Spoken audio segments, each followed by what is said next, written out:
Take their seats. No, we'll do it here.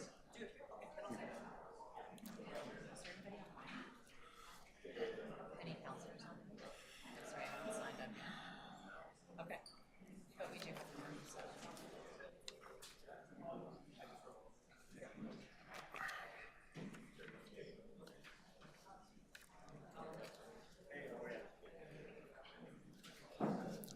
Are we ready? Yes. Okay.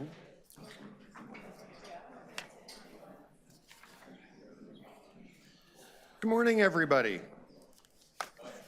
Just people want to grab a chair, put on a smile, and get ready to go.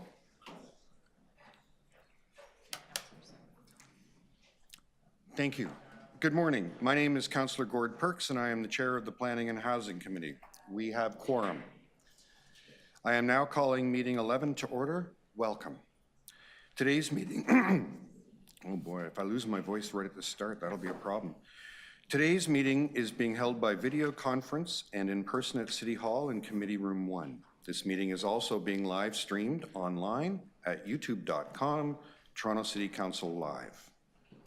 Although we may be meeting in different locations today, the Planning and Housing Committee would like to acknowledge that the land we are meeting on is the traditional territory of many nations, including the Mississaugas of the Credit, the Anishinaabe, Chippewa, the Haudenosaunee, and the Wendat peoples, and is now home to many diverse First Nation, Inuit, and Métis peoples. We also acknowledge that Toronto is covered by Treaty 13 with the Mississaugas of the Credit. If you are registered to speak at today's meeting, please listen for me to call your name. I will call speakers in the order they appear on the list. The list of speakers can be viewed online by visiting the Planning and Housing Committee page at toronto.ca/council and clicking the speakers box for today's meeting. Members, the City Clerk has provided all agenda materials on toronto.ca/council and on CMP, the Clerk's meeting portal. Clerk's IT staff are available to members if you need help with your devices. I also want to remind you to please submit and approve your motions by email. Staff are available at phc@toronto.ca to help with motions. Members, I remind you that today's meeting must end by 6:30 p.m. in order to permit religious observance. I also want to remind you that that's in our procedure bylaw and cannot be waived.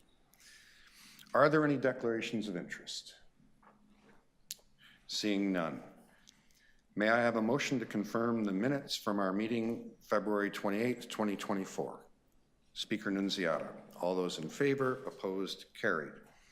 Okay, let's proceed with the agenda review. Actually, members, before we proceed with the agenda review, I want to make you aware, should I do it now? Yeah? Sure. Okay.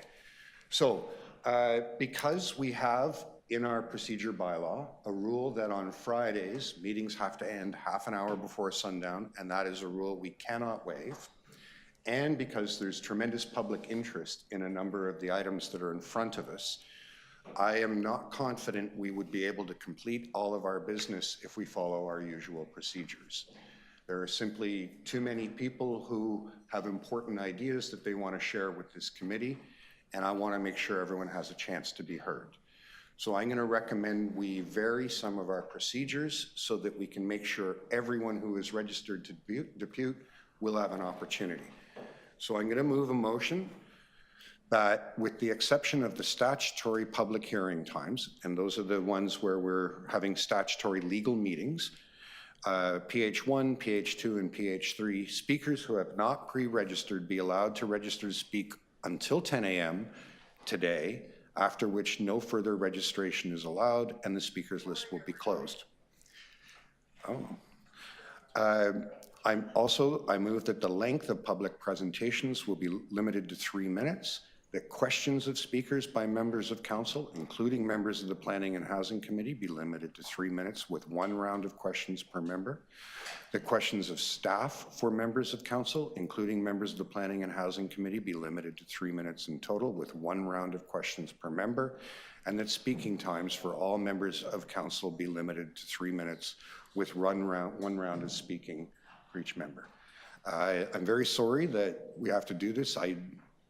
whenever I have a better option, I take the better option. But because of the sundown clause, this is the only way I can guarantee we will complete the business for this meeting.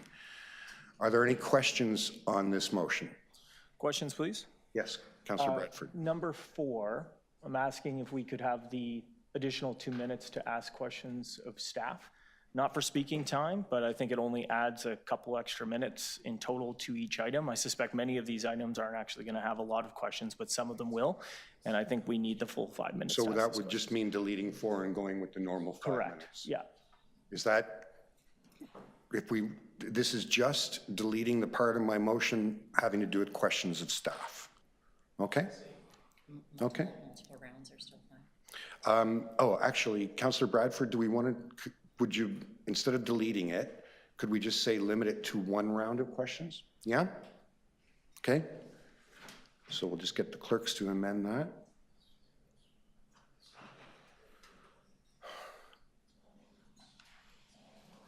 I will, of course, as my usual caveat, encourage members to speak to staff offline to try to solve issues before we get to question time.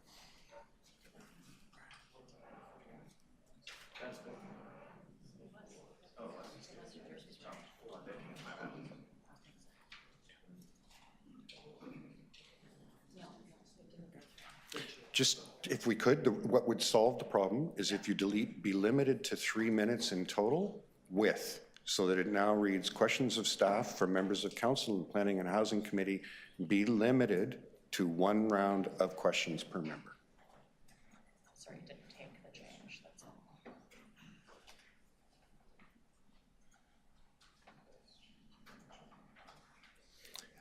And I want everyone during the meeting to hold Nancy in their hearts because she's got an incredible task today. Okay? So, if you take a look, that now is the amended version. All those in favor? Opposed, if any? That carries. Okay. Now let's proceed to the rundown. Okay. Item, which version am I going to work off?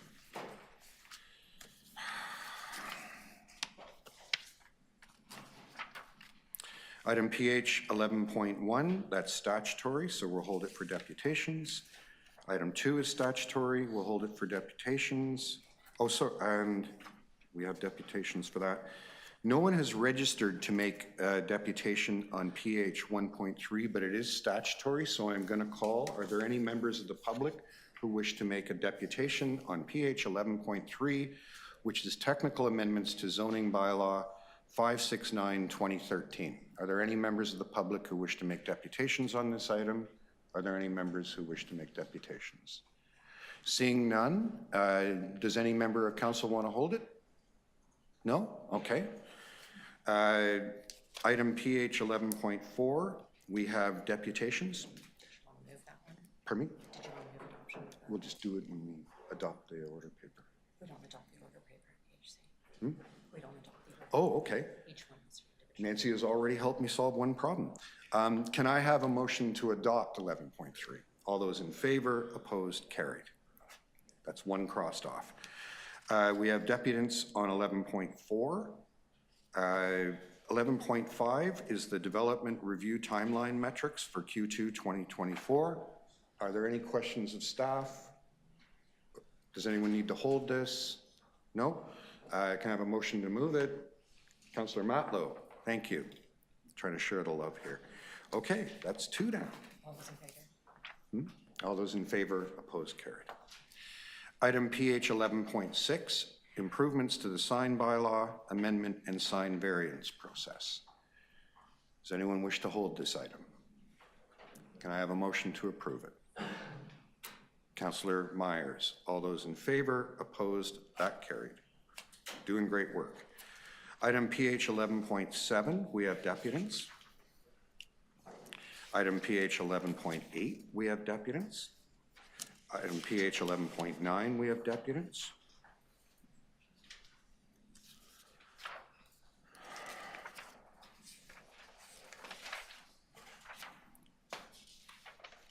Item PH 11.10, we have deputants. Item PH 11.11, which is the Committee of Adjustment Third-Party Review Recommendations Implementation Update. Does anyone wish to hold this item? Councillor Thompson has moved it. All those in favor, opposed, carried. Item PH 11.12. This is the Etobicoke Creek Watershed Plan. Does anyone want to hold it?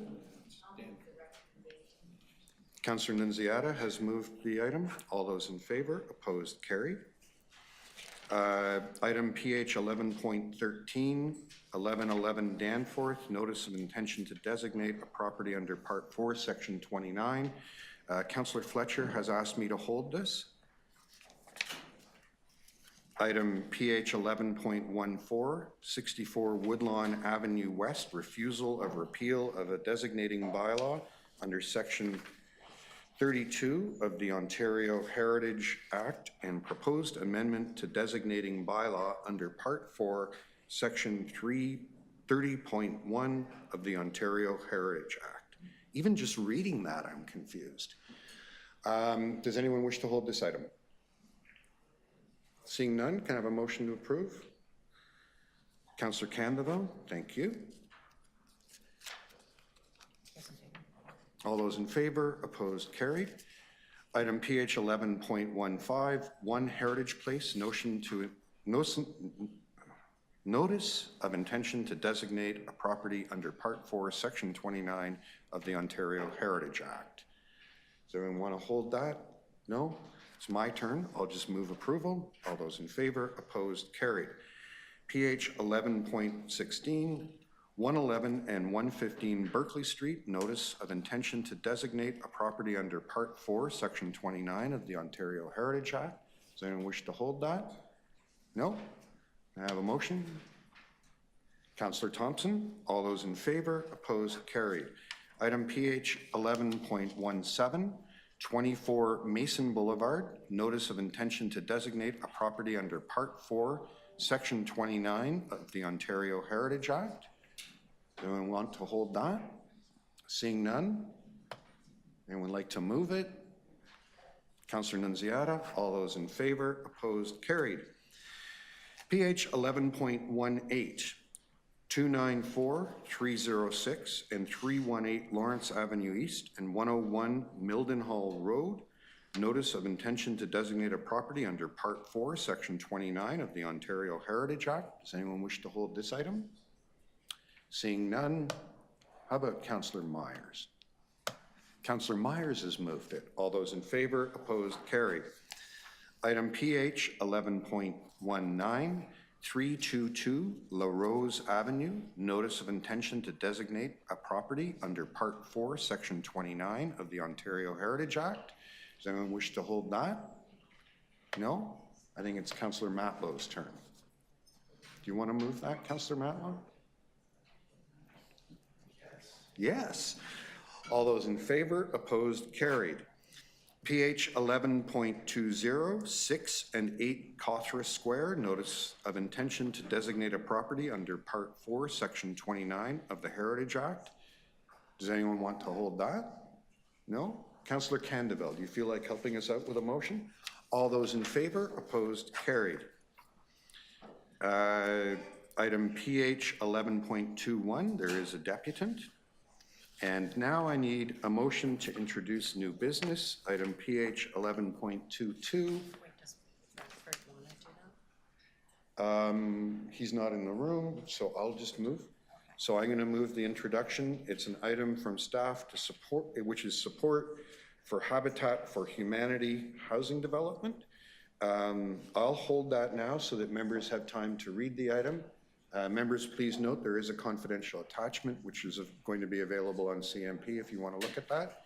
And I'll check in later to see if members have had a chance to read it, and we'll consider it later in the meeting. Did you just vote on that?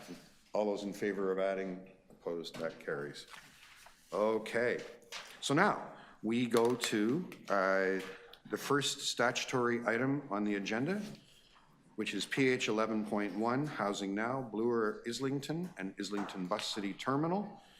I have 3 deputants listed, and as a reminder, because this is a statutory item, people have certain rights, so the deputants on this item will have 5 minutes, and speakers will, or members of council can ask questions for the full 5 minutes and so on. Okay? The first deputant I have is Adam Rogers. Adam, are you with us? Adam, can you hear me? Hear me? Hi, Adam. Yep. Okay. Well, the good news is I'm going to try to keep it to 3 minutes anyway. So first off, I got to say I have to thank the planning staff and the folks who planned this. I've lived in this area for all my life, and that's the stretch. Well, basically, Kipling Station, as anyone who's ever visited it has known, has been long due for an overhaul. So the fact that we're combining a complete restructuring and rebuilding of Islington Station with a housing development plan along the parking lot on Bloor is fantastic. Much needed for this neighborhood. It will bring some much needed density in this area, plus some vibrant, some actual life to this area. Unfortunately, with the layout of Islington Station, this stretch basically from Resurrection Road to Islington has been devoid of almost all life outside of cars since basically Islington Station existed, long before I was on this planet, I guess. It's good to see. I'm happy.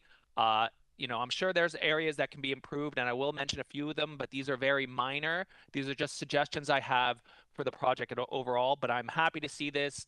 Much needed. This stretch has been needed of development for a long time, and I'm sure most people in the neighborhood will be happy to see these changes.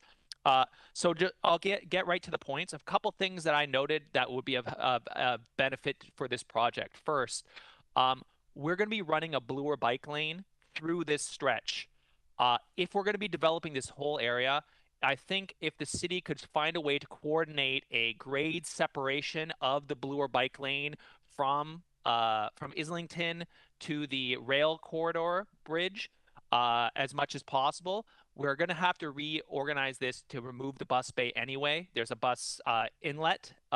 It seems like a great opportunity to reorient this space, put a grade separated bike lane in while we're at it. It is a perfect opportunity we should take.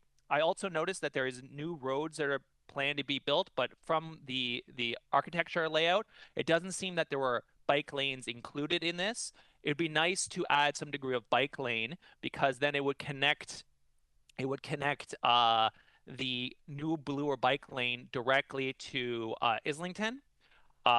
This can be, I'm assuming, can be sorted out with city planning staff and city development, relatively straightforward, but it's something to consider.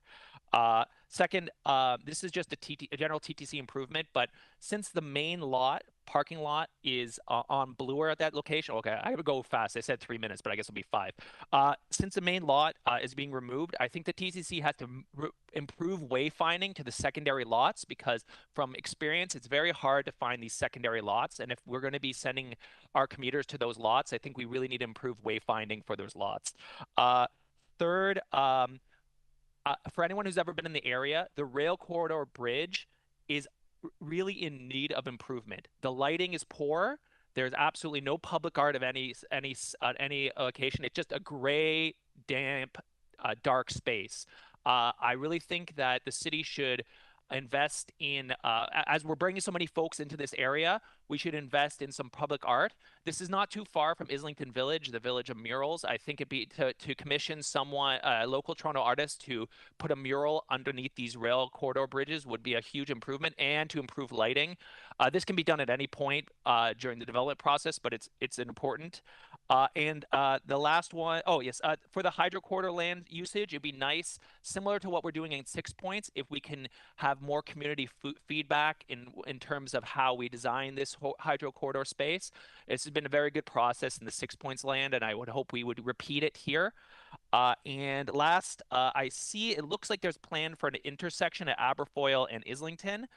This area has sort of been in need of an intersection for a long time because Previously, there was a median and a left turn that I've actually seen direct accidents when people try to make that unprotected left turn.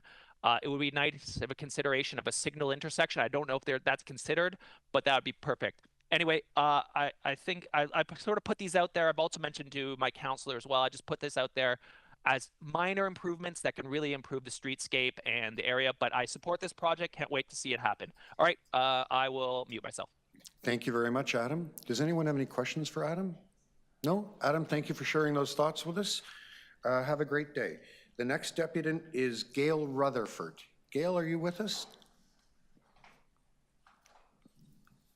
Gail? Yes, I'm here. Good morning. I'm coming to Welcome. you. Good morning. Thank you. So Gail, you've got 5 minutes and you can start whenever you're ready. Thank you. My name is Gail Rutherford. My family has lived in Etobicoke for the past almost 100 years. I'm here to discuss 3 points about the redevelopment of the Islington subway: accessibility, use of space, and maintenance. Islington Station opened in 1968. I was 17 and just starting at U of T. I loved the subway. It took me to school, to my part-time job. I could fly up and down those stairs. Now I'm 73 and retired, like hundreds of others in 4 residential high-rises already at Islington and Bloor. I still take the subway, but I'm a lot slower. My husband has had 3 strokes. It's next to impossible to get him up and down to the subway. I was thrilled when I saw all the stuff in the newspaper saying it was going to be accessible, but it's really not. Islington Station will be accessible for the new people, those yet to come who will live on the west side of Islington. We, the longtime taxpayers and workers in the 5 commercial towers on the east side of Islington, will still have 4 sets of stairs to navigate. You might say, well, just cross the street. But Islington Avenue is 7 lanes wide at Bloor. In the winter, windrows of snow and leftover slush make it treacherous. Now imagine it using a cane or a walker. We need an elevator on the east side of Islington Avenue. Please don't argue engineering. Just look at Vienna, Austria. They have 181 stations, 45 of them built since 1962. And those engineers had to navigate around the underground city that exists below Vienna. There were no insurmountable problems, and the underground city still exists along with the subway. So do elevators, some of them in the middle of a sidewalk. If you tell me that your engineers say it can't be done, I'd say you're working with the wrong engineers. You can argue money, though. Vienna's been able to do what it has done because they have a guaranteed and adequate money supply from the government. Just think of the extra money the developers will make because they're on a subway line. Perhaps they would pay for the elevator on their side of the street, freeing up money for one on the east side. Make the plan. We'll all demand that all levels of government fund it with accessibility funds put aside just for that. My second point is about the use of the almost 10,000 square meters of space in the planned concourse. I am proposing that seniors be considered in its use. Countless studies have shown that exercise and socialization are 2 key factors in keeping seniors healthy and active and out of the healthcare system. Etobicoke seniors have that at Cloverdale Mall now, but it's going to be torn down. We're going to be losing our safe and warm oasis. Etobicoke has a larger percentage of seniors than any other area in Toronto. Could your 10,000 square meters provide a space to walk and talk, with places to sit and places to eat, to help keep seniors active, happy, and healthy, and out of hospital? Please consider it. My third and final point is about maintenance. an article in the Star called Islington Toronto's most neglected station, and it's true. Repair work is patchy and it's filthy. For 3 days, I passed the same cup of spilled coffee and cream. That means that either your cleaners ignored it or that they were never there to see it. Whoever supervises them needs what my dad would have called a good kick in the pants. You're acting on the behalf of taxpayers. You're allowed to fire people, you know. Let's start taking pride in our subway system. Let's begin by keeping it clean. Thank you for listening this morning. I do love my city and I would love to use the subway. Mervish and the Toronto Symphony would like it too because I could renew my subscriptions. Please make the subway accessible for the people on the east side. Please make space for seniors and keep it clean. Thank you so much, Gail. Are there any questions for Gail? No, seeing none. Thank you for sharing your thoughts. Have a great rest of your day. The next deputant I have listed is Mark Richardson. No stranger to making deputations, Mark.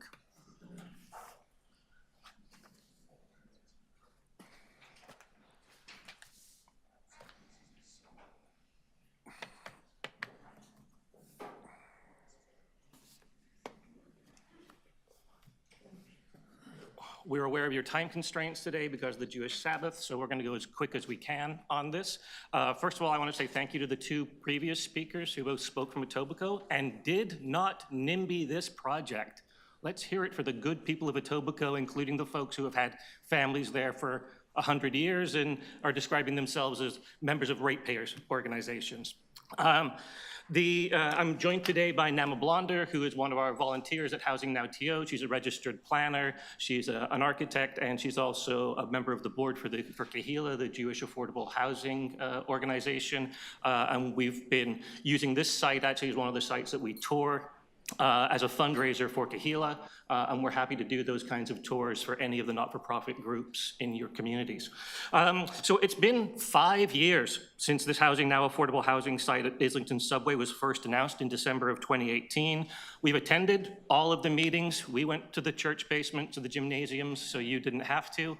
Some of you weren't even city councilors when the meetings about this site began.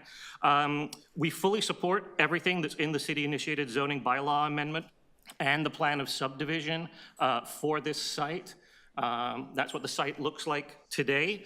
We're grateful to the local councillor, to Create TO, to the Housing Secretariat, to city planning staff for listening to our volunteer submissions over the last 5 years and agreeing to increase the target density on this development from the 1,250 units proposed in December 2018 to now 1,415 units in today's report. That's a 13% increase in unit delivery over those 5 years. Because of the Housing Now program and the 1/3 affordable rental delivery, that adding of 165 units to the building design over the last 5 years generates an additional 55 permanent affordable rental housing apartments for 99 years. The improved massing also provides some viable opportunities to improve the depth of affordability. I know there's folks from ACORN and other organizations here today. We can improve the depth of affordability on these projects if other levels of government show up with the giant novelty checks to pay for the depth of affordability that will be possible within those 471 affordable rental units that are part of the current project before you today. However, since a lot of you weren't here for the last 5 years, you may be asking, why did this take 5 years? And that's a good question. This is what's proposed, and what is highlighted on this map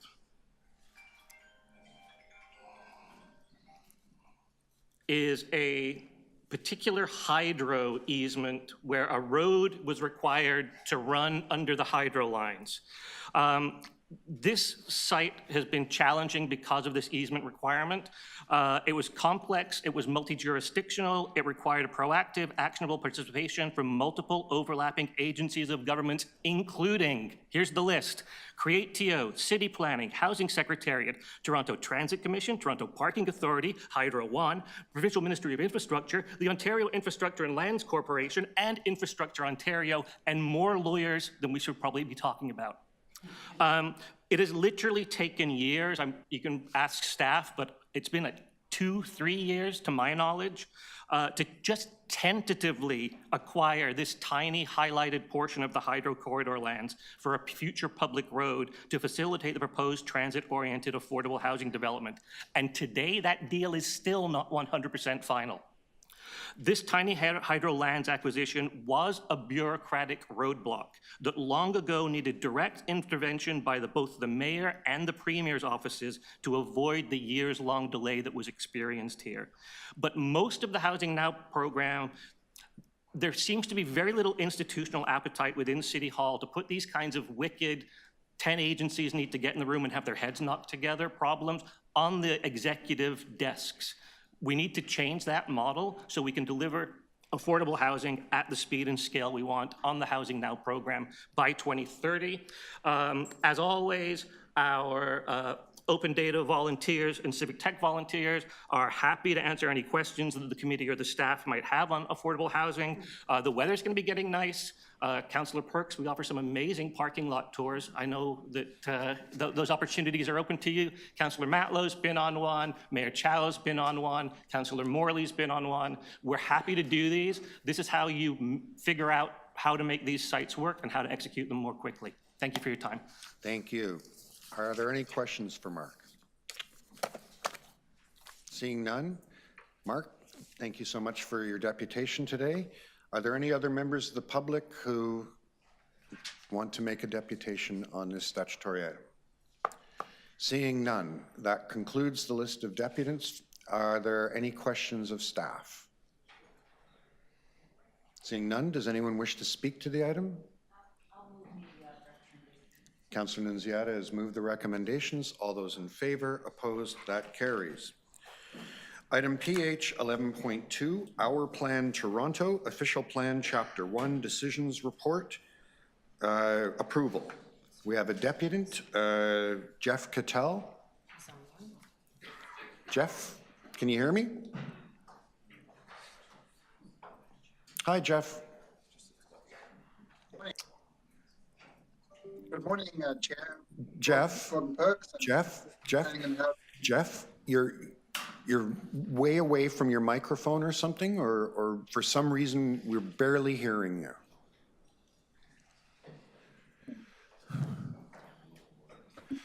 It's very strange. Can you hear me now? A little bit better, Jeff. It's still not great. Oh, it's very strange. I don't know what the problem is. Let me try. While we support the updating of the official plan, Chapter 1, we believe that the statement does not yet stress enough the crucial goal of increasing Toronto's livability, physical, economic, social, and spiritual, and the critical aim of developing and retaining complete communities. Among other things, Toronto badly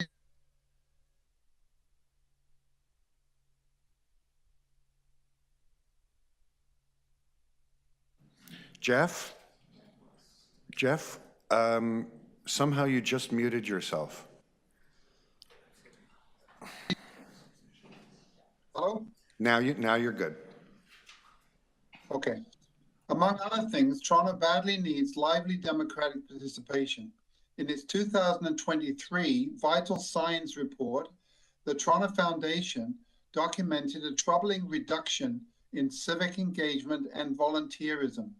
In part, for this we fault the provincial government, which often overrules city decision-making, as in the official plan amendments 405, Young Eglinton, and 406, downtown secondary plans, and tighten the timeframes for municipal decision-making in development approvals, reducing public information and engagement, and restricting occasions for proper engagement, for example, by eliminating the preliminary staff reports. Given the erosion of our democratic involvement in the direction of the city, the official plan Chapter 1 needs to present the city as a strong defender of healthy democratic practices through full and vibrant civic consultation and engagement, as this participation connects its residents into a community that that helps the city define and prioritize the evolving interrelationships of physical, economic, and shared values that maintain social cohesion and a sense of belonging in our city. We therefore strongly object to one little piece in the report where the proposed reference is for virtual consultation. Virtual consultation, virtual engagement helped us to survive COVID, but it's not sufficient nor fulfilling. It ill suits normal times. Finally, we suggest that the document commit to periodic assessment of the planning's progress according to key metrics. Thank you. Thank you, Jeff. Are there any questions? Seeing none, thank you so much for joining us, Jeff. Have a great rest of your day. Okay, that is all the deputants that I had listed on this item. Are there any other members of the public who wish to make a deputation on this? Seeing none, are there any questions of staff? No? Speakers? I believe Councillor Bradford, you have a motion on this item? Sorry, Mr. Chair? Yes. Sorry, Yes, I sorry, didn't notice. I have, Trying to look too many places at once. Is it questions of staff or do you wish to speak? yes, question of staff, please. Okay, thank you. Go ahead. Yes, so my question to staff is, thank you very much for the draft. I noticed that the references to climate change that are included in this draft refer extensively, but apparently exclusively to adaptation to climate change, and do not include specific commitments to be using our urban planning tools to reduce our contributions to devastating climate change. Are you open to an amendment to make that link more explicit? Through the chair, thank you for the question. Because Chapter 1 doesn't include policies, there are more value statements, Councillor. What we have relied upon in describing within Chapter 1 are the council adopted initiatives, like Transform TO, and the policies contained in the official plan on climate change and the environment. So again, Chapter 1 is more visionary, aspirational statements versus policies that are already council adopted. I understand, but surely one of our visions is to be using urban planning to reduce the city's climate pollution. And the references that I see in this chapter over and over again are about adaptation, resilience, coping with climate change. But since we know that we can't cope unless we slow the rate of warming, I'm asking, isn't it one of our values to slow the rate of warming by appropriately using our land use planning policies? Through the chair, we do acknowledge in Chapter 1 that the city, we recognize the importance of the connection between housing, transportation to address climate change. So I believe that Chapter 1 does reference that, and then the operational policies in the official plan direct us how to do it. This is more, again, the value statement, Councillor. Again, I agree that it's the value statement, it's the values. Do you agree that it is an important value for the city to use our land use planning tools and powers to reduce the climate pollution created by the city as a whole? Through the chair, I'll add, Councillor, that as Jeff has indicated, this is the value statement, the vision. The plan itself is the tool in which we use land use planning to achieve those outcomes. And so the rest of the plan addresses those matters. And where it doesn't, we go back, we review the plan, and we update the policies to reflect the vision statements. Well, thank you, Carrie, but I still get to what I'm looking for and don't see is a clear statement that one of the values to be achieved through our land use planning is not just coping with climate change, but also reducing it. Do you agree that that is an important value that council has adopted? Through the chair, yes, we do agree. I do agree, yes. And do you agree that it's appropriate for this Chapter 1 to clearly recognize that as one of the values, not just coping with climate change, but also reducing it? Through the chair, we do make statements in Chapter 1 about reducing emissions, and again, acknowledging that we are committed, again, through our policies and other operational programs to achieve those goals. Between now and council, are you open to looking at wording that would make that link more explicit? Councillor Sachs, I'm more than happy to sit down with you and the team to look at it and to draw your attention to the first page where we do talk about climate change, and to see if there is any appropriate words that we could add that could address your concern. Thank you. Thank you. Are there any other members who wish to ask questions of staff?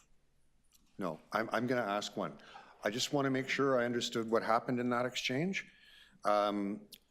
Does Chapter 1 currently make any statements that the city should be planning to reduce the emissions in the city of Toronto?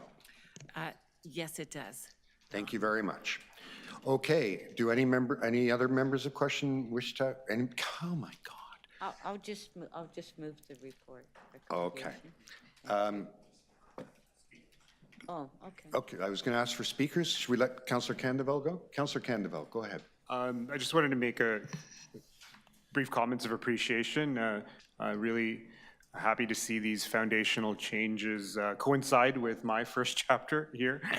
So I wanted to share my appreciation for the easy to read format, clear language, and which invites the general public to easily access and understand this important chapter. So I wanted to share that. And in my opinion, in my short time here, I think it recognizes the necessary balance between, or required, that's really required amongst intersecting and competing principles. Particularly its inclusion of including voices, particularly those for reconciliation, equity-deserving groups, the need for healthy and complete communities, and the preservation of employment lands, I thought were important pieces. But I think to see the true implementation of it, it will require good training, and I'm sure our staff will, ensure that from SEPA with our planning staff to that training education on these perspectives and priorities are part of the work moving forward. It's crucial that we ensure that these values and principles are not just aspirational or performative, but truly embedded in our land use planning and practices. So I wanted to commend staff for this. I was appreciative of the presentation and the information provided, and happy to see this inform the other chapters and the work. Thank you. Other members wish to speak? Councillor Bradford. Thanks very much, Mr. Chair. I have a motion that I worked with our staff on after our briefing on Chapter 1. It's not to alter the proposed Chapter 1, but just to add some additional direction with respect to implementation going forward. Specifically, I'm asking staff to apply the consideration of increasing housing supply and choice when implementing Chapter 1's priorities, vision, and principles, and to recognize the role that supply and choice will play when it comes to supporting our housing action plan and our commitments under the Housing Accelerator Fund and the other housing targets here at the City of Toronto. If I could take a second to just commend staff here. This report represents one of the outstanding action items under the Housing Action Plan, the updating of infamous Chapter 1. And I think it might actually be one of the most significant pieces of housing policy before the committee today, on a very busy day. Chapter 1 of our official plan, of course, was one of the first pieces of assigned reading when you're in planning school or when you get a job here at the city. And that's because this is the overarching framework in which all of our cascading policies and documents stem from. And when we're evaluating applications for new housing, everything must be in alignment and conformity with Chapter 1. Given that this document is more than 20 years old, I think it's long been understood that changes would be needed for our Chapter 1 policies in order to unlock the missing middle, which has been such a big focus of this Works Committee over the past year.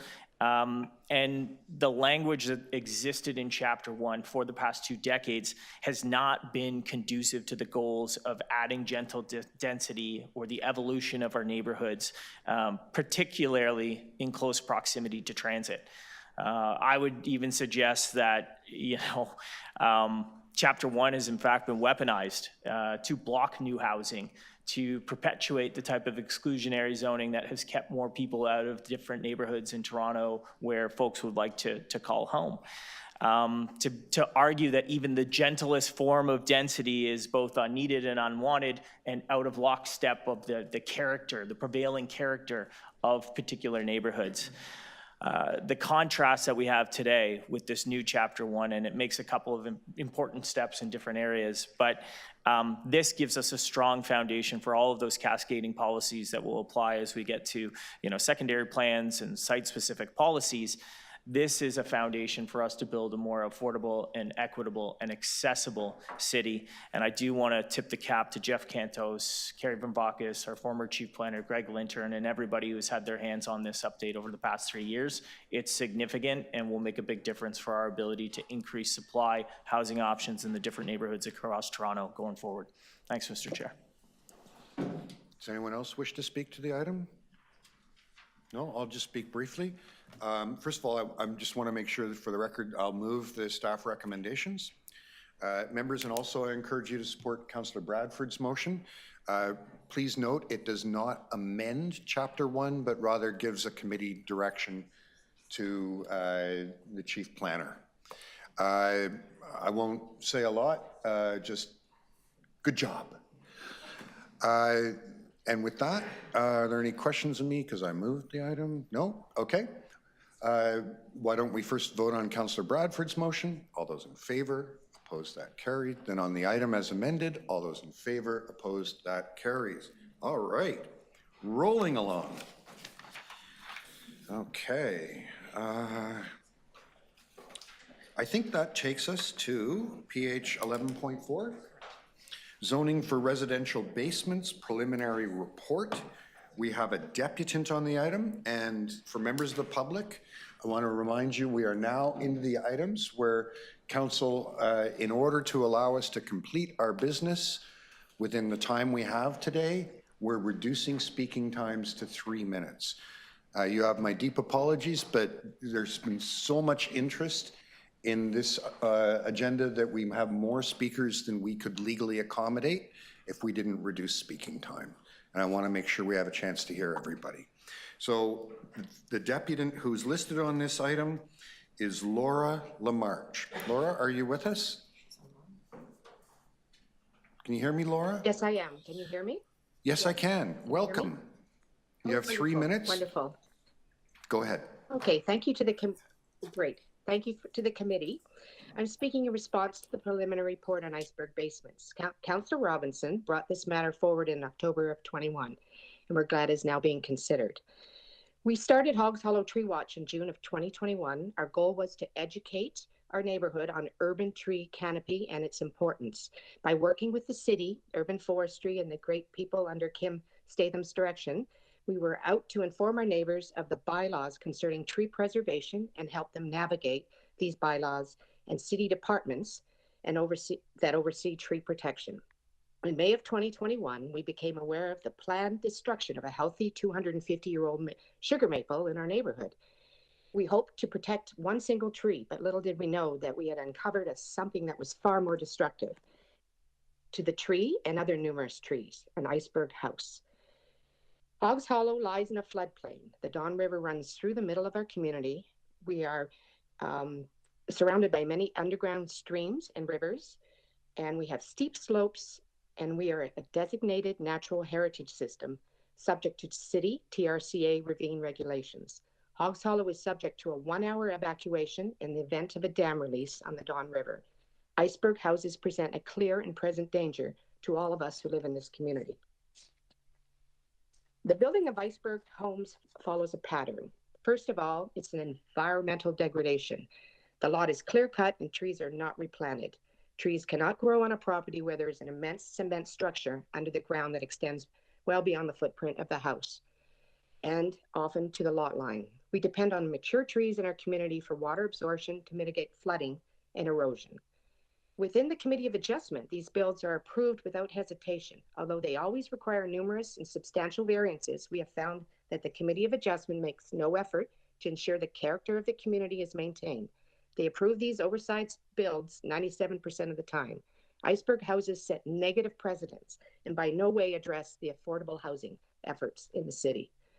We as residents bear the financial cost. Underground rivers and springs that run throughout our community are displaced and disrupted. Most of our community suffers from some sort of water problem, and when a massive bylaw busting Iceberg house is approved, water is displaced. It's hard to rationalize this destruction to accommodate multi-car garages and basketball courts. In our neighborhood, which was formerly a swamp, there will be pumping during the build and often continuous pumping for the life of the house. Noise from these pumps is constant throughout the community.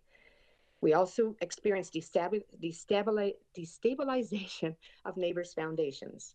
With soil instability and permeability disrupted, neighbors' foundations will be compromised. It is not uncommon to have severe structural damage. Flood insurance becomes difficult or impossible to purchase. Hillsides have collapsed, mudslides have occurred, and we're on the edge to accommodate these dangerous builds. Also, lack of accountability. I'm afraid, the hello. RFP believes flood. Hi, Laura. Hi. Laura, you're past your time. We've had to constrain Oh, I'm speeches sorry. to 3 minutes. That's okay. So I'm just going to have to stop Okay. you there, okay? Are All there right. any questions Well, for we Laura? support Councillor Robinson. Thank you. Yeah. Are there any questions for Laura? Okay, I don't see any. Are there any questions for staff? Okay, if we can, I just need to confer for one moment.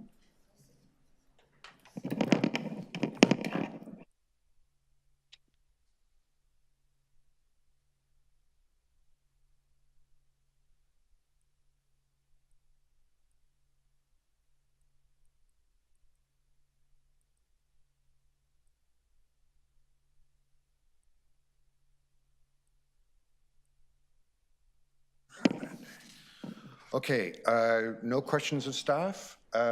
Councillor Bradford, you wanted to speak on this? Yeah, just very briefly, colleagues, I'd like to move a motion on behalf of Councillor Robinson. You will recall that the term, something new that came forward to all of us, the concept of iceberg homes has started to take hold here in the city of Toronto, particularly in one of the communities that Councillor Robinson represents, Hoggs Hollow, but other sites across Toronto. And so she's asking that as part of the Q4 report that comes back here, that we take a look at how we address this through the Committee of Adjustment and some of the members, and that we're taking consideration with respect to net zero buildings and our climate objectives and how that relates to iceberg homes, and have a report coming back here Q4 2024. So we should all support this and appreciate Councillor Robinson for following this issue and bringing it forward to this committee. Any questions of the mover? Does anyone else wish to speak to the item? No? Okay. Thanks to Councillor Bradford for moving this on behalf of Councillor Robinson. We'll vote first on his amendment. All those in favor? Opposed, if any, that carries. And then as on the item as amended, all those in favor? Opposed, that carries. Okay.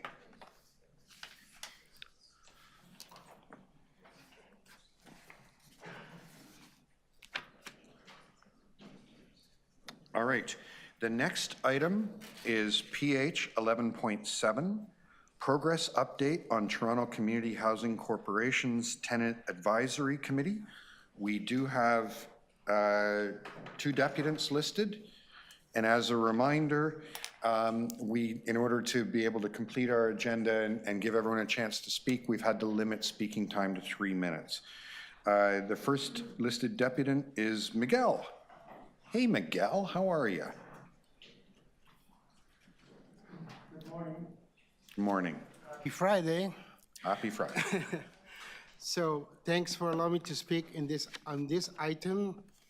I'm here to bring some suggestions for the ongoing situation with the Tenant Advisory Committee.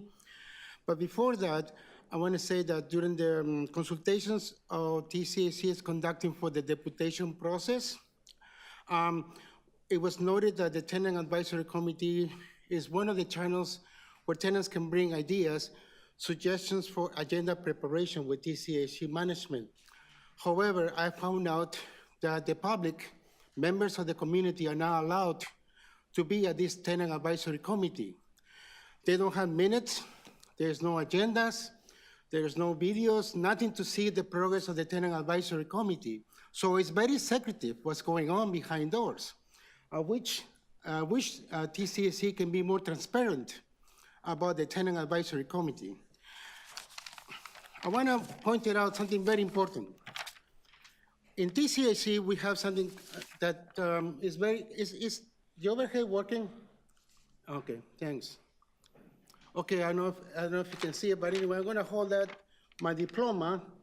In 2011, TCHC was approached by Voices from the Street, an organization that equip, train, and provide capacity building for tenant reps of Toronto Community Housing in order that in 12 weeks, they can become tenant leaders and speak for the voiceless. You know, this is one of the situations that perhaps TCHC, is they're willing to listen, we can increase the capacity building, because this is one of the things that we lack in a committee advisories or committee meetings. We don't have a note taker. We don't have a person that provides reports. So we need to be trained in order that we are equipped to provide intelligent deputations that we have provided for the last 14 years to committees such as this one. And last but not least, I want to request TCHC, if possible, you can stop the eviction of Miguel Avila Velarde, who has been an active and prominent leader of Regent Park for the last 14 years. My eviction is tomorrow. I'm not planning to leave my unit, so go ahead, send me my notice of eviction. Thank you so much. And this is shameful. TCHC should be in the business of housing people, not to kick people out. Thank you. Thank you. Are there any questions? No, seeing none. Thank you, Miguel. You're welcome, sir. The next deputant I have listed is Waleed Kagali Ali. Hi, Waleed.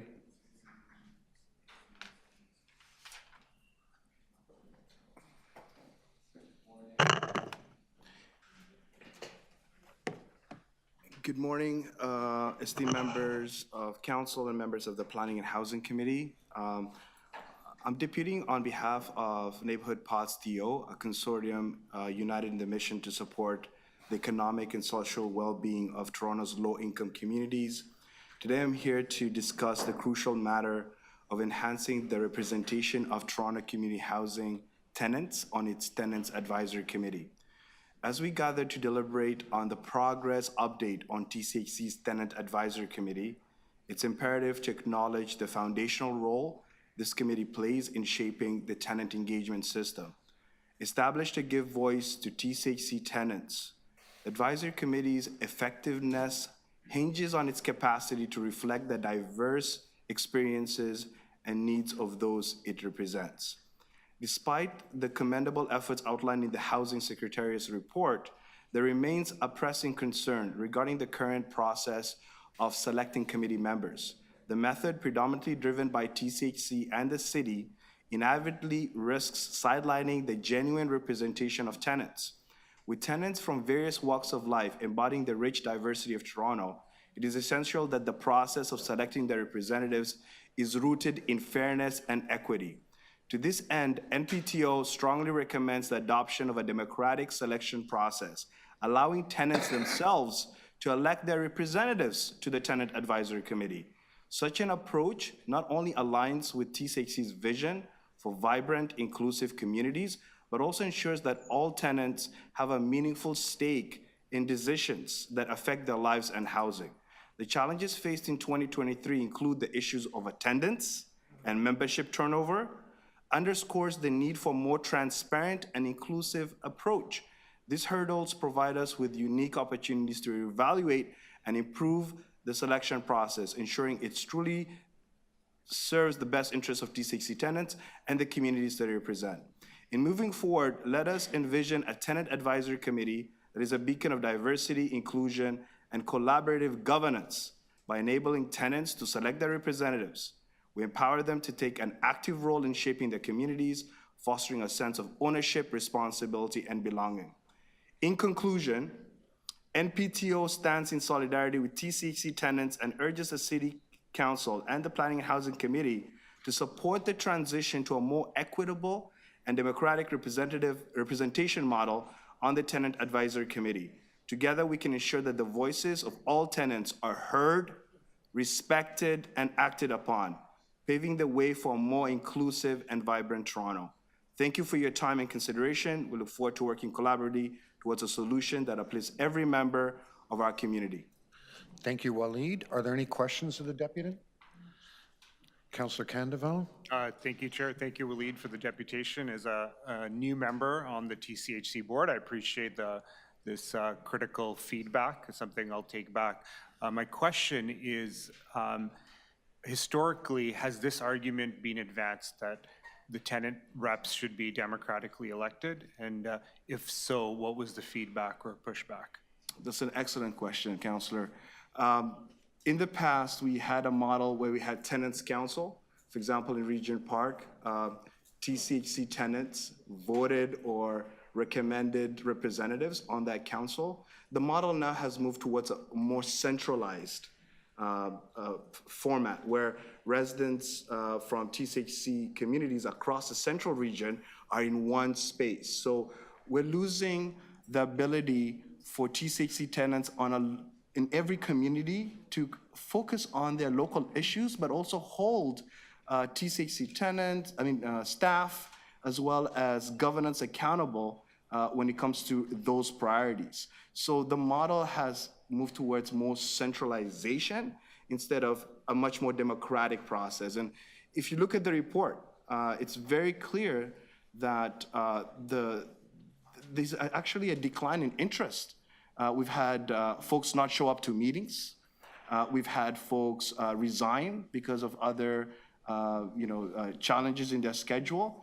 But if you had people actually put their name forward, take a sense of ownership in this process, you'll have better participation, better ideas at the table, and a much more effective governance model. So I think we have an opportunity to course correct and actually insist that we, as a democratic institution, should allow TCHC tenants to select their own representatives instead of city staff and TCHC staff handpicking who is going to be serving on these committees.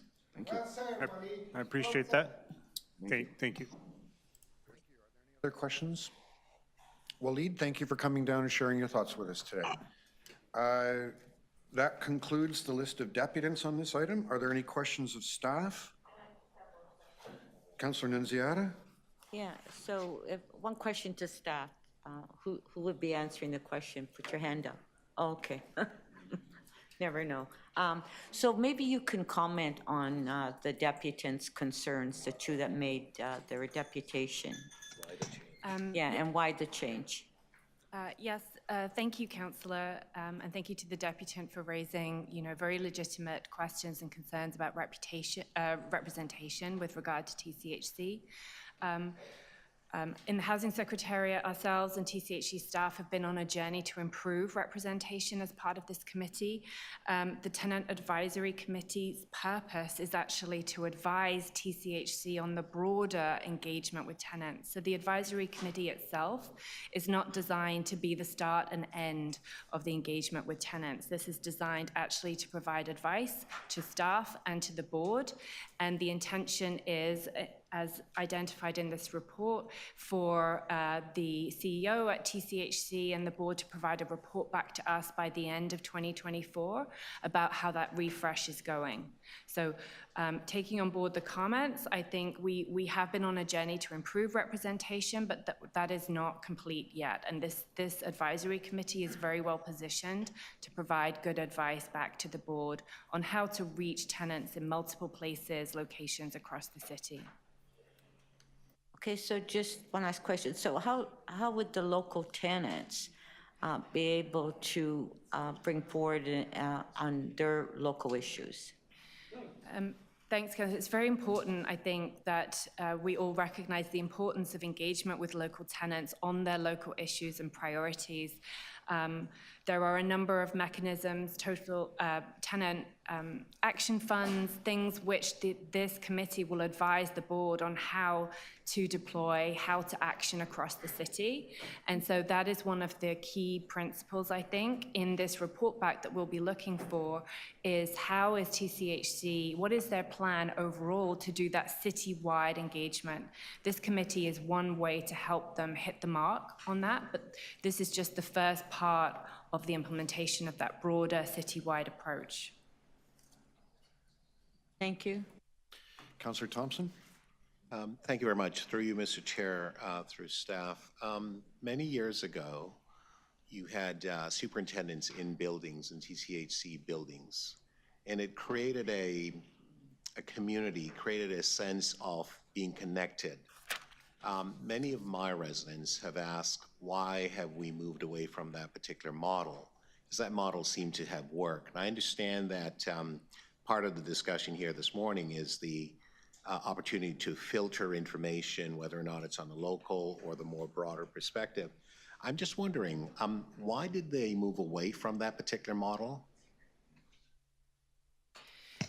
Through the chair, I can't speak to the operational rationales, not being a member of TCHC staff, but I do recall that there was some engagement and a move towards this kind of hub and spoke model, so that there were services in certain buildings that is not the same as you identify as a superintendent model.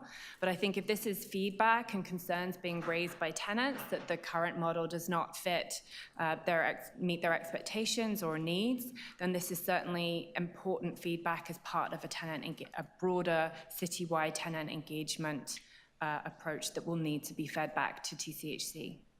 Thank you. Mr. Chair, just a question for you, perhaps. This matter deals with TCHC, and I understand the relationship with our staff. Our Housing Secretariat has indicated that she can't speak on behalf of TCHC. I'm just wondering why there is no one here from TCHC so that we could maybe ask those sort of in-depth questions on a matter relates to TCHC. Yeah. I'm just curious. So when we did the agenda review, I had similar questions. Okay. So it is not the normal course that parts of TCHC's work plan would come to this committee. However, when I believe it was the Housing Action Report was passed, a member of council moved a motion just that we should get a report so that we're aware of the work, not that we're in a position to, as the city, amend it, ask questions. This is just here to inform us that the work is happening. This isn't an accountability moment of TCH to City Council. No, and I appreciate it, and thank you very much for the explanation, but I would just, with due respect, suggest in the future, when a matter relates to an organization, an entity that we provide funding to, that entity is at least here to provide information vis-a-vis the types of questions that members of council may ask. Fair point. I'll note that for future meetings. Are there any other questions of staff? Councillor Candeval.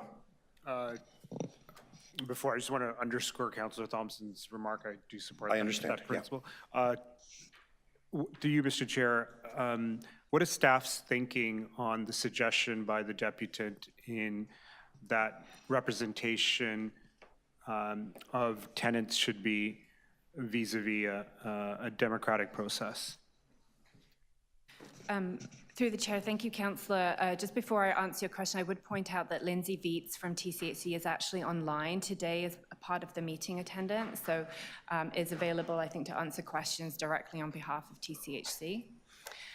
With relation specifically to your question about the kind of democratic nature of engagement, I think the deputant raised some excellent points about the kind of criteria, the outcomes that we would want to see about from a broader TCHC citywide engagement.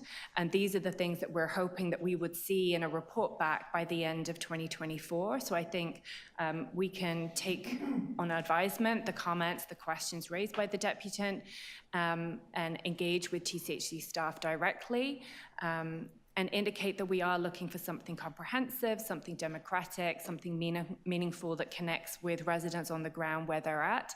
It's just that this Tenant Advisory Committee isn't the whole of that. They're there to advise TCHC on the next steps that they should be taking to get to that broader engagement. Thank you. Are those all your questions? Yeah, okay, good. Anyone else? Councillor Myers.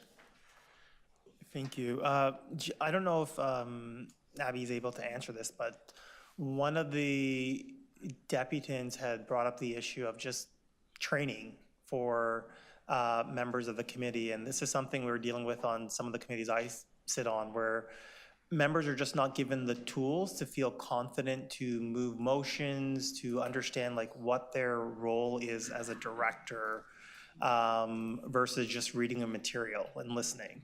So I'm just curious as to what kind of training is provided to people selected to sit on these committees, on this committee, sorry. Thanks, Councillor. I'm going to ask my colleague to answer this question for me. Thank you. Thanks for the question through the chair. We did a number of training sessions with the Tenant Advisory Committee members prior to the committee convening in September, which included developing the terms of reference, setting the rules, and offering support for full participation.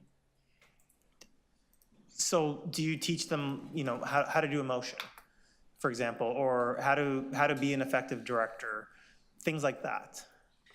So they're not directors, they're members of a committee, yes. So the processes are a little bit different than in a formal governance structure, but we did go over the rules of engagement. We talked about the terms of reference really address how to bring issues forward and what the scope of the work is.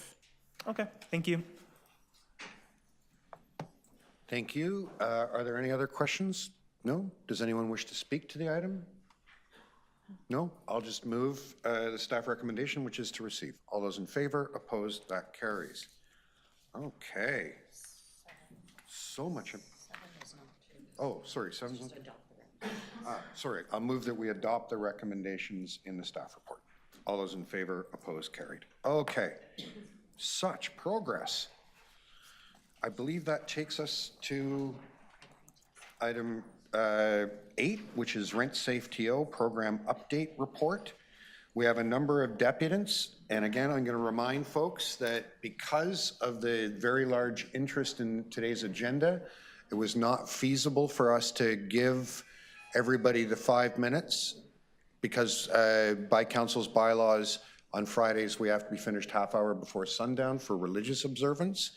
So we've had to shorten deputation times and councillors' questions and speaking times to 3 minutes. With that, the first deputant we have listed is Chiara Padavani. Chiara, I thought I saw you come in. There you are. Hi. Come on up.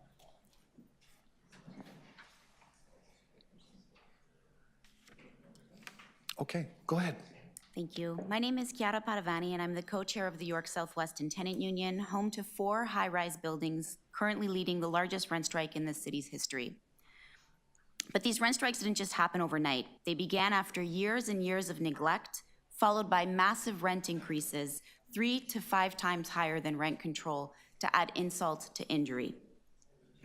At 33 King, owned by Dream Unlimited, residents have been dealing with bed bugs, mice, a massive cockroach infestation for years.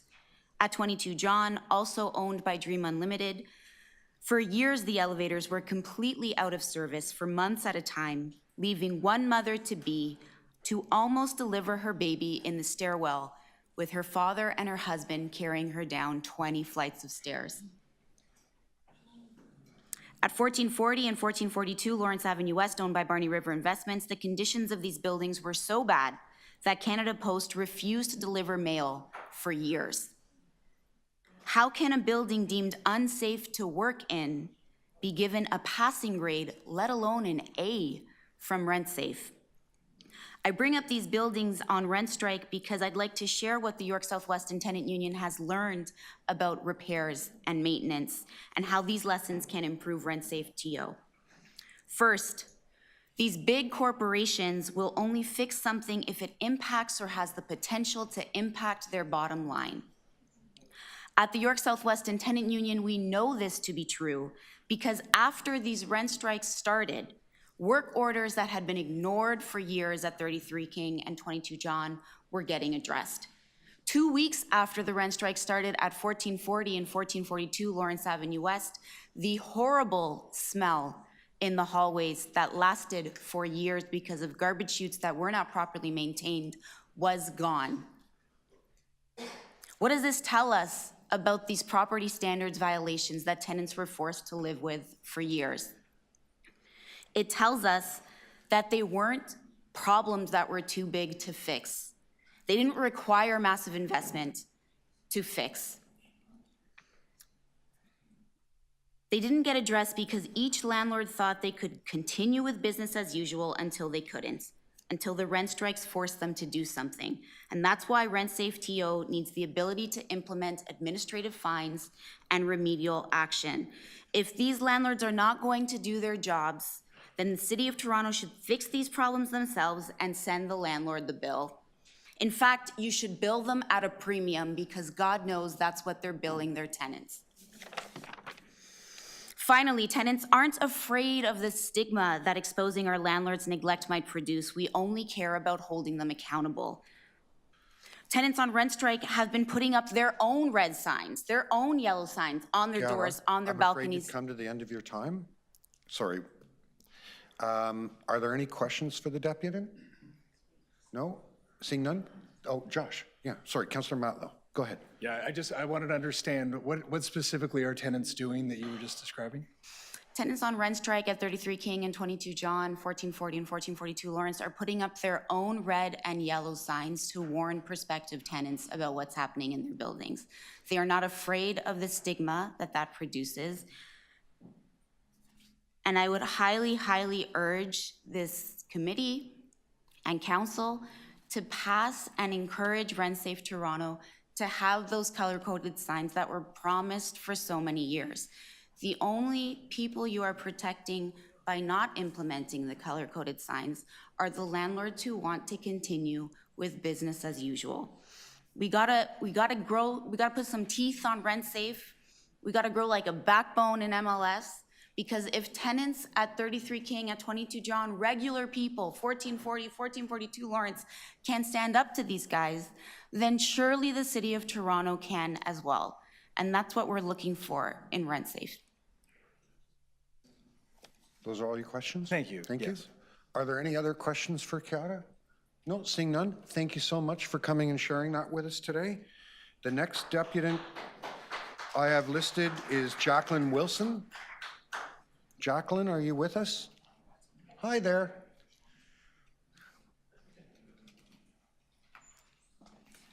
Thanks very much.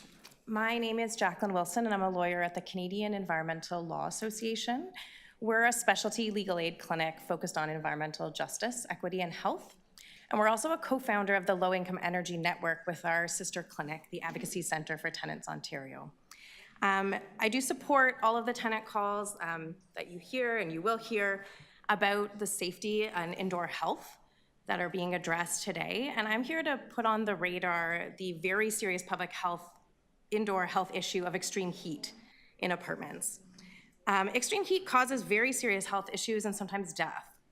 And I would commend to you the BC report after the very terrible 2021 extreme heat event, because it tells you how unfair the impacts of heat are on people who are elderly, people with mobility issues, and people living in inadequate housing. That's one of the risk factors related to heat. The policy response then to the issues of extreme heat that we have in our city needs to address both the vulnerability of particular people to the effects of extreme heat, and also that the fact that deaths are occurring indoors in people's homes. And that's why we're calling for a maximum temperature bylaw in rental units. And we'd urge the Planning and Housing Committee to make sure that the matters raised in motion MM 7.8, which just looks at maximum temperature bylaws, is addressed soon and before this summer when we're going to see more extreme heat events again. A maximum temperature bylaw would mimic what we have and what we understand as rules needing minimum heat in our apartments. I think we all understand why there needs to be infrastructure in place to deal with heat. And unfortunately, with the climate crisis and the fact that heat is getting worse, there's more days of extreme heat and there's more cumulative heat, we need active cooling to make sure that people's apartments are safe in their apartments. And its structure and language can mimic very much the language that we already have looking at minimum indoor temperatures. I'm going to switch to some legal issues for a second. The City of Toronto has power to deal with this issue. The City of Toronto Act gives you broad authority, for instance, under Section 8, Sub 2, looking at bylaw making authority on subsection 5 is economic, social, and environmental well-being in the city, including respecting climate change. And number 6 is health and safety and well-being of people. The case law as well gives broad authority to municipalities. The Spraytech and Hudson case is still the leading case on municipal authority, and it upheld, in that case, Quebec City's authority to pass cosmetic pesticides bans, and that was upheld as well in Ontario at the Court of Appeal. Thank you, Jacqueline. That's your 3 minutes. And thank you for bringing up Hudson v. Spraytech. It's been a couple of years since somebody's mentioned it to me. Are there any questions for Jacqueline?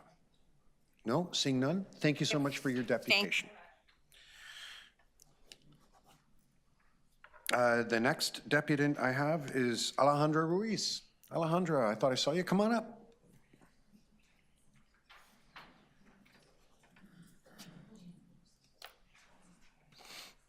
So thank you so much for the opportunity. My name is Alejandra Ruiz. I am the chair for East York chapter of Acorn.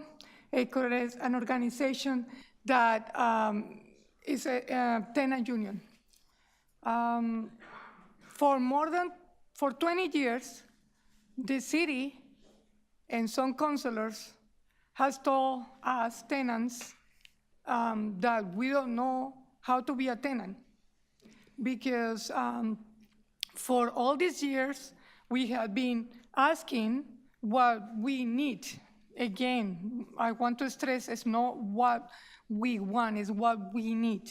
So I'm going to be very plain. RentSafe is not working. It's like when you go into a doctor and you see you had an infection and the doctor gives you a medication. The medication doesn't work, you come back and the infection is there and the doctor is still saying, oh, don't worry, it's going to work. When? 20 years after and it's still not working. And it's unbelievable that it's like we speak to you guys and it coming from an ear and going from the other ear. And I know, let's forget about the past, isn't it? Why we not start fresh? And why we not start to listen tenants? Because we are the ones who live there with pests, with repairs undone, people doing the dishes on the bathroom and the bathtub because the sinks are broken. People are not able to invite other friends to their units because they are ashamed. So that piece of the red sign and the green sign, I know that you guys don't like it. Well, some of you don't like it, but I don't understand why. If we are the ones who in 2017 told you that yes, because if you remember, 80% of the people that was consulted say yes to that. So why you don't listen to us? Why we had to wait for you? We are really dying in these units. And I know it's the same song, but until you not change the facts, we cannot stop to say the same song. we are very in a point that we are super frustrated, and it's like speaking to a wall. We are telling something that has been working in New York, like the red signs and the green signs has been working. What do you want more proof? And we are telling you that more chain or what we receive right now is not enough. I don't know, you don't get that when we see this red sign and the green sign, we're going to see somebody is listening to us. Finally, we're going to see we are respected. Had you not thought in that? Alejandra, thank you so much for your It's deputation. 3 already? I'm sorry. Oh, I'm so sorry. I know you Anyway, we have lots to talk about, and we'll yes. keep talking. Anyway, it's not working. Are there any Thank you. questions for Alejandra? No, thank you so much. Next, we have Thomas Gomez. Thomas, hi, come on up.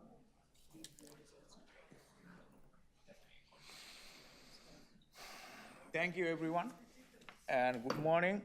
My name is Thomas Gomez. I'm living in the 2303 Islington Avenue East. That is a Scarborough. And this is a thing, we are in need to change something. To rent safe, they're going to change something. In my building, is so many things is going on, and garbage, rat, black mold, this kind of things are going on. And my building percentage is a 93. There's so many things is going on there, and nobody cares. And these are things more need to change. They're taking 1 month to fix it something. That is too long for that. They have to short time, they're going to fix it, these things. And address the building knows there, a landlord to take it action for these kind of things. And city also need to, RentSafeTO need to do these kind of things. We are living, everybody is saying that democratic way we are living. We are not living in the democratic way. This kind of things is a rent, who is a rent, giving to rent, 65% people giving to rent, he's earned money to giving to rent in the landlord. They have the responsibility to do so many things. And people need to living peace. And not these people is not living like that. And so many frustration going on now. We are to see this city have to do something. And RentSafeTO have to do. This is my building, these kind of things, rat, everything is there. Nobody cleaning it up. And this is a percentage in the 93. That is unbelievable. And I want to see that the city have to need to focus, support this tenant. They're doing this hard job, and they're living like that. I want to see more in the councillor and city staff doing something for us who is living that building. And I just giving to support one more building, is a Kennedy Road, 720. You have to see and go there and see this smell everywhere. That didn't fix it. Exhaust fan is not working. These kind of people, we are living in the first world country and we are living like that. It's not acceptable. And you guys, I'm just saying this, all the city's member and councillor, do something for us to help out this kind of situation. And that is the things I have to do, say to us, and everybody listen my voice and do something. Please, you guys see these kind of things. Thank you so much, and that's it. Thank you. Are there any questions for Thomas? No? Thank you so much for coming and sharing that with us. Oh, sorry, Councillor Myers has a question for you. Quick question, have you ever tried to contact RentSafeTO to address some of these issues? Okay, there is a thing, I complain, I am the member of ACON. I contact with all the tenants that sometimes they're going to call me, say this, I call them, they're taking so long, they're giving to 30 days. Already landlord taking the almost 2 months, and then when is a complaint that is a RentSafeTO, that give it them this 1 more month. That means 3 months, 90 days. One repair things to take it the 90 days. So you have contacted RentSafeTO? Yeah, that is the thing, is it? It's not, and even in the 90 days, was the issue addressed? No, that 90 days, when is it given to RentSafeTO, call them and say this, I give it 30 days. There is the beginning going, the last week they're fix it. That means that hurts me and hurts all the tenants to do this kind of things. That give us punishment. So just so I'm clear, was the issue, it took 90 days, but was it eventually fixed because? Yeah, that is a fix it, yes. But it took too long? Yes, too long. That is not, Okay. Yep, no, thank you. Any other questions? Thomas, thank you so much. The next deputant I have listed is Michael Cawthra. Hi, Michael. Come on up. Would I be able to use the projector? I do have Yep, some yep, photos. just put it, whatever it is you want us to see on the slab there. And facing just like you would normally look at it yourself. Like not upside down, but just right side up. So like this little Put it screen on, no, put it on the pad, the white screen area there. Sorry. The white screen. Great, okay. Show. No. Oh, face up. Cawthra will show you. There you Okay. go. There you go. Teamwork. There we go. Okay, Just hopefully. straighten that up a bit. Okay, sorry. Does that, okay, no. No, please just leave it flat. Oh, Yeah, that's, I'm sorry, just, I want to be able to show some things here. Sure. There we go. So there we are. Just I just leave have it. to kind Could of. you just put it down? I have more than one, that's the problem. Oh, I see. Okay. All right, I'm going to start your time now. Okay. Can you zoom in? See? Perfect. Oh, there we go. Okay. There you There go. we are. The public So, come on. There we go. Technology, everybody. Okay. I'm sorry. Let's go. So, I'll try not to rely so much on this. I'm terribly sorry. So, hello, everybody. My name is Michael. I'm the head of the Tenants Association of my apartment building at 1465 Lawrence Avenue West. I am also co-chair at Acorn from the Western Chapter. This lovely hole that we see in someone's bathroom is not from my personal units, but it is in my apartment building. That hole, ladies and gentlemen, took 10 months to fix. And 10 months to fix, mind you, that was suspiciously fixed with no issue. When Acorn organized a protest on February, the morning we made our protest was when that hole got fixed. I have other pictures in over here, but considering the difficulties with technology and time, I am not going to get into that much. But nevertheless, because of that hole and black mold that people are washing their dishes right beside and needing to use plastic tubs, and also black mold in bathrooms, and people living in conditions where they are cold or too hot, just not right. And black mold can get people sick. Nevertheless, the score at my apartment building is at 93%. It is 93% because the goal of the program is compliance, not necessarily punitive. I can be on board with that type of thinking if we actually motivated landlords to not neglect massive holes, for instance, or black mold, or holes that were left because of trying to address a black mold problem. The score tends to go down once we've given reasonable time to landlords, but we don't really have a clear indication of what that is. And also for 311, I was not aware of it personally until Acorn came in and then told me 311 was a possibility. Along with the protest, we also filled a bunch of 311 forms and sent them right away.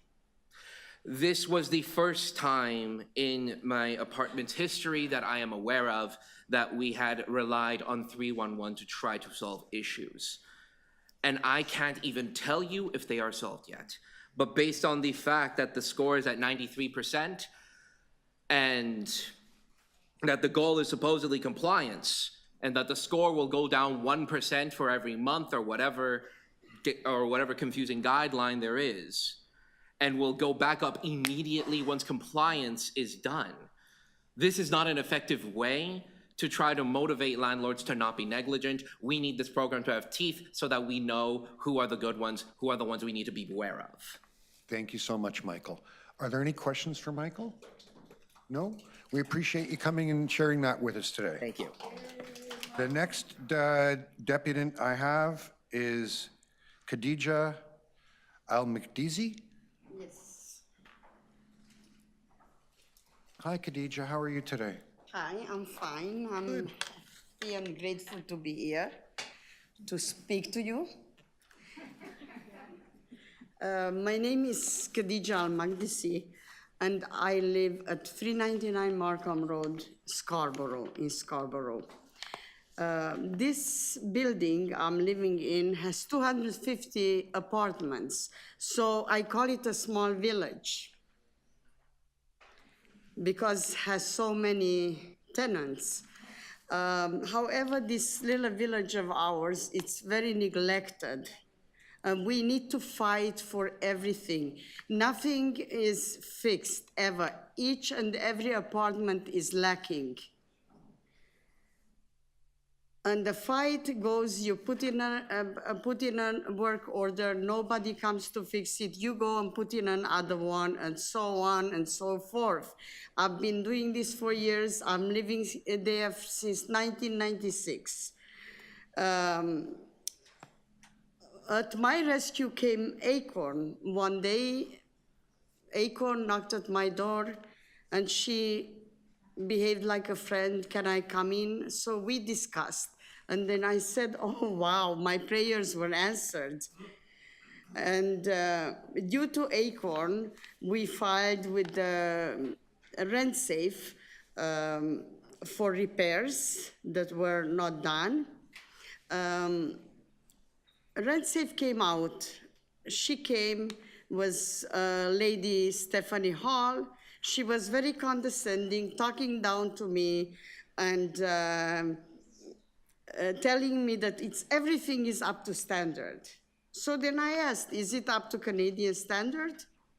She said those were my words. But I said, you come from a Canadian institution. I believe you talk about Canadian standards. Because my kitchen was falling apart, totally falling apart. So what we achieved, I got a new kitchen, and I thank Acorn for that. And without Acorn, we could never achieve anything. I suggest that Acorn should get some grants or some funding, because they are the ones that stand by us. RentSafe, however, I see some changes.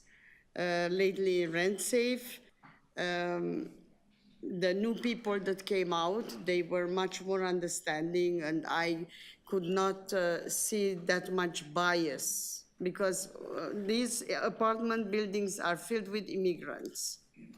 So we need people that understand the plight we go through when we come to a new country. Thank you so much. I'm afraid that I have so many more to say, but and we'll no have time. plenty of conversations in the future, I'm sure. Are there any questions for Khadija? No? Thank you so much for your time today. We really appreciate it. Next, Thank you. I have listed. And I appreciate you guys as well. Thank you. Anushan Selvasegar?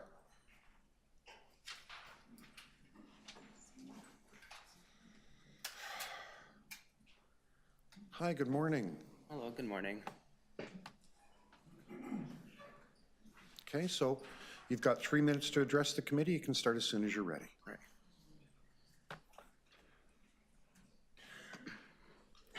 Hello, Planning and Housing Committee. My name is Anushan Selvasegar, and I'm a member of the St. Jamestown Climate Action Crew and resident of St. Jamestown. And I ask that I want to see RentSafe be more proactive in keeping our buildings safe from extreme heat waves. In one of our buildings, 375 Bleecker, we found out that we have a recreation room with a kitchen, a meeting room, and supposedly a library, all within our lobby. One locked, another used as storage, and another with seemingly a working kitchen that gets used on Fridays as an ESL class. It's a shame that residents don't seem to have access to it when they can easily be used as meeting rooms where tenants can get together and prepare themselves for climate adaptations and can be cooling rooms during extreme heat waves. This could be especially useful for the elderly and those in mobility devices, as they do not have to go far from home to reach them. The reason why I suggest this is because what we, the St. Jamestown Climate Action Crew, have learned, which is that not everyone can afford to deal with a heat wave. We've had residents complain to us about their new air conditioners breaking and having to pay out of pocket for it, while residents not having an AC at all in their units, witnessing firsthand the numerous occasions an elevator has broken down, especially within 375 Bleecker, as well as numerous water shutoffs for maintenance reasons that happen frequently. Aging buildings in St. Jamestown are not ready for upcoming heat waves. Instead, what we can do is bring in an adequate temperature bylaw that is now overdue. With it, building management will be helping tenants ensure a safer environment for them to keep cool for upcoming heat waves, as well as provide information to tenants in common areas, making it easily accessible to anyone. When you're considering the recommendations, I hope you understand that pushing for a max temperature bylaw for summertime, building managements will need to provide the necessary cooling equipment to keep all of our vulnerable residents safe and cool. Thank you. I'm happy to answer any questions you may have. Thank you so much. Are there any questions? No? Thank you for coming and sharing that with us today. Thank you. The next deputant I have listed is Daryl Chong. You've done this before. You know the gig. Good morning, Mr. Chair, committee members. Thanks for allowing me to appear today. I'm going to use this as well. You've seen the slide before. I think it's important to show it each and every time. It's, I don't know how to make this a little bit smaller. Anyway, it just shows the production of purpose-built rental by decade in the city of Toronto. And as you can see from the table, it's in the letter that I submitted. 80% of these units were built before 1979. We have a very aging stock. We need to do something to address this. We need to do something to fill the void of the absence of new production for the last 40 years. You know, but there is some good news in the report. That's a graphic from the staff report, summary of RentSafe review in 2023. The average score is now close to 88 and the median score is close to 90. So I think we're doing okay. I heard some stories a moment ago, and I don't disagree with some of their findings, but generally speaking, the buildings are in fantastic shape, especially considering the age and the number of units that are in our inventory. In fact, 23 buildings scored a perfect 100 this last cycle. So that's very impressive. However, the fees keep going up, and it's been outpacing inflation significantly. In the last 2 years, in 2023, the budget saw a $3.44 increase per unit. And this current year, $4.48 per unit were the increases. Those two increases over the last two budget cycles is 63%. So the sticker price per door per year now is over $20. And we would get that if the average score was, 50, but it's 89 now, right? So you gotta keep in mind that apartment buildings are paying more than their fair share already. The property tax rate for the old apartment buildings is still nearly double what people pay in their house or condominium.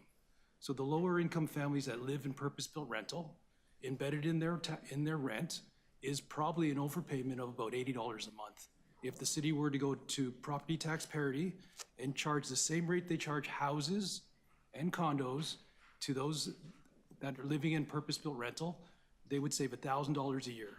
And if you've lived in that same unit for 20 years, that's probably closer to $30,000 that you've overpaid, right? So before you move forward with any sort of increases, you need to give great consideration and create a full justification by why you need it.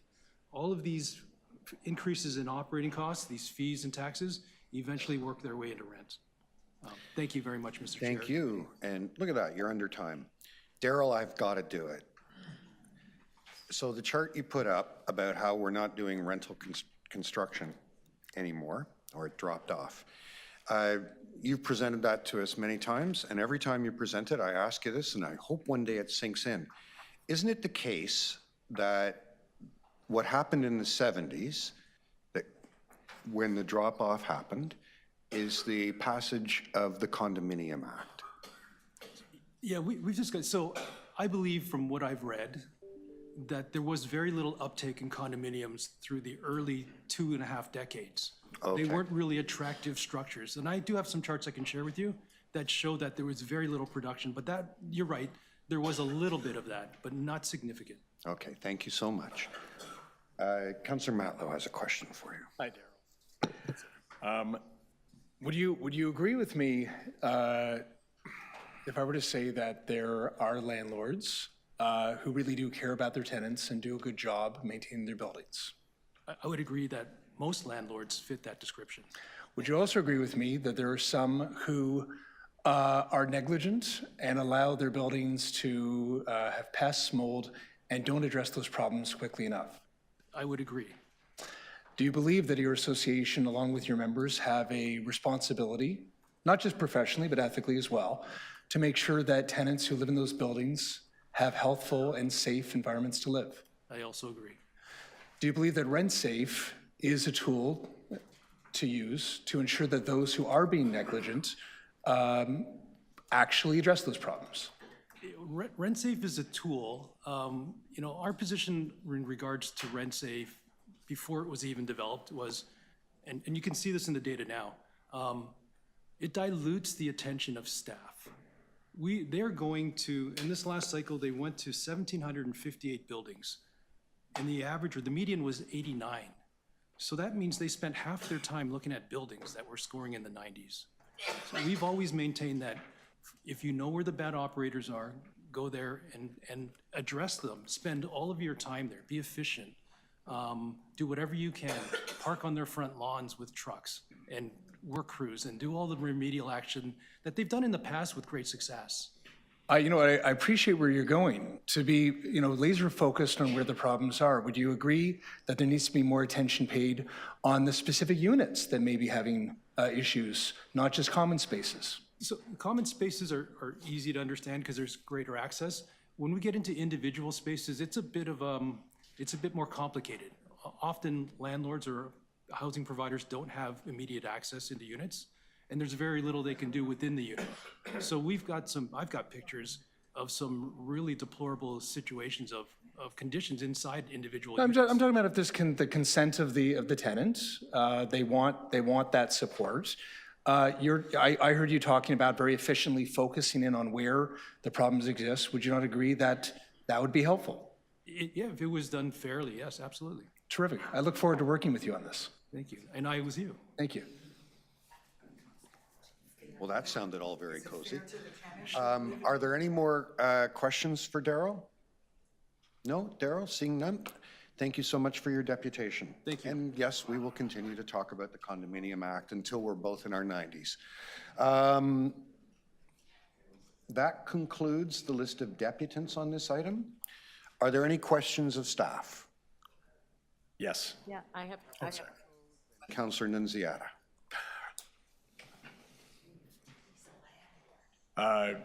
To Carlton, and to inform my colleagues as well, there have been various revisions of a motion that's been prepared that'll be moving soon. Could you just speak to, you don't have to make a long speech, but essentially are you comfortable with the language that we're using in the motion? So the short answer is yes, we can work with the motion. It is in the, we want to work with you, with tenants, everyone to continue to improve this important program. Thank you. Councillor Nunziata. Okay, thank you. So to staff, so there were 1,758 building evaluations done, according to your report, and that you issued 1,187 orders to comply and 132 notices of violation, correct? Through the chair, that's correct. Okay, so, and 20 orders to comply. So my question is, and you've got the total of the violations, the fines for $110,950.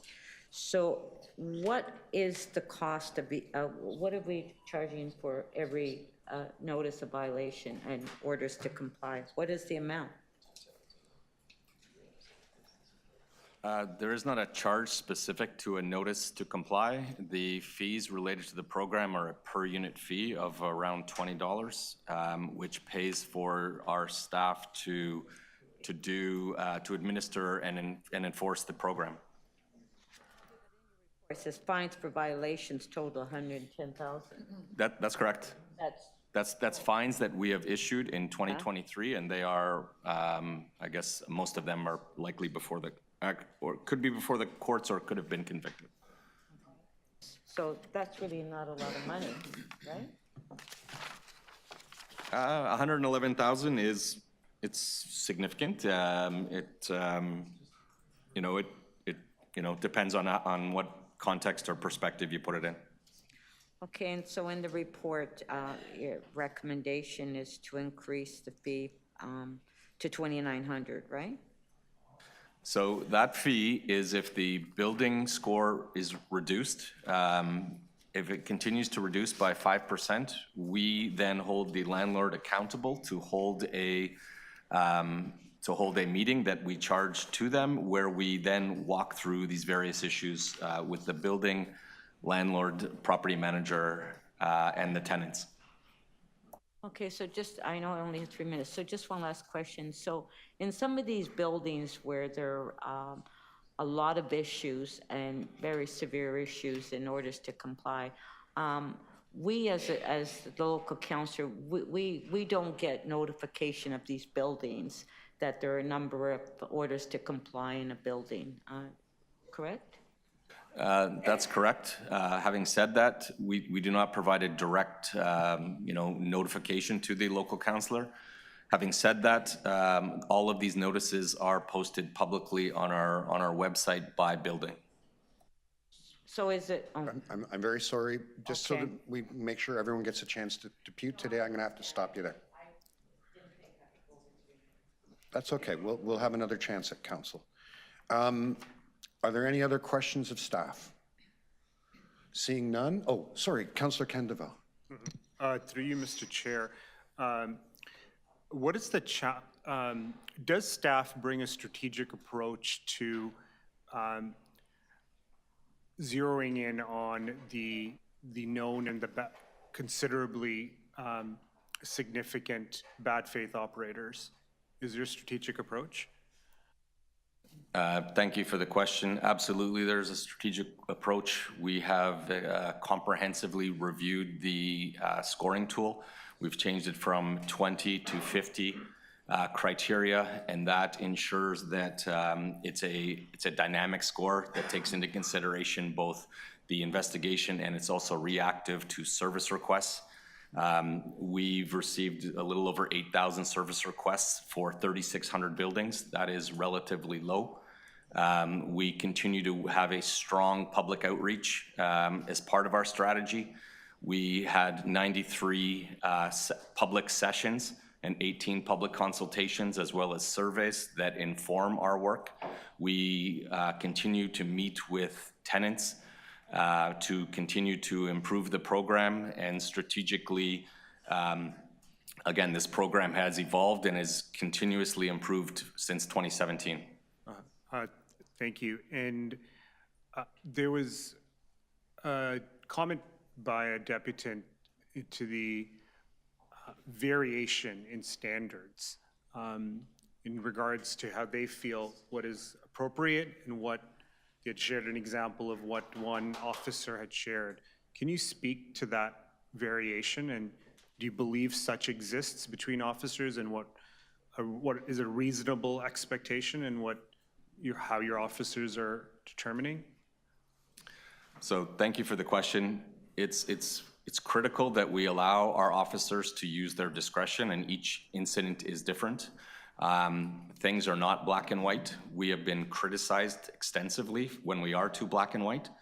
So it's really important that we allow our officers to have the discretion they need to evaluate each issue. We do prescribe what we feel are reasonable timelines to complete work. Property standards orders are appealable. They do have timelines associated with them and can make it longer. We share the same objective that we want to correct deficiencies as quickly as possible. Again, we share that objective with tenants that we want landlords to address the issues in a timely fashion. And last question, how would you characterize the training that's provided to our officers? I'm going to defer that to our manager of RentSafe, Janet Stokel. Through you, Mr. Chair, our training is ongoing. We believe that is something that has to adapt with changing dynamics, changing workloads, changing priorities. We have consistent training throughout the year, both on our revised evaluation tool process, our audit process, our engagement, along with other sort of program alignments, whether it's public health issues, bed bugs, mold, with electrical safety authority. So we want to make sure our training is consistently reviewed, it's consistently delegated. It's done through tailgate sessions, one-on-ones with our supervisors, and it's a continuous process that we do on a yearly basis. Okay, thank you. Thank you. Are there any other questions? Councillor Bradford? Thanks, Mr. Chair. Through you to MLS, how many staff do we have in the RentSafe unit? So thank you for the question. We have 45 staff in this program, 36 of which are bylaw enforcement officers.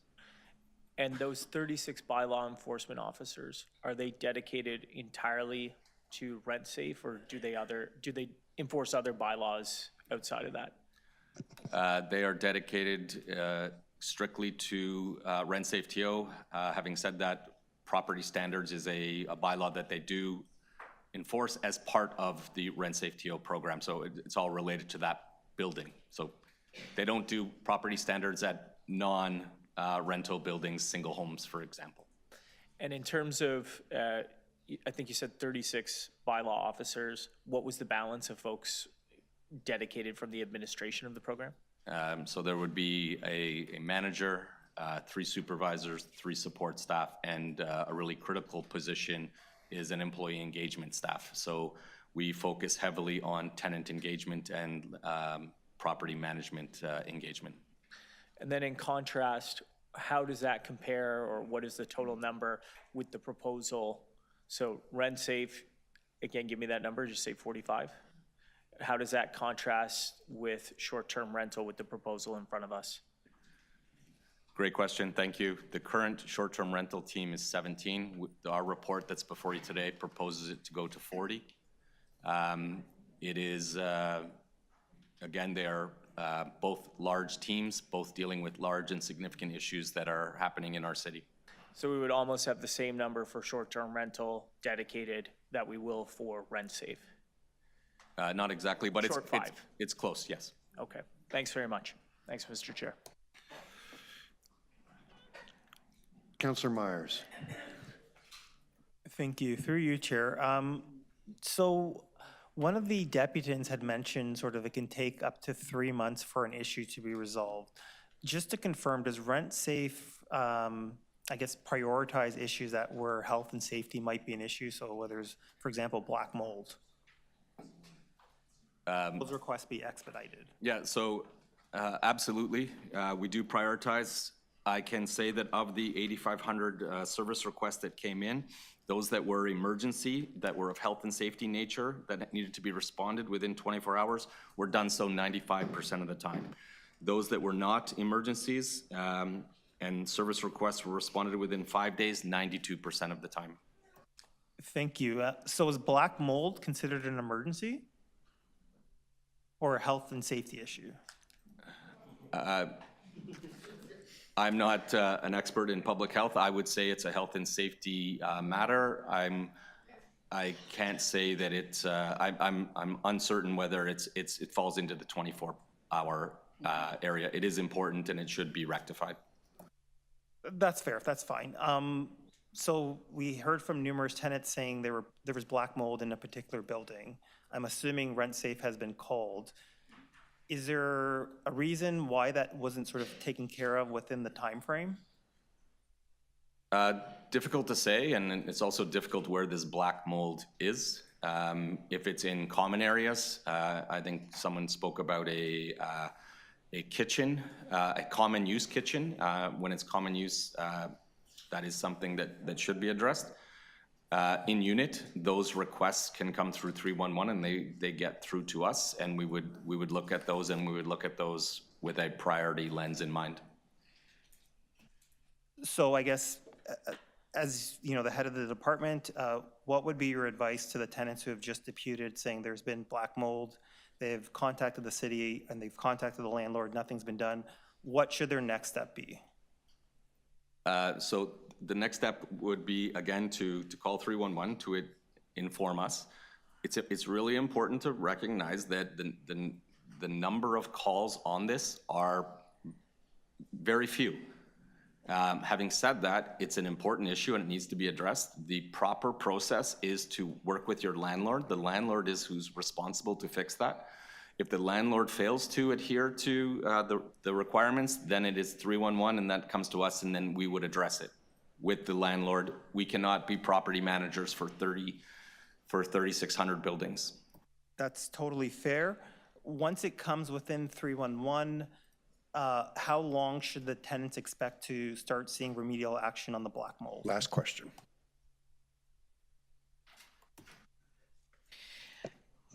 Through you, Mr. Chair, in response to that, what we have established in municipal license standards is a priority response model. So once we receive that phone call or that service request from 311, it will be directed to our attention, and we'll just speak specifically to that. Based on the nature of the complaint, it'd be prioritized a 1, 2, or 3. In consideration of that, it'd be most likely within 5 business days that they would be able to respond to it and engage the tenant to find out what action, what inaction has been taken, and start that conversation. Again, part of our service delivery is to ensure that the operator, owner, has not rectified, has not acknowledged, has not taken action to it. And we act as an intermediate between both parties, the resident and the landlord, to get action taken. If the landlord is not taking an action to that service request that's there, we'll file the necessary paperwork depending on what the cause and the concern is, whether that's a property standards order, a notice of violation, and then our process of enforcement will begin. Ultimately, compliance is our main objective and our goal, as we want tenants to reside in properties that are maintained and healthy. But we do have those various tools that we can use to ensure that the landlord and operator does take action in an appropriate amount of time. Thank you. So just to clarify, within 5 business days? In fairness to everybody, you're over time. Councillor Thompson has some questions. Thank you, Mr. Chair, and I'm hoping to be really quick. Through you to staff, in the new remedial action inspection fees, you have a list of things that you can take action on: cutting long grass, weeds, waste removal, and graffiti, and so on.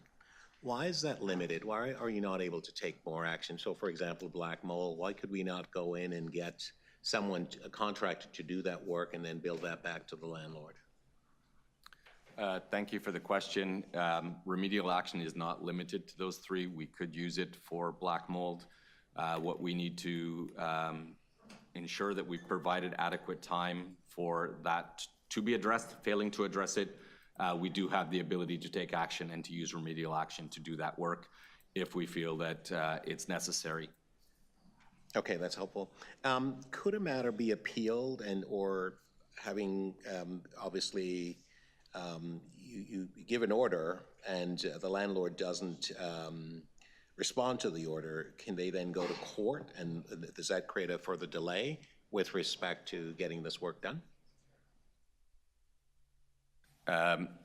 If it's a property standards matter, there is an opportunity for appeal, and that could, again, lengthen the timeline to have it rectified. And during that timeline, are you able to issue additional orders, or do you have to wait in order for the proceedings to take place?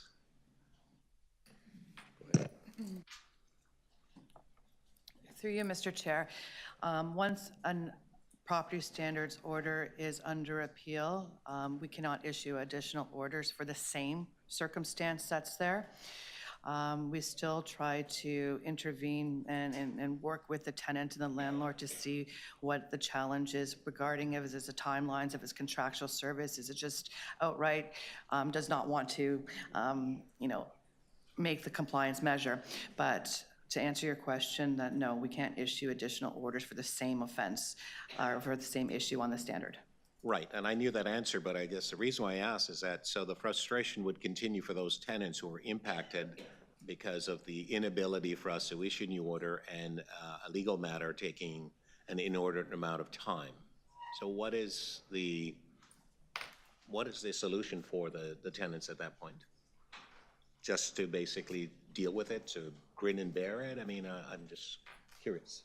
Yeah, I understand your question. I understand the challenge. It is a process that we need to adhere to. Again, we don't want to come to that situation. We need to work with landlords and property managers to do the right thing and to make the corrections that are best for the tenants. Thank you. Thank you, Mr. Chair. Thank you. I believe everyone's had their turn. So we'll now move to speakers. Councillor Matlow, you wanted to speak? Yeah, I have a motion that I alluded to earlier.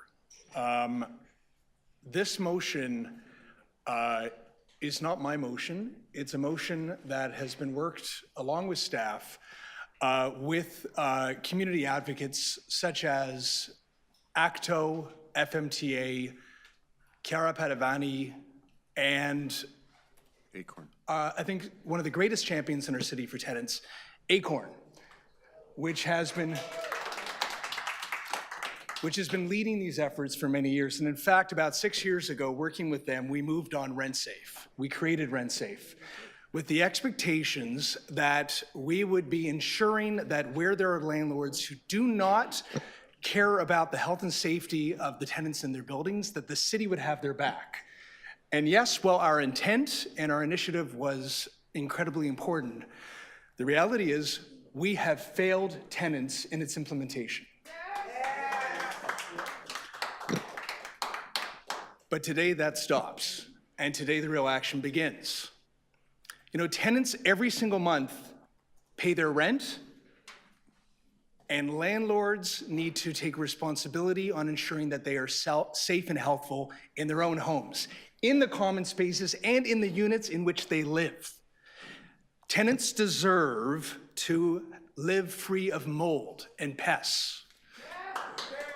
Tenants deserve to be able to invite their friends and family over without feeling the shame of living in environments that they would never want anyone to live in. And I think all of us would feel the same way about the people who we love and know in our lives too. Tenants deserve to have their own units inspected along with the common places. They deserve to know that there's a standard operating procedure, that everybody understands what the expectations are, what the rules are, and when the landlords have actually met the demands of the City of Toronto. Tenants deserve to know that when a landlord does not meet their responsibilities, that it's going to hit them where they hurt in their own pocketbook with a real monetary penalty. Tenants deserve to know that City Hall has their back. And the reality is, under the last administration, City Hall did not have their back, but we have a new administration and a new opportunity to do the right thing. Today is where we begin to make sure that we don't just say we want the city to take action, but we set real deadlines and expectations on ensuring that we actually do it now. I want to speak to a couple of other matters very briefly. Yes, we also need to work on, and this is aside from this meeting today, we need to get the color-coded signs done, and we're going to continue campaigning on that. And yes, there should be a 26 degrees Celsius maximum temperature along with the ability for tenants to be able to open their windows when it's hot, so people aren't boiling in their homes, and we're going to continue working on those priorities. Thank you, Councillor. Okay, members, the motion, I know it's lengthy. We got it pre-circulated. Are there any questions of the mover? Are there any questions of the mover? No. Does anyone else wish to speak to the item?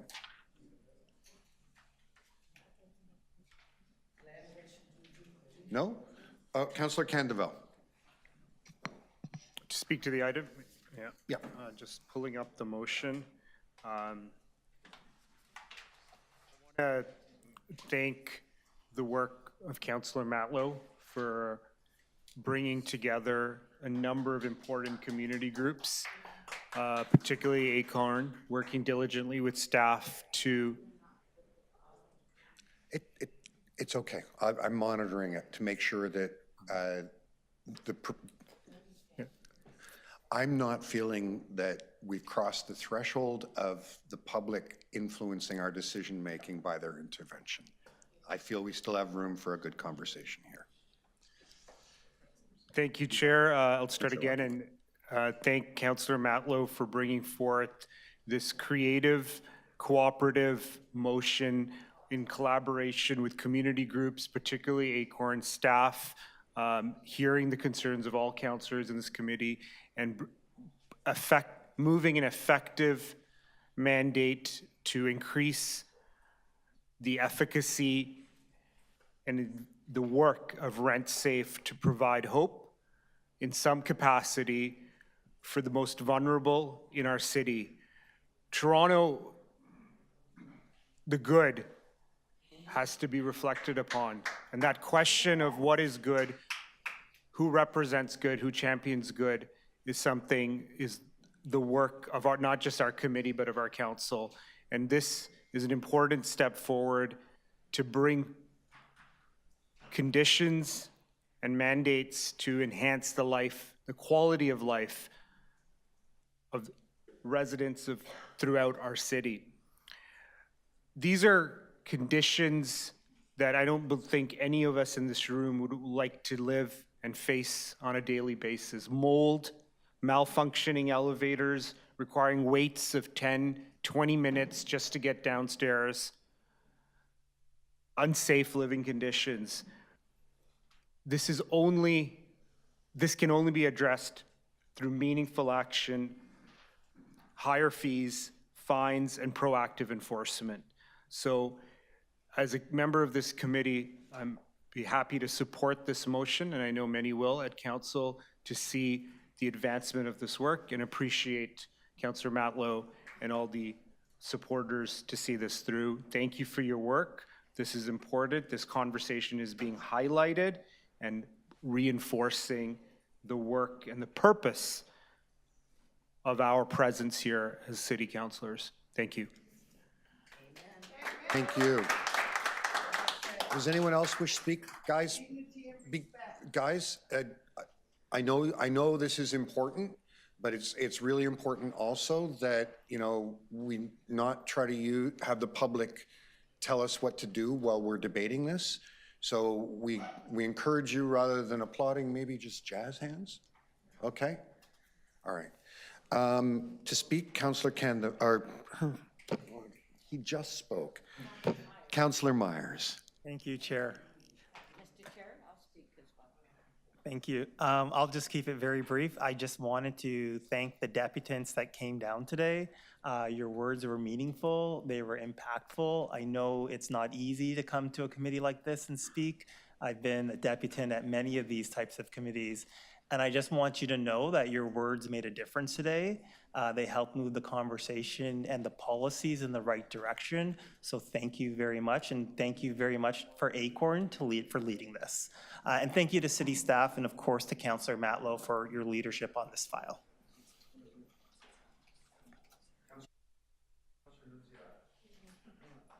Councillor Nunziata. Okay, thank you. And when I asked questions to the staff about the fines, and the reason I asked that, because I didn't think it was, the the fines were as high as they should be with the amount of revenue we're getting from that. So I do support increasing the fines. But I have an issue with the appeal process. We heard from staff that if there's an appeal, sometimes it could take months, even longer. So if there's any way that staff can come back on making that appeal process more efficient, and I just spoke to staff and they said that they're bringing forward actually a report on amending that policy or trying to make it more efficient. Because I think it's wrong that tenants have to wait for months, even years, if they appeal the process. And I know it's their right to appeal, but you know, it makes it very difficult for tenants. And so the fines I absolutely agree with, because that's the reason I asked those questions. I wanted the fines increased. But also I asked staff at the same time is that some of these buildings that we do have very serious issues with, that there's a number of orders to comply and fines, that it would be an opportunity, if it's possible, that the staff could send an email to the local councillor and advise them that this building in particular has so many orders and it's, you know, elevators, or so we're aware of it. And we can as well meet with some of the tenants as well. So I know it's posted, but I think some of the buildings that we have really severe issues with, that's a health issue, that it would be an opportunity, if it's possible, to just send a notice to the councillor's office, the local councillor, and advise them, just like we get notices on building permits, notices on liquor license, we get notices on that. And I don't think it's gonna be a hardship if members of council want that notice. So I do support the staff recommendation and the motions that we have, and also express the recommendation 3 to the Premier of Ontario for higher set fine penalties. I think that's very important, because the reason it continues is the fines are nothing. And people rather pay the fines than do the work, right? And so I agree with that, and so hopefully we can get a response from the province on that. Thank you. Thank you.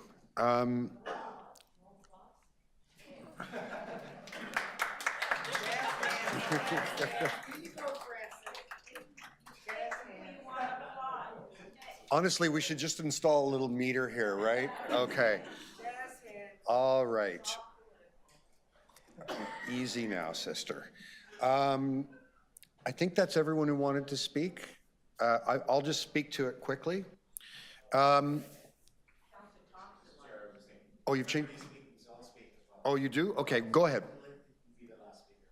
Mr. Chair, I want to just thank everyone for obviously this collaborative approach in terms of addressing fundamentally important issues as it relates to those who are renters and people who are living in conditions that are extremely challenging and so on. I will tell you, my first real episode after being elected in 2003, so December of 2003, I was called to a home, and it was a Toronto community housing facility at Midland and Lawrence area.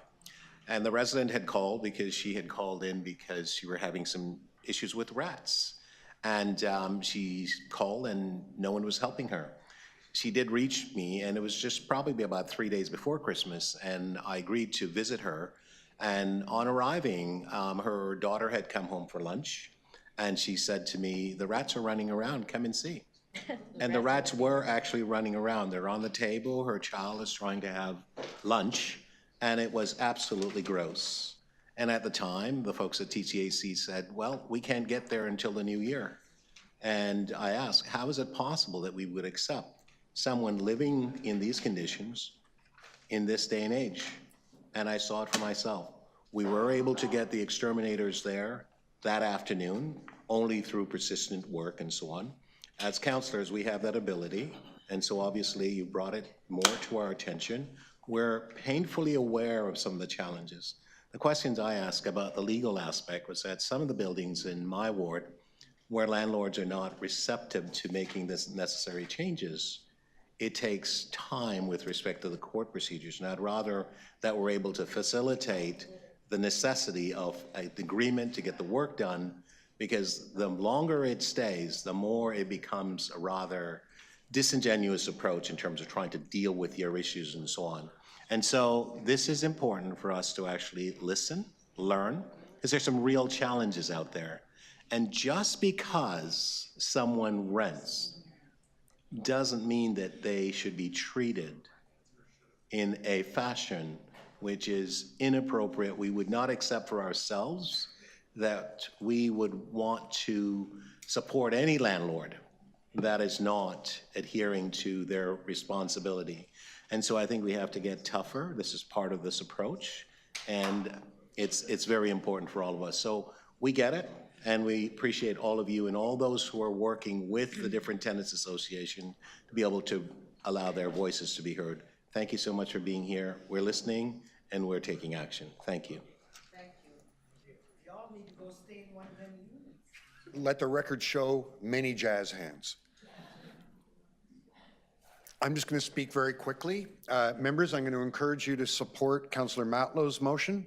And I also want you to know that, you know, city staff and the public working together to come up with advice for council is the way it should always operate. We're at a very important moment in not just Toronto's history, but in Canada's history.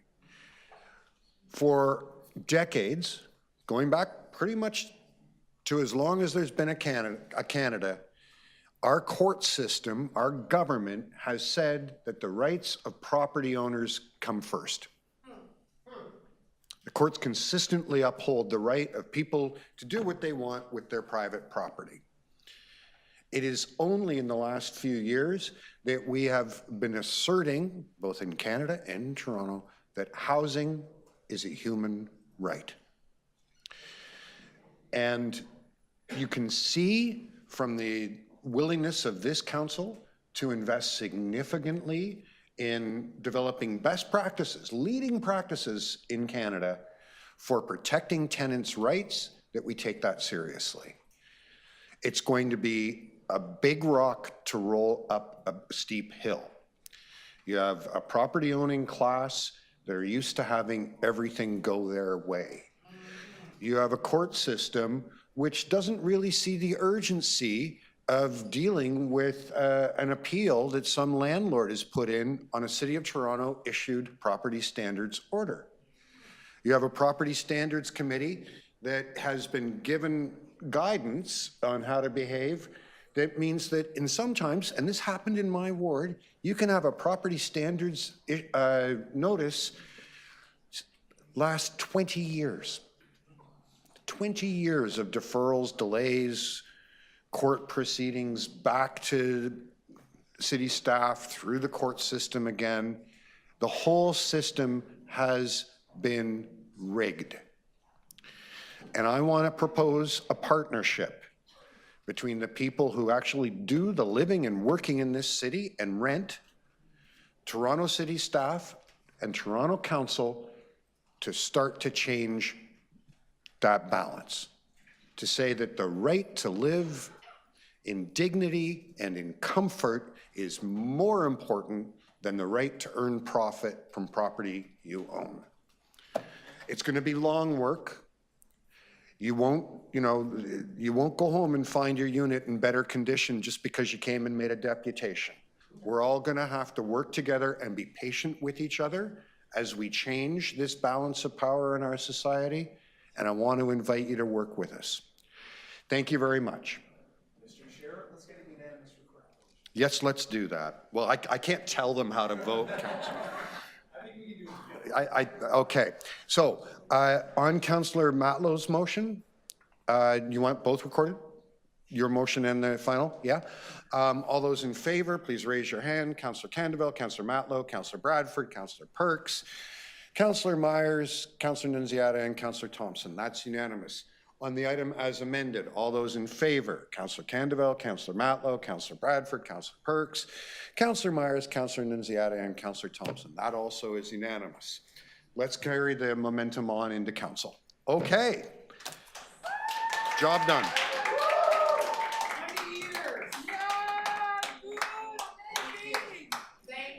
Okay, order in the court.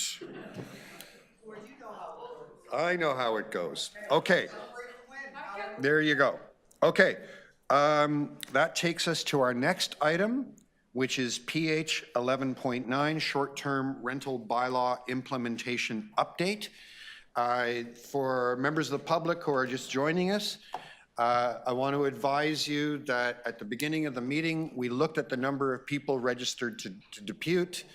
We looked at the fact that in our bylaws on Fridays, we have to end half an hour before sundown to permit religious observance. And we realized we wouldn't be able to give you the full 5 minutes that we normally do for deputations. So we're limiting deputations to 3 minutes. The first deputant, guys, I know you're excited. If I can just, to people in the gallery, I know you're excited. Councillor Matlow, I know you're excited and want to celebrate, but we have too much business to do the celebrating in the committee room. If you want to go outside and party, I encourage you, and I'll be there with you in spirit. The first deputant I have listed is Craig Urquhart. Oh, I was going to say good morning, but good afternoon. Good afternoon. Welcome, Craig. You've got 3 minutes. You can start as soon as you're ready. Thanks. Great. So I want to give you some idea of the collateral damage you're causing and whose lives you're about to destroy. My wife and I are 50 years old. After a lifetime of work, we finally own our own home. We lost our jobs when the epidemic started. I'm doing my PhD at York. I study refugee integration and forced migration. My wife's a documentary filmmaker. She focuses on refugees. I'm going to tell you now, there's not a lot of money in either of those two things. The people who stay with us are mostly not tourists, but locals. People who are renovating their houses, putting up relatives for a visit, people from the suburbs going to a concert. Our place is affordable and convenient, and we do a great job. We live in a house with a basement we rent. It's a gray zone where we can't long-term rent. There's lots of people in our situation. If you make it impossible for us to operate, you're not going to be creating any other long-term units. It won't happen. Last year, because of the MLS department's creative enforcement, we lost over half of our yearly income, and we're now badly in debt. Without help from Councillor Brad Bradford's office, by the way, only partly successful, we'd now be homeless. Even they were astonished at the MLS's behavior. We detailed all of this in a formal submission.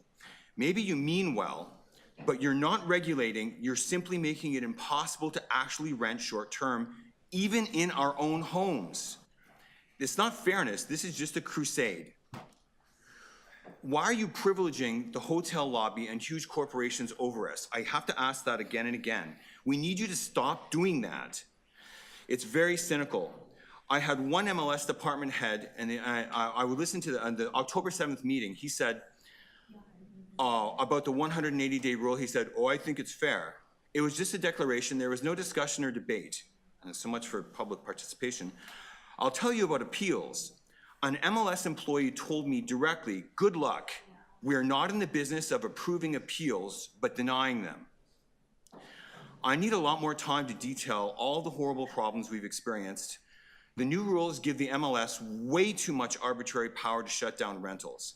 Already it takes months for them to respond. They make endless mistakes, and they seem to use bureaucratic delays as weapons. This is how it feels. The City of Toronto reminds me of a drunk parent who hears kids playing, gets irritated and goes after the first one he sees, the quiet child, puts his foot through the Lego building he's been constructing for 3 days and screams at him.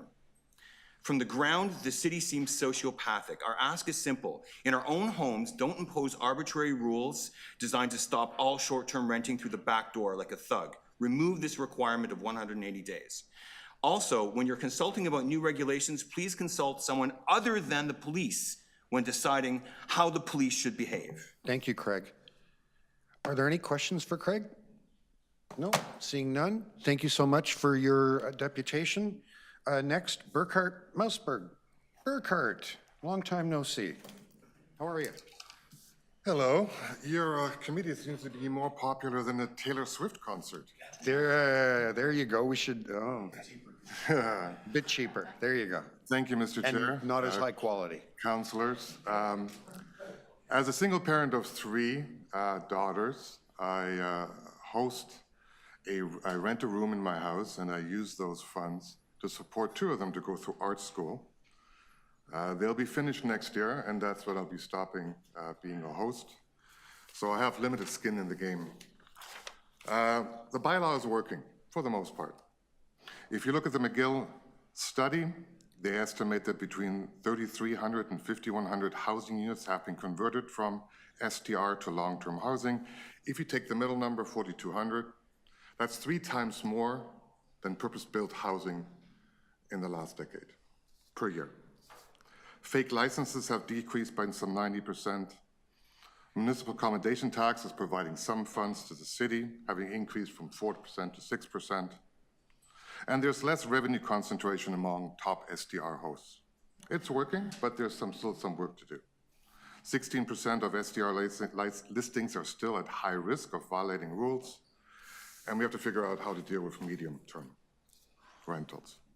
The staff did a terrific job in the consultation, despite the fact that they were often treated disrespectful by some of my colleague hosts. And most of the proposed changes are reasonable. Requirements to confirming principal residence is reasonable, enhanced data sharing is reasonable, improving access to revoke operators registration is reasonable, increasing the fees is reasonable, and improving enforcement and compliance provision is also reasonable. The one change I would say is I would urge you to reject the recommendation 1D to limit operators to 180 days. And I'm only talking about sharing a room in the house, not as a complete unit. And I have 3 main reasons why you should reject the recommendation. Number 1, there's no plausible or convincing rationale for doing so. Number 2, this could actually lead to reduction to tourism. And number 3, the city will lose revenue. The only reason I could hear at the consultation from staff was to establish a level playing field between full housing and shared housing. I don't think that's true. That's comparing a car with a bicycle. And who indeed is asking for that criterion of level playing field, because who's asking for it? So I don't think there is a rationale that's been put forward that's reasonable or credible. Proposed change could lead reduction in tourism. Those folks that rent from me at $100 a night will not rent a hotel at $300 a night. So therefore, less expensive overnight options are available for tourism. And I do think that will reduce tourism. And finally, using revenue, estimating using the numbers in the McGill report, roughly $2 million. So therefore, I urge you today to do 2 things: reject recommendation 1.D, and also increase the MAT tax to 8% 2025 and 10% in 2026. I'm afraid I have to stop you there. Are there any questions for Burkhart? No, seeing none. Thank you so much for making a deputation here. Oh, Councillor Thompson? Sorry, Burkhart, just stay. Just quickly, through you, Mr. Chairman, how do you recruit, or how do you generate your clients? How do you what? Recruit and generate your clients. Through a posting on Airbnb. Okay, so you promote your facility and people obviously respond and they come and they pay you a fee and... Yeah, it's the way the app works. It's like like an app for Uber or any other apps where you have fun. Right. So I gather, though, I've known you now for a long time, and I've gathered you would have asked the question of staff: why is it essential for 180 days? Did you ask that question as to why? Yeah. And did they give you an answer? The level playing field question, that the STRs that are complete units should be on the same level playing field as the STRs that are truly shared. And the other reason that was given in the McGill report, if you look at it, is to increase housing options. Me personally and others that I've spoken to that have a similar arrangement, we will not take on a permanent roommate. My mother comes to visit, my friends and family from Germany come to visit.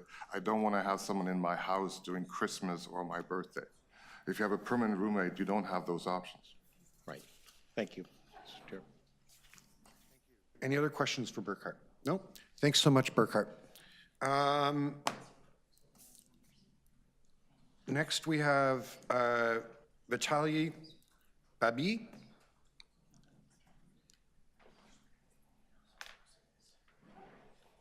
Vitaly?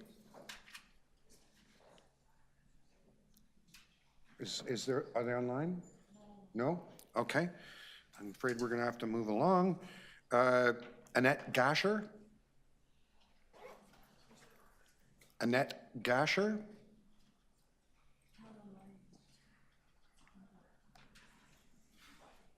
Next is Lena Nedzgotsko. Thank you. No, please tell me the right way to say it. Nedishotko. I apologize. It took me a while to learn it too. You're very kind, thank you. Okay, you've got 3 minutes. Okay. Go ahead. Good day, committee members. My name is Lena Nedishotko. My husband Paul and I have been hosting for 10 years on the Airbnb platform. Just to give you a quick background, back in 2009, Paul and I both lost our career jobs within a 2-month time frame at the age of 50. I was employed with Bell Canada for 29 years and had 5 years left to retire. Being let go early resulted in a limited pension and no benefits whatsoever. From experience, I can truly say that today no job is secure. Paul and I decided then to start up our own renovation business and were self-employed for 5 years. As you get older, physical work becomes harder, so we decided to give it up. At that time, there were many changes in our personal life which made it difficult to pursue a full-time job. Our daughter introduced us to Airbnb in 2014, and it worked for us. In 2016, we participated in crafting meaningful regulations through many consultations with Tracy Cook and the ML&S staff. We complied with all regulations. We registered our 2 listings, which are in our one and only home in which we live in. Since 2022, we have been delisted 3 times without notice. We've been threatened with a $100,000 fine. We've been bullied, demonized, and even called criminals on live radio. Fast forward to October 2023, where hosts are once again dealing with changes to regulations. Since that date, we've been told by city staff we can't have people coming and going from our house. And we're even told we can rent to international students, as you would be surprised with what they would live in. We've also been told we were commodifying housing in the only house we own and which we live in and have been for the last 40 years. We rely on this rental income to supplement our limited pensions. We require flexibility to use our one and only home as we see fit. The city does not own our home. The city did not put 1 cent into our home, and now they want to dictate who we can rent to and for how long we can rent. We need space when our children and grandson come to visit. And by the way, when we go visit our children, we block our calendars. We are an owner-occupied listing. I also have an aging mother. Thankfully, her health is good and still lives on her own, but we will bring her into our home if and when her health takes a sudden turn when the time is needed. We're not taking away critical rental stock. Our home was never part of the city's rental stock to begin with. We have not rented long-term in over 30 years. We live in a 920 square foot purpose-built single-family detached dwelling. We also live in Scarborough, and most hotels in Scarborough have been converted to shelters, shut down to be demolished, and converted to luxury condos. 90% of our guests are not even tourists. Many are former residents coming for appointments or visiting family and friends. Out-of-town visitors come. I'm afraid that's your time. Okay. All right.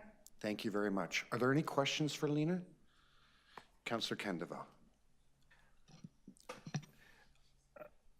You were sharing the reality of the clients that utilize your space, and you were touching on the reality that Scarborough experiences.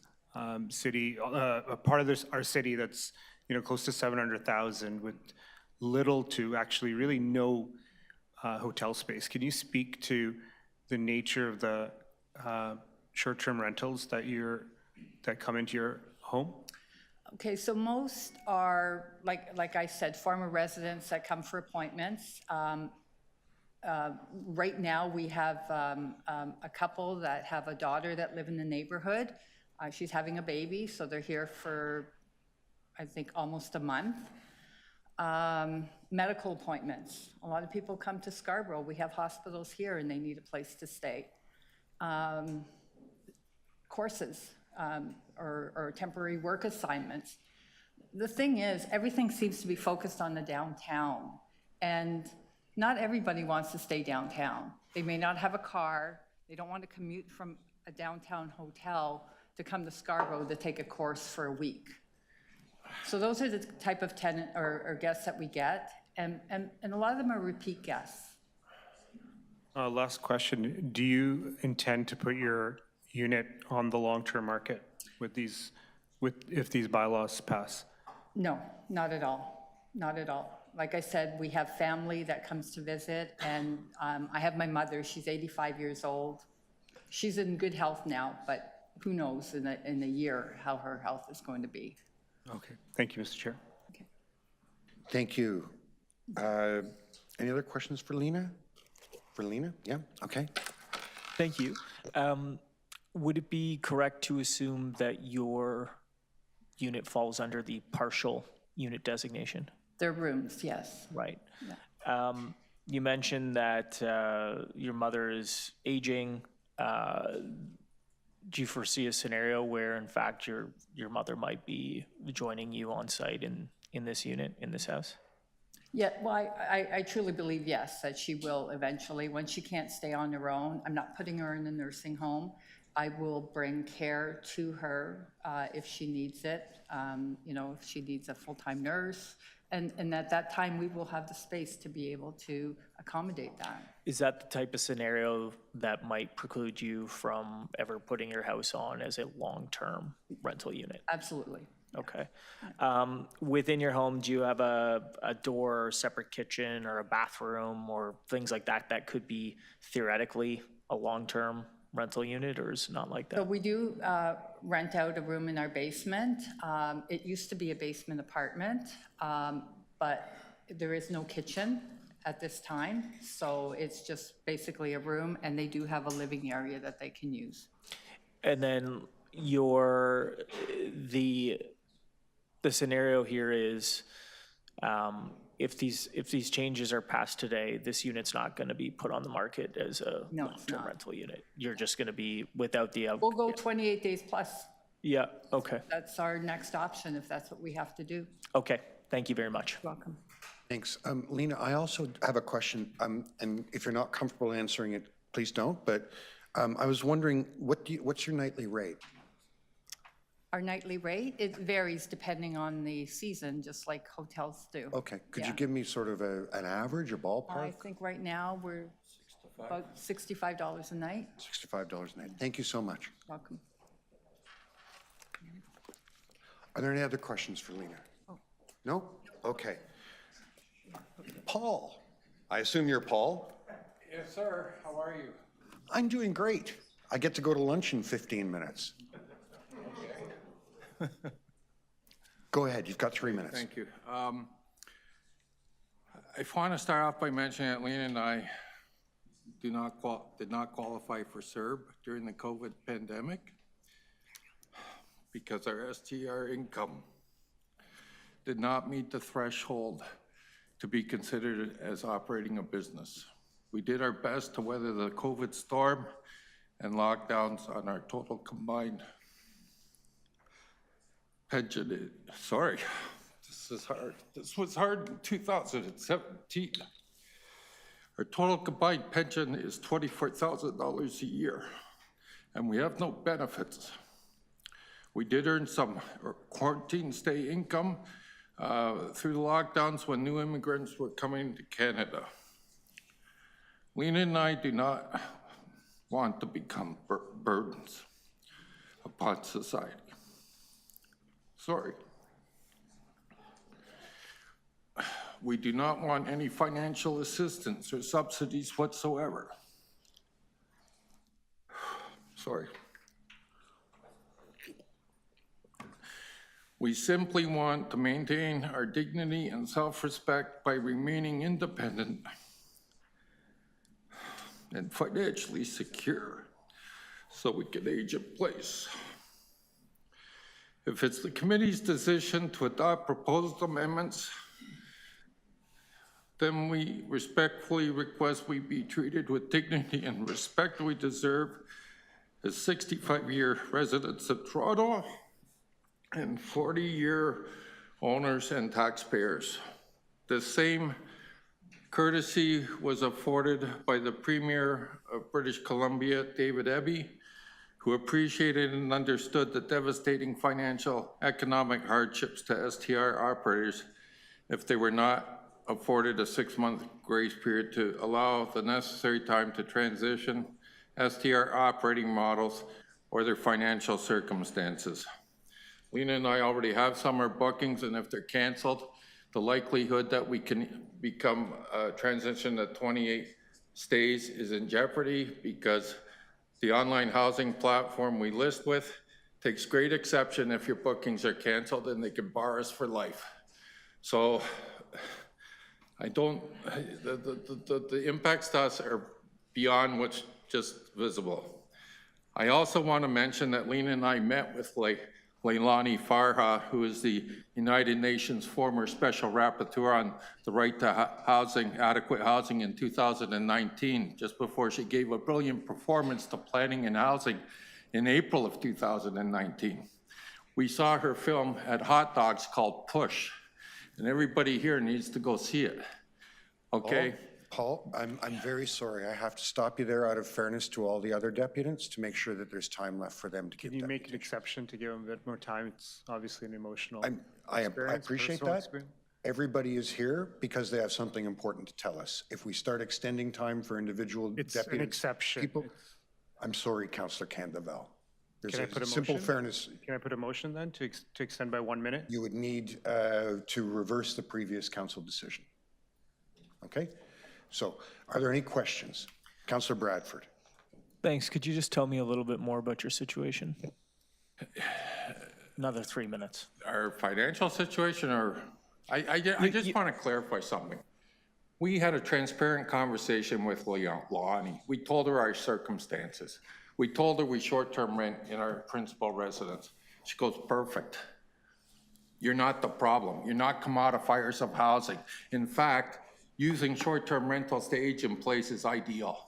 And I'm sorry, Mr. Perks, but you have the intent of the right to adequate housing very wrong, okay? That's specifically directed at investment companies, real estate investment trusts, and everybody else that commodifies housing for excessive profits, including Oxford Properties and Omar's Pension. I worked in the housing and land development industry for 30 years.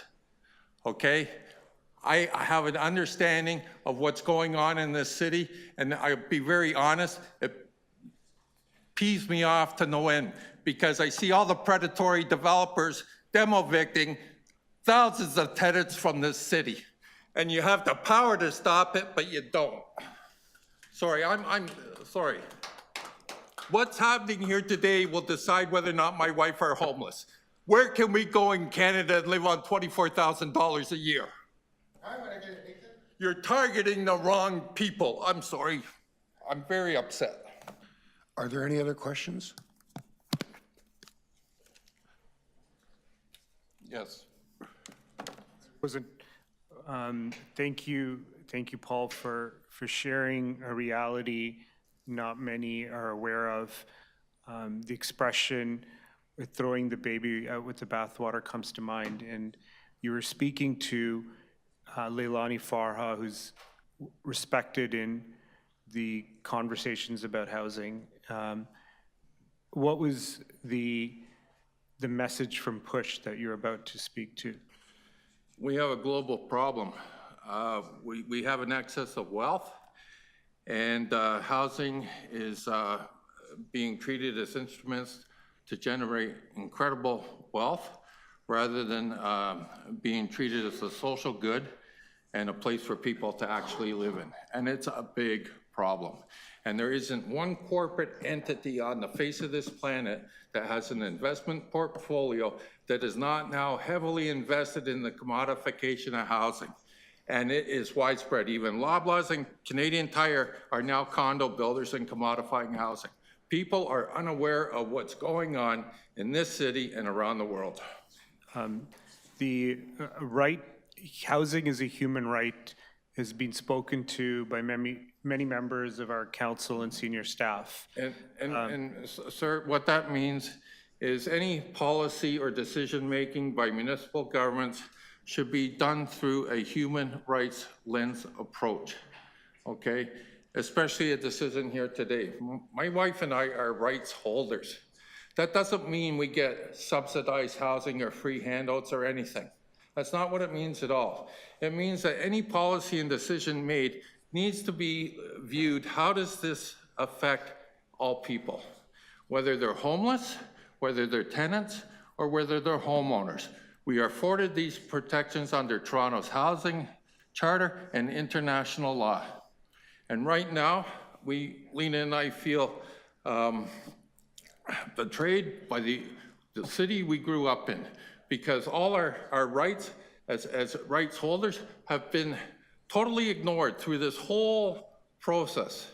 We spoke with hours and hours with municipal MLNS staff, and I get it. They've got a job to do. I am a former construction inspector for the city of Scarborough, okay? I've been there. I know what it's like to, I wasn't a building or property standard, but I built infrastructure for design and construction. And part of my role was enforcing the Occupational Health and Safety Act, and it can be a challenge, sorry. One last question before my time runs out.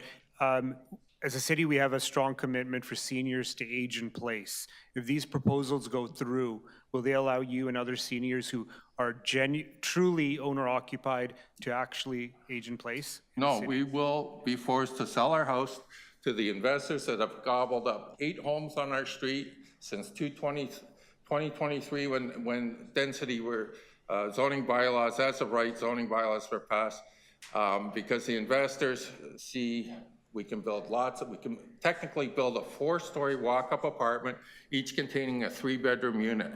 That's big dollars for the investors. Thanks, Paul. I'm going to stop there because there are a couple more people I'm trying to get in before lunch.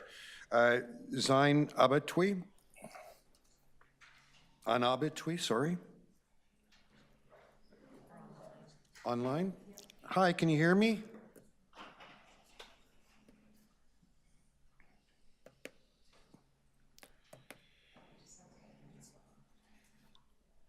Saeed, can you unmute yourself?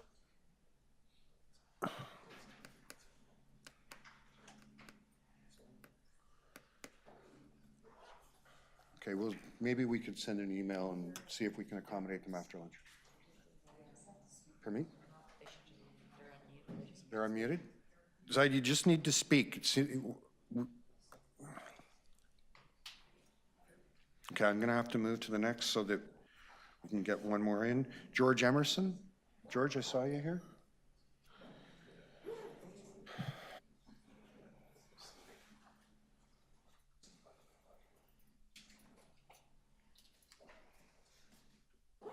Members of the committee, thank you. If I may, we're both representing the same association. She should go first, and then may I go? I only have time for one deputy. Well, Which one do you want to go before lunch and which one after? before, after, before. So Karen? Yeah. Yeah, let's switch. Chair, I'm going to have questions. Want to move a motion to Okay, extend you or know what? just do it after? No, unfortunately, I can't extend. Guys, what I'm gonna have to do, because we're now at less than 3 minutes before the break, is unfortunately ask you to come back after the break, okay? What time, sir? 1:30. We'll be back in committee at 1:30. And members, please be prompt. We're really squeezed to find time to hear everybody today, okay?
If I could ask members to take their seats, please.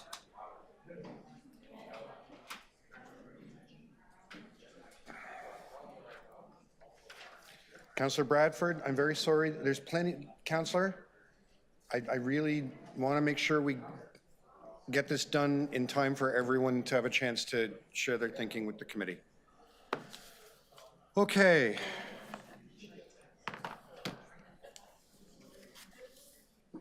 When we broke for lunch, we were hearing deputants on item 9, the short-term rental bylaw update.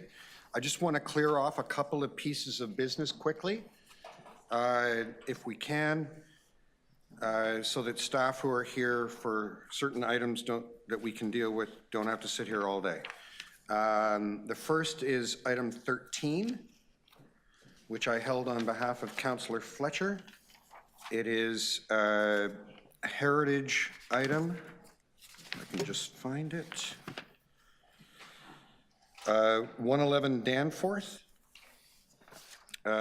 Councillor Fletcher, in conversation with staff and myself, has asked me to move that we direct this to council without recommendations.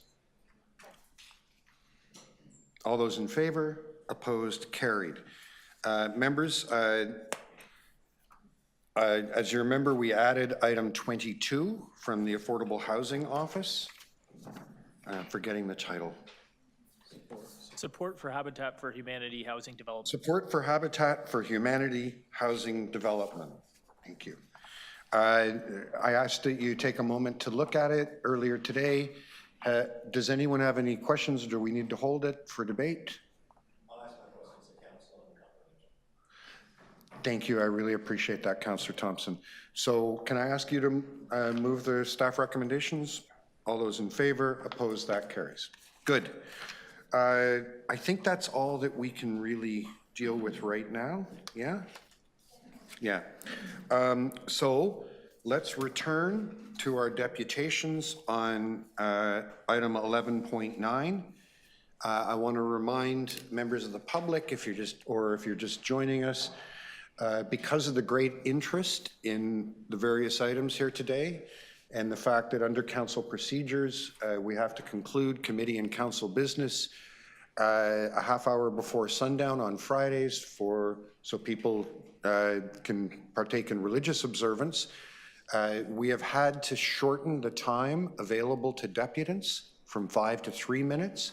We've also shortened the time for councillors to ask questions of staff and deputants down from 3 to 5 minutes and so on. I can just offer you my apologies. It's a very unusual circumstance that we can't just keep going into the evening, and I wish this meeting hadn't fallen on a Friday, but it was the only day that was available. So with that, as I understand it, we're going to have a deputation first from Kieran Newman and then George Emerson, correct? Okay. Kira, welcome. And thank you for your patience in waiting for lunch. You have 3 minutes. You can start as soon as you're ready. We have a housing crisis. Rapid population growth is compounding a long history of housing supply deficits. That's the elephant in the room that is ignored by this report.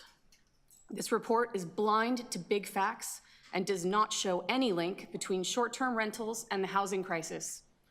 We will demonstrate the errors, omissions, and contradictions that David Waxsmith makes in this report and show that the report is a smokescreen and that STRs are a scapegoat.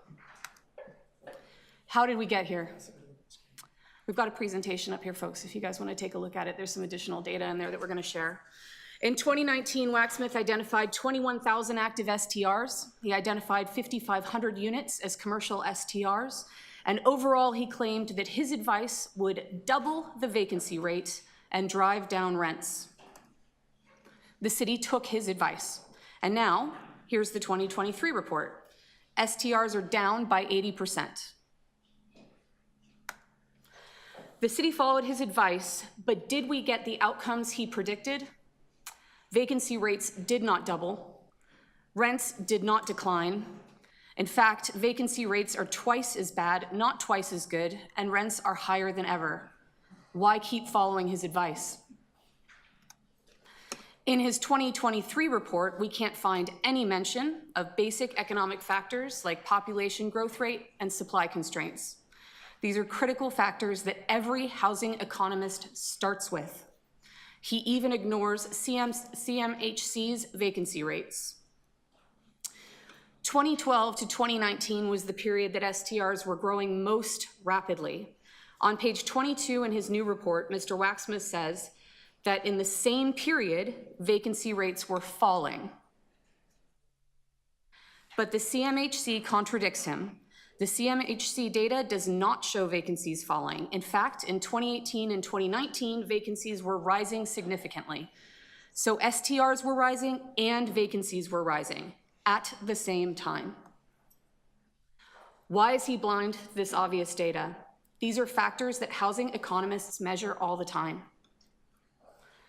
Could it be that STRs have no measurable impact on availability and affordability? In his 2023 report, the only explanation that Mr. Waxsmith can offer for the ongoing housing crisis is growth in STRs. Growth in STRs. But he just told us there's been an 80% decline in STRs in the last 4 years. Is it growing or is it declining? He cannot have it both ways. So, quick recap. In his 2023 report, the only explanation for the ongoing housing crisis is the growth in STRs. But in 2023, he reports STRs are declining. The report is self-contradictory. And let's remember that in his 2019 report... I'm going to have to thank you there. In fairness to everybody else, I have to stop you at 3 minutes, okay? Are there any questions for Karen? No? Seeing none? I have questions. Yeah. Councillor Bradford? Yep. I'd like to ask about the partial units in particular. It's been suggested that for partial units, there's not very many scenarios where owner occupied is actually using one of those bedrooms and at the same time renting out the other 2 or 3 additional bedrooms. Do you have any experience or perspective that would be contradictory to that position? Yes, Councillor, thank you for the question. In my home, I have a couple of extra bedrooms. We are still trying to fill them with children, but to date we haven't managed that. We have a lot of friends and family from outside of the country that come to visit us on a regular basis, and we use those bedrooms as our spare rooms, and when we travel, we don't rent them at all. We provide accommodation for a lot of people in our neighborhood. When they have visitors coming to stay with them, their accommodation doesn't have room for them, and people who are coming to local hospitals, and we found this whole experience to be really rewarding, more so than we initially thought. Originally, this was just a way for us to offset the increasing costs of housing and living in this city. But what we found now is the people who come to stay with us have become friends, and we are able to host our neighbors' friends when they come to visit, in addition to our family when they stay. These aren't extra rooms. This is our private space. We're never going to invite strangers into our private space. These are people that we trust. So, would it be incorrect to assume that imposing this cap would then drive you to put that second and third bedroom in your principal residence in your house? Would it be incorrect to assume that this policy change would somehow add to long-term rental supply? Thank you again. Absolutely not. There's a zero chance of me opening up my home to strangers that have not, there's no safety and security in that for us. Can you tell me, in terms of cost of living here in the city of Toronto, it's never been more expensive to be here. How important is this, as we've heard from some of the other deputants, how important is this additional income to your ability to pay your mortgage, to live here in the city of Toronto? Thank you.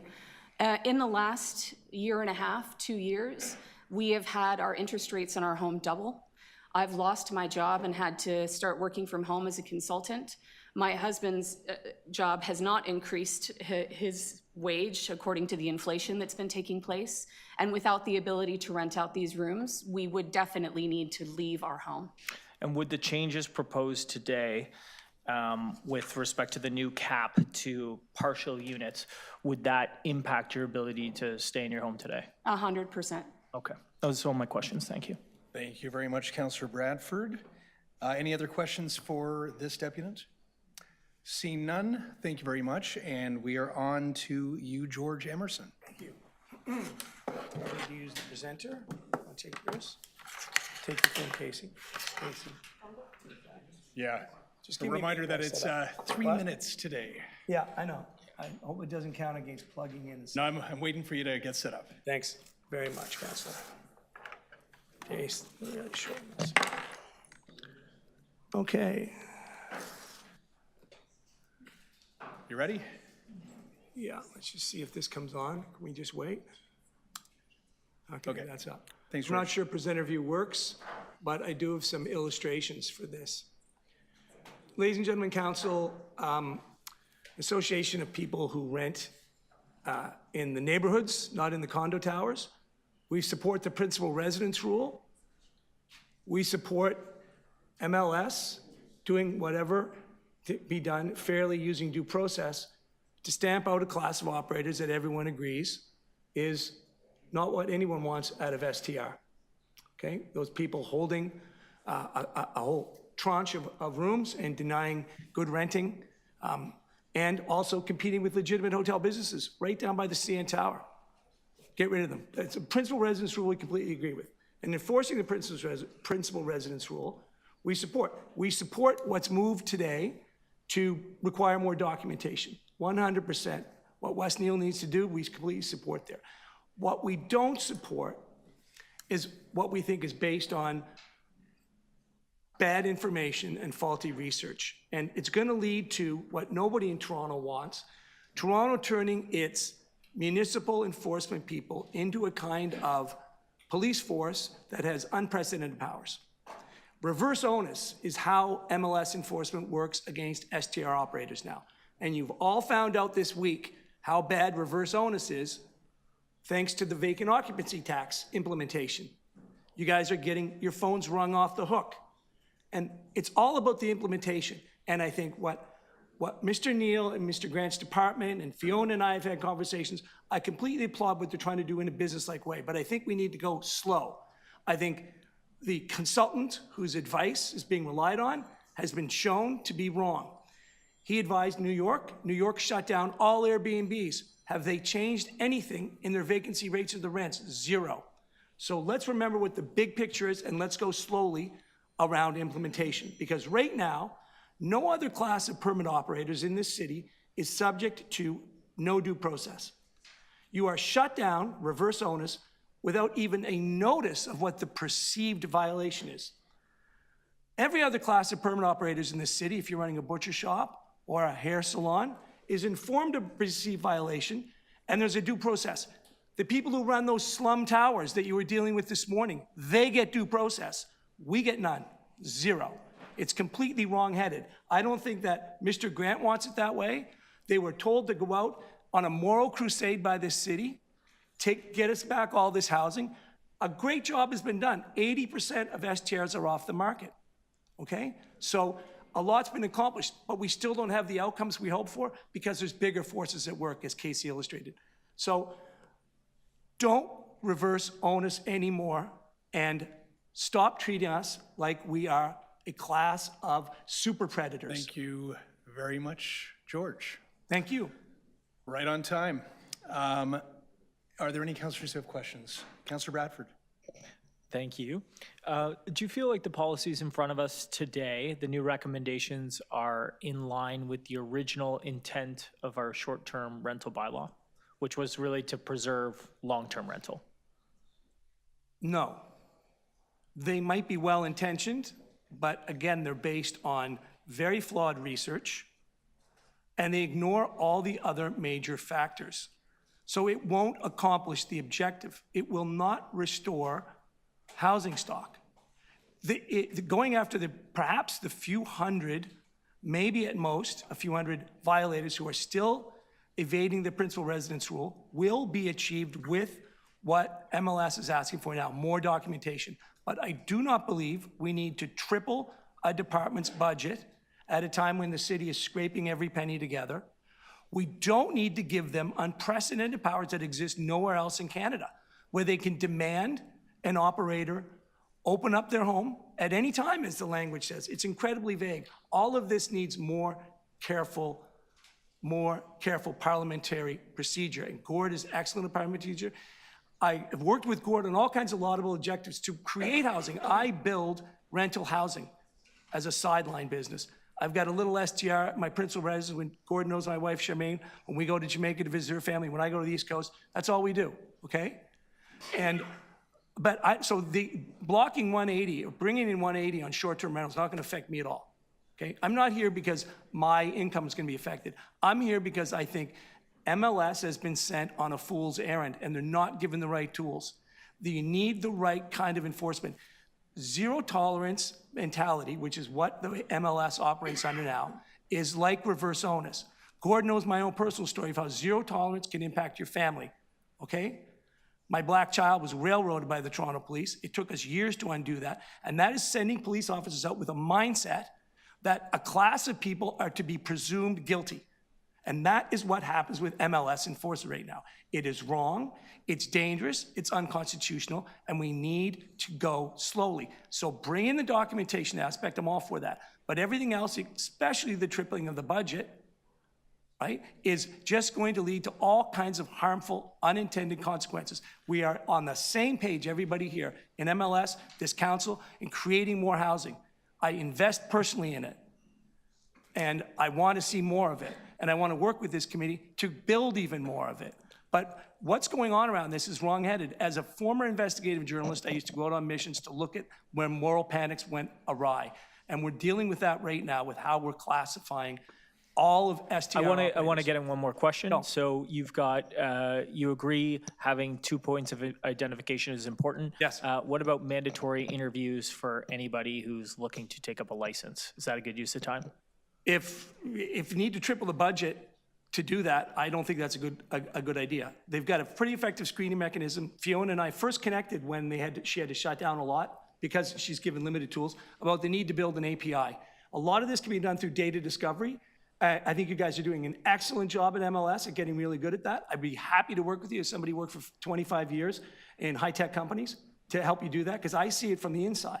And I can gladly work with you. And the host association, who are all verified low-rise operators, would be happy to work with you. And we've regulated ourselves a bit. So, but I just want to say that George, sorry. Let Christian Freeland give you the money. If you could just confine yourself to answering the councillor's question. Sorry, Gord. No problem. All good. Thanks very much. Are there any other questions? Councillor Candeval has questions. And by the way, George, if you could just record when you tell Charmaine that you thought I was an excellent parliamentarian, I'd love to hear her reaction. Gord, listen, we actually think that almost everything you do is great, but when we don't, we're going to let you know. We're all the same kind of people, Gord. That's just a we all have personal the same benefit personality for me. traits, Gord. Okay, Councillor Candeval has questions. I think there's unanimity on getting the principal residence, the evidence of that. Is it your opinion that proof of property tax bill would be a significant piece of ID to verify owner occupancy? That would help, but what about the renter who wants to be able to use their property? I think there should be a lot more enforcement between the mechanism between the renter and the landlord, because the reverse can happen. You can get a malfeasant renter in there who then decides to run a really bad STR operation. You know how hard it is to get rid of a malfeasant tenant, right? But you can't do anything about them, right? Even if they're running a bad STR. So there should be a lot more, and this needs some thought and work through. And again, I'm happy to volunteer my time because I've thought about this, about how we make sure that mechanism works, right? There enough documentation right now. I think identifying the people I tried to illustrate in those buildings is not impossible. And that can be done without a lot of new draconian measures. Sorry if I strayed from your question there, Mr. Candeval. No, that's helpful. My last question, through you, Mr. Chair. One of the arguments that is being presented to me for consideration on this issue is that many of the large operators, whether they're property management companies or others, have already have workaround solutions to go around the current or the proposed bylaws. Is that your assessment, that what we're considering today will not actually crack down on the larger operators, whether it's property management companies or arrangements that Airbnb may make with condo boards? I think, again, it needs a more careful examination. I wouldn't want to speak in a blanket way, but I can tell you this about the property management companies, especially, and you can triangulate them, and I know you guys are trying hard to triangulate them, right? They are propagating the kind of behavior for this small number, and I estimate them around 3 to 5%, not 19 or 33, whichever David Walksmith's number, and he's never consistent, are class. It's just not that large. But the property management companies, if an application is coming through and it's being identified as run by a property management company, that automatically should flag you for extra scrutiny. Automatically, you should be flagged for extra scrutiny, right? And the vast majority of SGR permit holders are mom and pops, okay? Like the man who got up here and was in tears, okay? And you can't, overreaching right now is so harmful to so many people who are legitimately trying to deal with an affordability crisis. Okay, I'm going to stop you there, George. Thanks, Thank you very much. Are there any other questions for George? No? Thank you so much. Thank you all very much. And members, if I could just remind you, I know these are really important issues and we have to dig deep in them. We have a lot of deputants on this item left, and we have a whole bunch of deputants who want to talk to us about rental demolition and evictions. So if we could really be focused on our questions, okay? The next deputant I have listed is Tony Alanis. Tony? Online? Tony, can you hear me?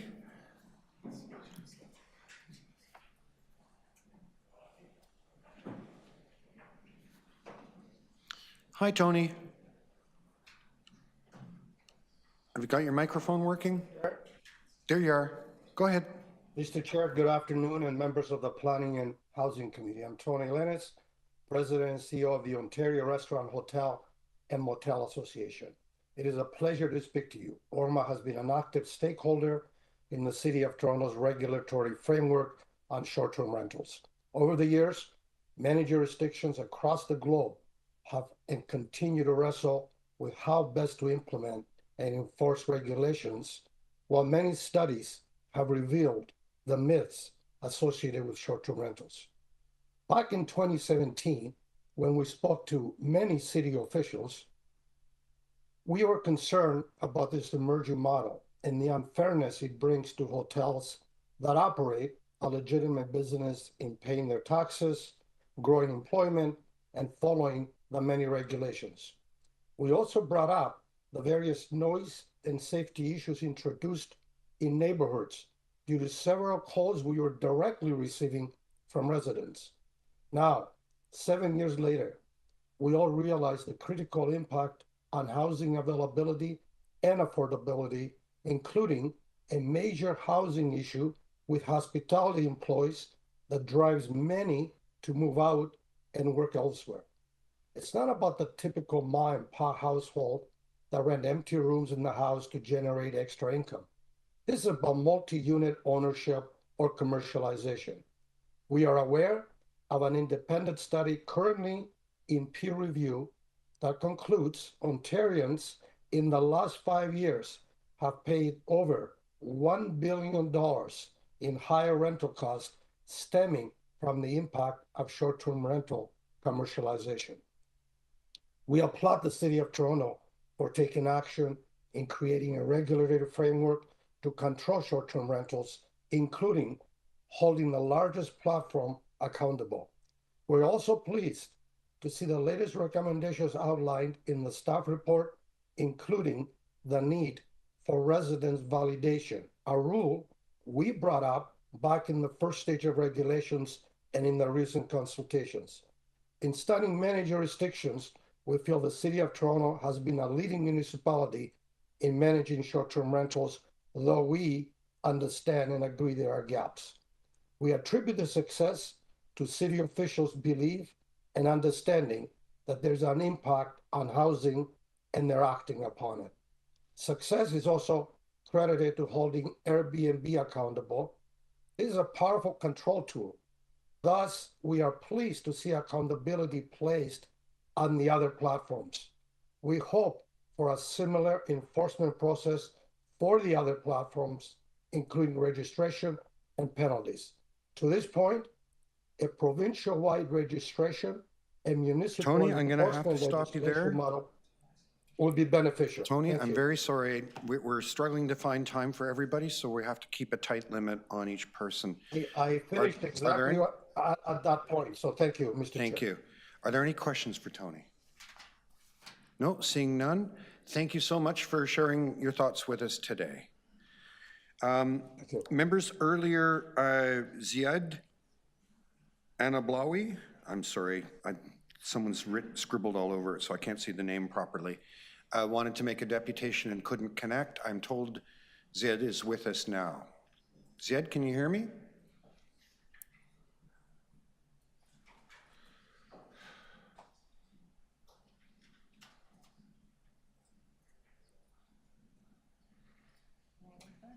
Ziad, can you hear me?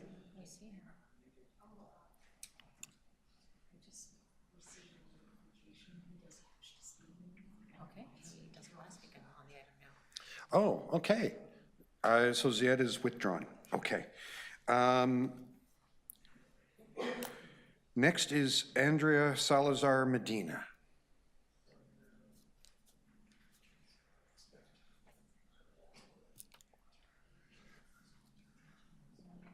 No? Okay. Allison Rose. Allison Rose.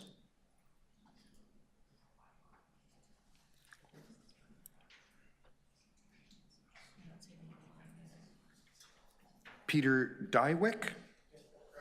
Hi, Peter. Come on up.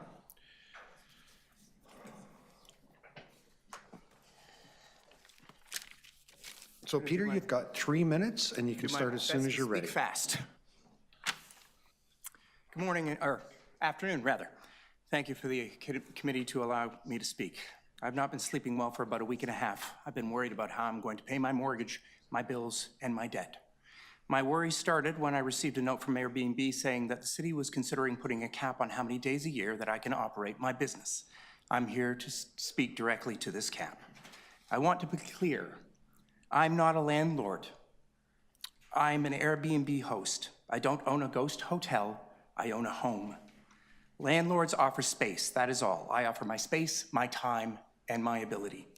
As a homeowner, I could rent out a room to actors to practice lines and do self-tapes, if anybody knows what that is. But if I'm in the room and I'm recording their tapes and I'm giving them notes on that, I'm providing a service. One option, you get my space. The other, you get my space, my time, and my abilities. I have a question for this committee. What other businesses will you be going after to help the housing crisis? Therapists, chiropractors, accountants, and likely hundreds of other endeavors can be run by folks out of their homes. Which of these, if any, will you be saying to, you get 180 days for your business, after that we'll be controlling the space of yours because you know there's a housing crisis? Does that seem reasonable? Do you think it will seem reasonable to any of these businesses? I would assume that everybody on this side of the pillars all live in bachelor apartments. I mean, if the city is going to put restrictions on homeowners, I would assume that they're taking any extra space for themselves, but rather renting it out to lead by example. Doesn't that ring out as ridiculous? This cap is nothing more than government overreach to improve the optics that the city is doing something about affordable housing. How many units have been promised by mayoral candidates over the last 10 years, and how many have actually been built? At best, those numbers read as a failure. At worst, they can be described as lying to the electorate. This city should be spending its time honoring its promises, not passing the buck on to the homeowner. I've had over 600 guests in my home over the past few years. I'm a dedicated superhost on Airbnb. I'm given this title because my reviews are exceptional and almost all highlight my service. Which brings me to my guests. I'm not hosting Richard Branson. By and large, my guests are young couples, international students, people who own small businesses, folks within the city that need homes between homes, and single women that are fearful of hostels and don't have the money to go to top hotels. Quite a number of them, in fact. None of these folks are rich. A lot of them state that they would not be able to travel if it weren't for Airbnb. By limiting this service, is the city saying we don't want people to come to Toronto to build their businesses, enjoy a holiday, or explore the city's academic institutions unless they have the money to pay for a hotel? Thank you, Peter. I have more to say, but. Are there any questions? Seeing none, Peter, thank you so much for your time today and your thoughts. Thank you very much. Next, I have Josephine Mass. Josephine? Josephine? Online? Josephine, can you hear me?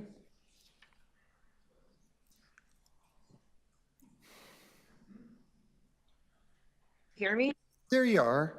Welcome, Josephine. Oh, okay, awesome. Okay, you've got 3 minutes. You can start as soon as you're ready. All right, in fall of 2022, my husband of 20 years left after a mental health crisis. I took ownership of our home, and soon after that, I lost my job. At 49, I found myself searching for work, and after a month of being let go, I had a severe fall, which left me with a concussion and a stutter for over 7 weeks. That led to an emergency heart surgery after a 911 call. In Q4 of 2023, I applied for a short-term rental license and started renting out my room on Airbnb platform in my home. I considered a roommate, but after hearing some serious stories about experiences people had had with tenants, I realized it was a risk I couldn't take. So I opted not to. I opted to join the platform. I understand that housing is a human right, and I understand that housing is a human right, and that it's not just about me having a home and being able to do what it is that I want to do with it.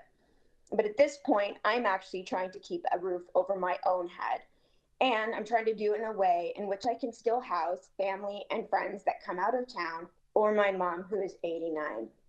Airbnb, or examples of it, are essential in that they help support our local economy. Not everyone can afford a $250 to $500 plus hotel a night. Not only that, but not everybody wants to stay in the city. I live in the West End, and unless you have family, Bloor West isn't necessarily a top destination for people traveling globally here. So it's bringing local business to the Junction, to Bloor West Village, to Roncesvalles and local area. My clientele, it varies. It's usually younger clientele who have come here for business purposes and have lopped a day on or after their trip, or it's people in their 60s. They're retired and they're visiting their children who are having babies or have families here who don't have a place to actually house them. Most recently, I had 2 siblings come to support their brother whose daughter had been diagnosed with bone cancer, and they were coming to support the family. These aren't people that could have actually afforded some of the hotel rates that we're seeing right now. I think that, like the other people that spoke today, we need to take a more human-centric approach. I'm a user experience designer, and it feels like we haven't considered all of the stakeholders in this decision. We're not all rolling in money here because we're renting a room out in our home. Some of us are just trying to freaking make do, make sure that we don't foreclose on our house, and pay our bills so that we can actually support ourselves, not only now, but as we go through the aging process and have to think about our old age. I think that these fees are actually completely out of reach. And I think that it is unclear maybe to the city who the persona of who a host actually is. Josephine, thank you so much. Are there any questions for Josephine? No? Thank you for sharing your thoughts with us today. Next, I have Scott Petrie. Scott, can you hear me?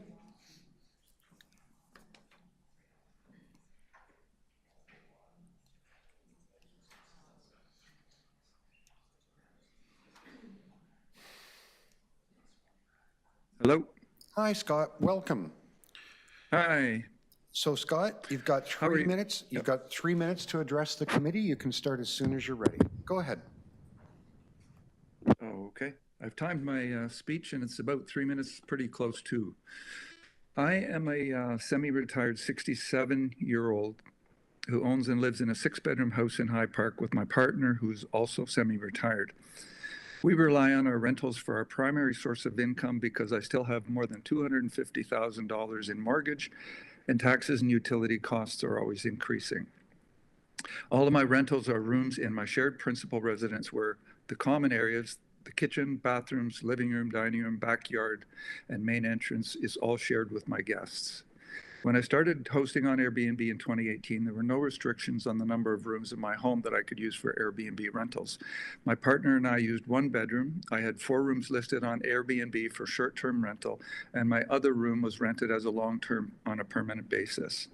Since then, restrictions were implemented requiring me to limit my short-term rentals to 3 rooms, with any remaining rooms available long-term available long-term, which is more than 28 days, which I have done. So one of my remaining rooms is now a long-term Airbnb rental, and the other one is a long-term permanent rental that is not on Airbnb.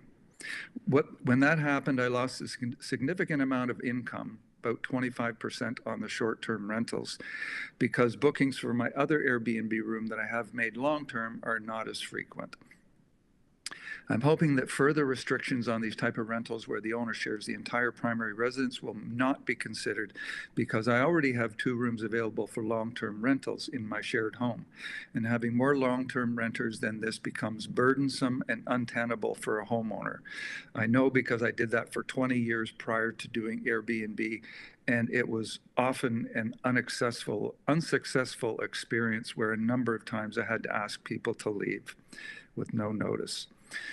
Airbnb, on the other hand, has reviews of guests, and everybody knows who they're getting. So if you think about the implications for yourself of being in my position and having only a number of temporary guests on a short-term basis, plus more than 2 long-term, it becomes an overcrowding situation because full-time renters use more of the space than short-term renters. By having 2 long-term rentals in my home already, I'm lucky enough to have 6 bedrooms, which allows me rental income. But by having 2 long-term rentals, I'm already helping to supply Toronto with the long-term rentals to a degree that is more than reasonable, considering the shared aspect of my home and rentals. My short-term rentals are supplying the tourism industry with short-term accommodations that are affordable, way more affordable than hotels, which have skyrocketed in costs recently. The city's also benefiting from 13% tax being collected on these. Scott, I'm afraid I have to stop you there. Yep. You're at your 3 minutes. Sure. Okay. I was pretty much up anyway. Good, thank you. Scott, I just have a question or two for you quickly. There was something you said that sort of rang a little wrong. You said you were operating how many Airbnb units in 2018?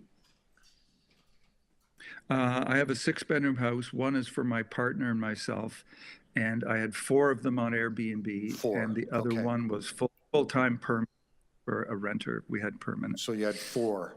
Now, Scott, this is where I'm struggling a bit. It was illegal to operate any units under Airbnb until 2021. Were you aware of that? No. No? Okay. Well, thank you very much. It was something that was homeowners were doing all along. Well, I appreciate that. A lot of these people have been doing it for a year. Scott, I appreciate that. I totally do. Yeah. There's been a suggestion that a few people have made that the city, that it used to be easy and legal and free to rent out as many Airbnb units as you wanted, and the city is now reducing that. And I just wanted to make sure that you understood that it was illegal to have commercial rentals in your residence until the city made it legal in 2021. But haven't previous deputants in this meeting have done the same thing for years prior, right? Yes, you put your finger on it. Okay. Okay, well, that's a past issue that's been corrected by the city, and they've brought up licensing and approvals, which I don't have any problem with, but it's the separate units that where landlords or owners have 2 and 3 separate units separate from their own primary residence that they're renting out on Airbnb. And I can understand cracking down on those because it's cutting into rental supply in the city. But for homeowners that are sharing their home it becomes untenable to have multiple full-time renters. I mean, we all know what it was like in university and college where we might have done that with 3 or 4 other people.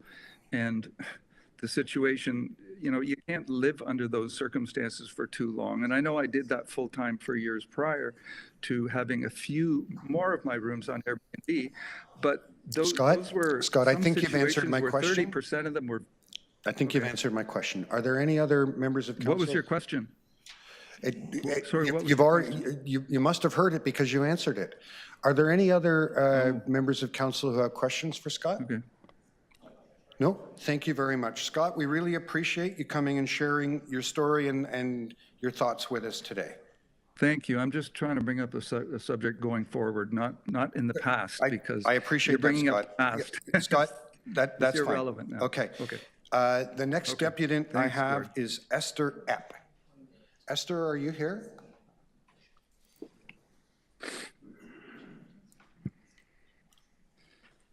Is Esther online? No? Okay. Tommy Nguyen. Tommy?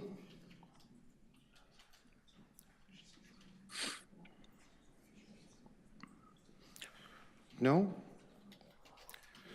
Michelle Calvert.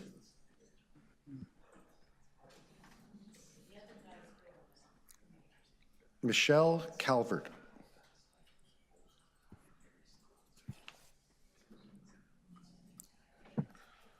Jordan Pone. Jordan, can you hear me? Yes, can you hear me? Yes, welcome. Jordan, you've got 3 minutes to make your deputation. You can start as soon as you're ready. Give me 1 sec. I also have the next speaker here with me, Mona Gray. So after I'm done with my deputation, I would like it if you could keep the camera on and Mona will speak following me. Perfect. Okay, go ahead. You've got Okay. 3 minutes. Okay, well, thank you. Well, quite frankly, I feel with these proposed changes, the MLS is overreaching, and I can only give you my story. So I got a call in late October from my ex-girlfriend, Mona, and she was having problems with her long-term renters. And these people had come, they had, I watched the video, and they were keying her car. And the mother was pointing at her children, and she's saying, look at what I'm doing. And when I arrived, the washing machine cord had been cut. The mattresses had been slashed. These were long-term renters. And because of the backlog with the tribunal, it would take 8 months to evict these people. Now, it turns out that these people left on their own, but they left terrible, terrible damage. I went down to the washrooms and I had to saw out the drywall to clean up the mold. And following this, we wanted to still continue to rent this space. And so we cleaned it up, we sewed the mattresses back, and we turned it into an Airbnb. And I can assure you, after speaking with Mona, and she's going to speak as well, that with these proposed changes, what's going to happen is not that these 2 bedrooms, which are now being rented on Airbnb, they're not going to go back into the tranche of LTRs because, frankly, Mona's a woman living alone. She's using this money as income. She's currently between jobs, and she doesn't have a means to deal with long-term renters. And when she called the police did not respond to her issue for something like 3 weeks. And these rooms, if these proposed changes go in, if it's limited to 180 days for the remaining 180 days, plus that dwelling that will no longer be allowed, they're going to be off the market. When they are off the market, the people that she's hosting, they're not, these are people that aren't going to have an affordable space. There's going to be less trips, and this is at Yonge and Sheppard to North York region. There's going to be less money spent on small businesses. There's going to be less availability for people to come visit this city and spend money and enjoy what Toronto has to offer. And this is a very important issue. I agree that we don't need to have large companies that own multiple dwellings. Yes, we certainly need to have some laws in place that have some teeth to avoid people making tons of money. But right now, what you're doing is you're going after the young middle-class people that could barely afford to get on the property ladder. And these people, if they don't have this option, some of them are going to lose their dwelling. And these dwellings are not going to become available for renters. They're going to land up in the hands of corporations. So Jordan, thank you very much. It's big business. Are there any questions for Jordan? No? Jordan, I really appreciate your contribution today. Maybe you can put Mona on now. Thank you. Yes. Hi, everyone. Hi, welcome. You've got 3 minutes. Okay, thank you. Jordan said everything. I don't know what else is there for me to say other than I am an engineer and I cannot find jobs. Every time any recruiter reaches out to me on LinkedIn, they always brag about how many Ukrainian engineers, Ukrainian engineers they found jobs for.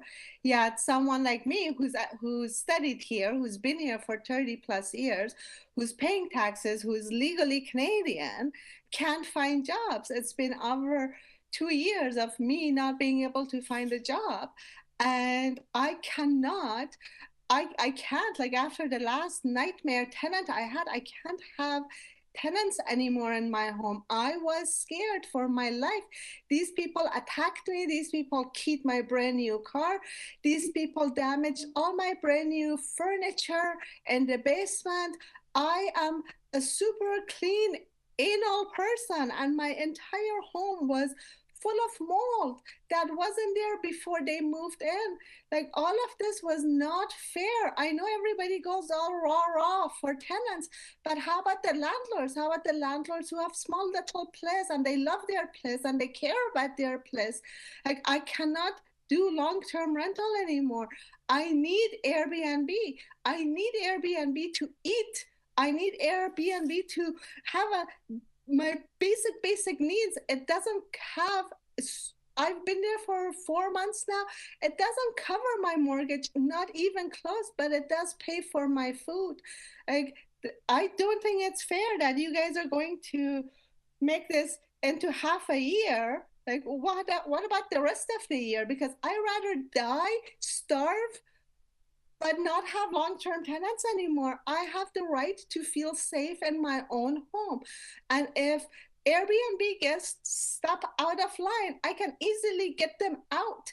But with tenants, I can't. I have no rights. I am a nothing. I have no rights to my own property. Like, this is all just not okay. And the police does nothing. I've given them videos of my ex-tenants keying my brand new car. I love my stuff. I work hard for my stuff. And the police does nothing, absolutely nothing. They don't even show up. Like, there are so many holes in our system that seriously needs to be addressed before going after, oh, let's make Airbnb half a year. Like, how about let's fix all the other issues? We need this Airbnb. People are desperate for this Airbnb. Mona, thank you very much. Are there any questions for Mona? No? Mona, thank you so much for sharing your thoughts with us today. Have a good afternoon. Thank you. Bye now. Thank you, you too. Torben Wiedens? Torben?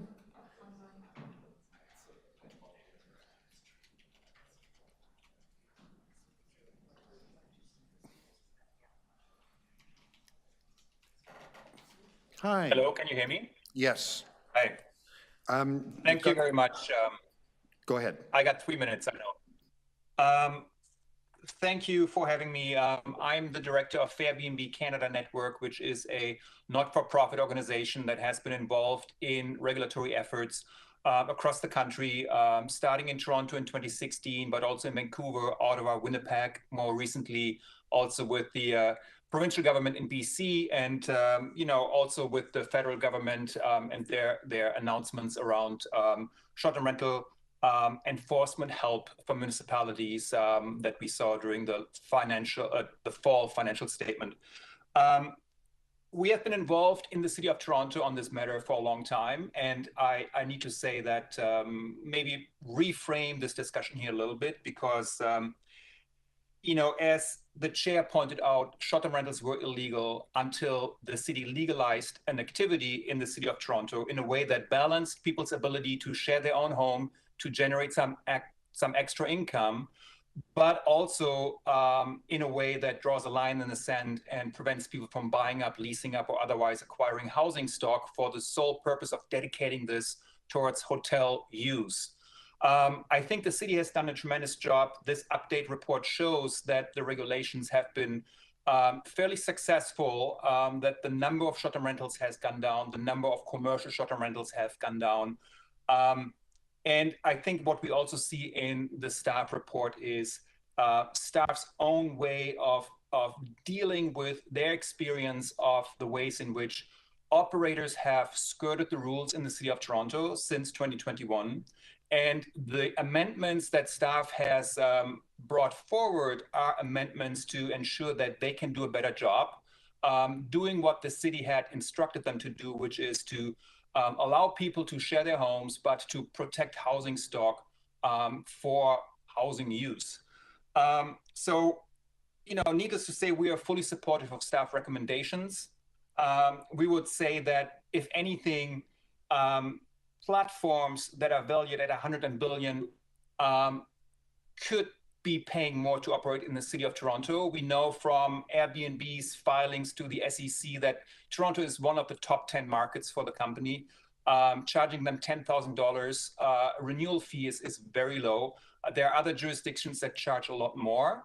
The company can certainly afford that. And also, I think we should consider a sort of a scaling approach to that question of platform registration and renewal fees to allow smaller local startups and also not-for-profits and cooperatives an entry point into this market, because for them $10,000 could very quickly become cost prohibitive.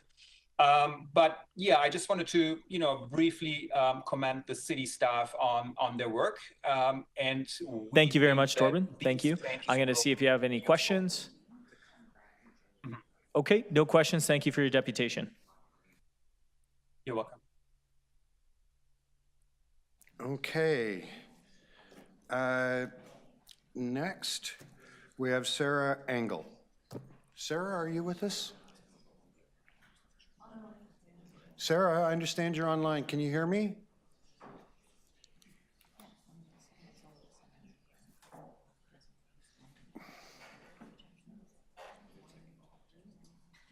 Sarah?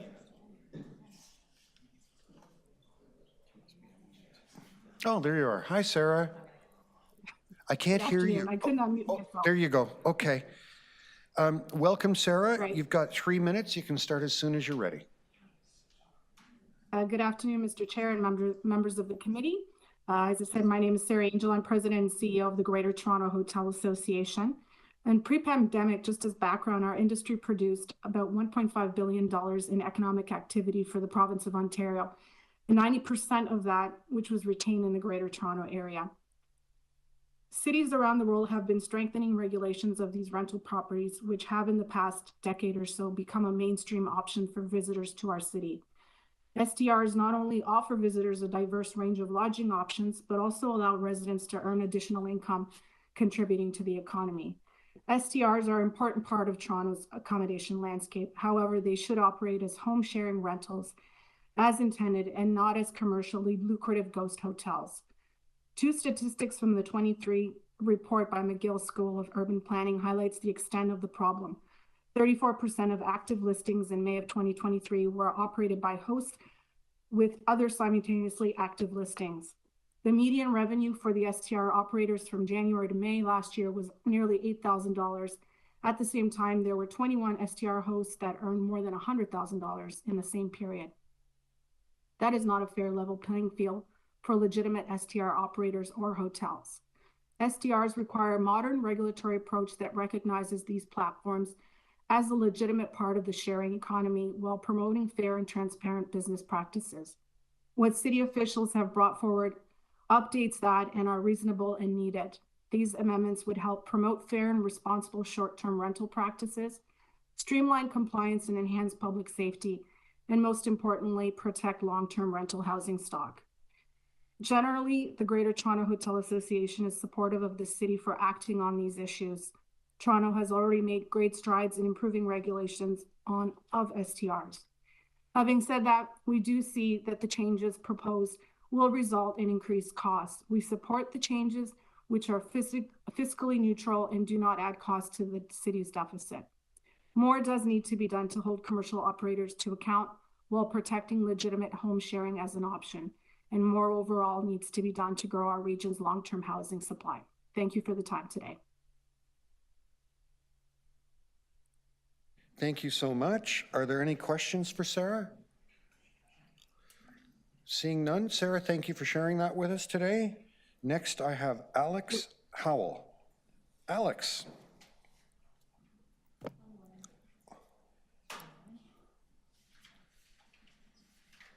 Alex, I can see your lips moving, but I can't hear anything.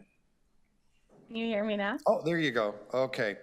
Perfect. Welcome, Alex. You've got 3 minutes. You can start as soon as you're ready. Thank you.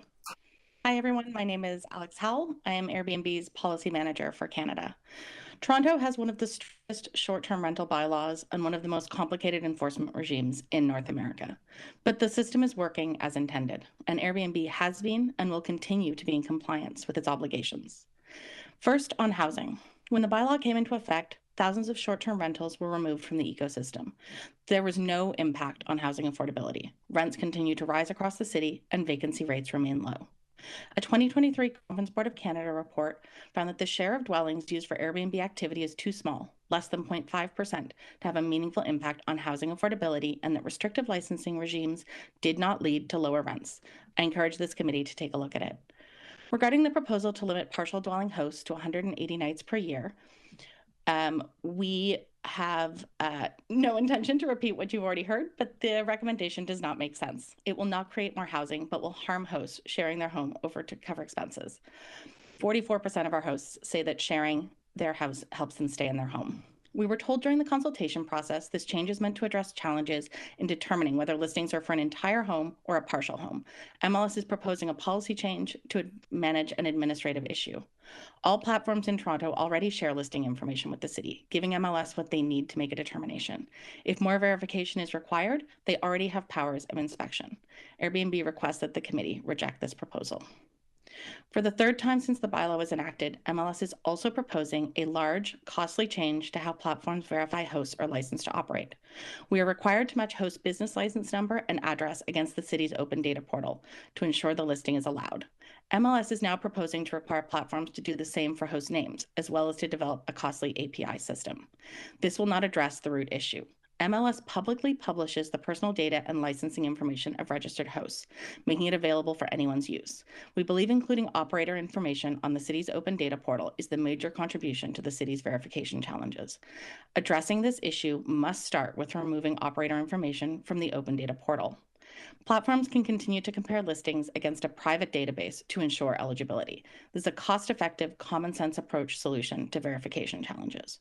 We ask that you deny approval to verification changes and the development of an API. Instead, MLS should conduct more consultation with stakeholders, including platforms, in order to develop a stronger plan. On inspections, MLS already has the authority to conduct inspections of STR properties. However, they now propose to conduct annual inspections of all STRs. Annual inspections are a poor use of time and resources. These are residents operating in their own homes, paying a license fee to list on an officially registered platform.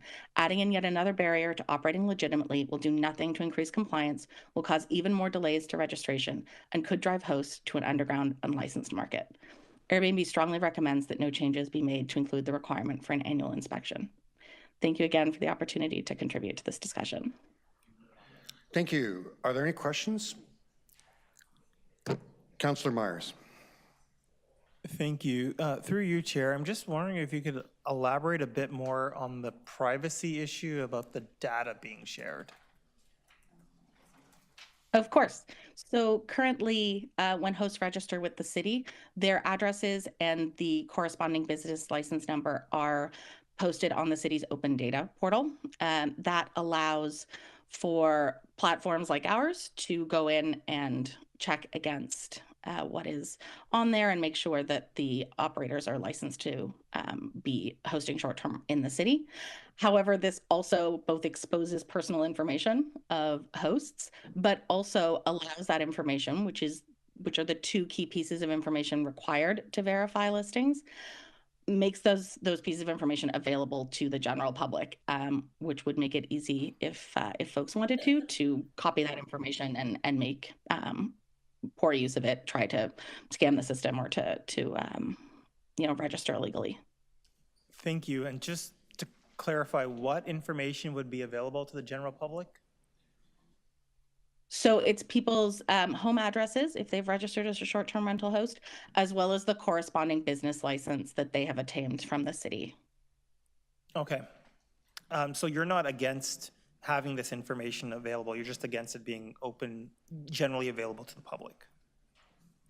Exactly. We would still be able to compare against some sort of a private list. Our problem isn't with the verification, it's with it's the way that it's been done, and it does lead to challenges with the verification system overall. Okay, thank you very much. Thank you. I've got just a couple questions. Isn't it the case that anyone who operates a business in Canada has to post the address of their business and their name? I'm not aware of that. I'm not certain. Oh, well, you better check with your lawyers, make sure that you're properly that Airbnb is properly registered. It is the case that everyone who operates a business in Canada must publish their business address. Can I just ask, how much revenue did Airbnb make in the city of Toronto prior to 2021? I don't have that information at hand, unfortunately. Could you give me an order of magnitude? Is it thousands, millions, tens of millions, hundreds of millions? How much was it? Unfortunately, that predates my time here, so I wouldn't want to speculate if I don't have the correct information for you.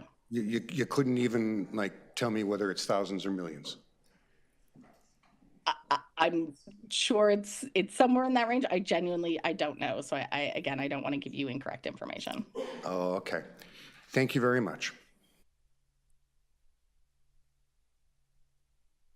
Are there any other questions? Alex, thank you so much for your deputation and making yourself available to answer some questions. Next, I have Gazi Sijan.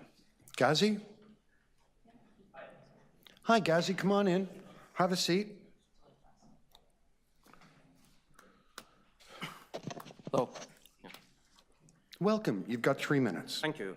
Good afternoon, Mr. Chair, Councillor. Thank you for allowing me to speak today. My name is Gazi Sijan, and I'm a resident of the Scarborough Southwest riding, as well as a member of the Toronto Host Association. I'd like to challenge some of the approach and the perception the city has regarding the short-term rental, specifically on how it affects the long-term housing market. Primarily, the data has been from the study in McGill, which is actually commissioned by the hotel industry. So I believe that the data is not quite valid, and there are a lot of things about the short-term rental market that is overlooked. And the rules that are currently in place, I believe, are excessive and also targeted at the wrong audience. Short-term rental provides a number of benefits. There are a lot of tenants who actually prefer the flexibility of short-term rental. So specifically students, contract workers, they actually don't want to get involved into the complexity of a long-term lease. They don't appreciate being locked in for a year-long rental. So there's a lot of, so there's actually a housing market within the short-term rental space, which actually the short-term rental provides. There's a huge aspect on the economic development and the cultural exchange in the city. So as an Airbnb host, I welcome a lot of tourists in the city, and they are able to experience the city in a more localized way. And I believe that actually improves the cultural exchange that Toronto has to offer to tourists. Not to mention the economic developments. When I host, there are a lot of individuals and small businesses who are also dependent on me in terms of income. I hire cleaners, maintenance workers, and also there are a lot of local small businesses that rely on this business. So I believe that there are a lot of landlords who are actually honest, hardworking, and they act on good faith. And I believe that some of the rules that are in place are actually not favoring them in any way and are excessive in nature. There are many landlords who are just using short-term rental to provide extra income, like myself, to supplement the increased expenses in the city, mortgage payments, and so forth. The housing crisis may have many resolutions, and I believe attacking the honest landlords are not the way to go. And I believe that the rise in the fees and the limitations are not justified. While I understand the city's intentions are good in protecting the long-term housing, I request the council to please look at the other side of the coin, where short-term rental actually helps the economy, builds the cultural fabric of Toronto, and helps Toronto's reputation in welcoming foreigners in the city. So, yeah, thank you so much. Thank you. Are there any questions? No, see none. Thank you so much for coming and sharing that with us today. Thank you so much. Next, I have Emil Glasborg. Emil? Hi, Emil. Come on over.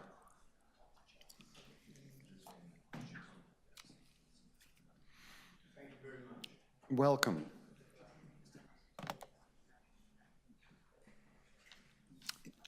Whenever you're ready. Thank you. First of all, I agree wholeheartedly that Toronto is in desperate need of more affordable long-term housing. And I suspect most people in this room agree that Toronto needs to make it easier to build more affordable housing ASAP. Short-term room rentals serve tourists and other guests who contribute to the economic vitality of the GTA. But the rule being considered to reduce the allowable rental days from 365 to 180 makes no sense. Short-term room rentals are owned by local residents. These are people who rely on the income from an extra room in their home, income that allows them to pay their bills. And I say our because I am one of them. I have been renting my spare room for 12 years on Airbnb without incident or complaint, and with income that has allowed me to keep my home. My spare room could never become a long-term rental. It has no kitchen and is too small to ever have one. It will always be a spare room and an empty room once I reach 180 days. I am emblematic of all individual residents who seek some way to afford to live in the GTA. You are penalizing the very people you and City Council claim to support. Let's look ahead to the consequences of this 180-day rule. It will undoubtedly benefit hotels, and it will harm homeowners by substantially reducing our income. It will also lead to rule breaking, I'm afraid, because we know that for every set of rules where people are adversely affected, they will create workarounds. I unfortunately predict there will be those who will rent for cash once they reach the 180-day limit, diminishing tax revenue to the city. Solving the housing crisis has no simple answers, but penalizing residents renting out a room blames an audience that needs this income. When you penalize those who deeply care about the viability of their homes, you are saying that real people, honest people, don't matter. So the question is, who really matters to the city? And I certainly hope your answer is local homeowners who desperately need the income from their short-term rental. Emil, if you could, did you get right to the end there, right on time? Yeah, I'm done. Perfect. I appreciate that. Thank you very much. You're very welcome. Are there any councillors with any questions? See none, thank you very much. Thank you. And next up is Anthony, and I apologize if I mispronounce your surname, Rizk? R-I-Z-K? Online? Okay, thanks. Hi. Anthony, Hi, you've got 3 minutes. Thank you. Yeah. Sorry, can you hear me clearly? Loud and clear. Okay, perfect. Thank you for giving me this opportunity to speak. I know in my parents' place of origin, you're not even allowed to speak to the government, so I feel, lucky that I'm able to talk. I do understand that the city is in a tough situation where they're trying to balance the many competing interests that are involved here in this situation. However, from what I've been seeing from the different interests is that there's no clear path forward.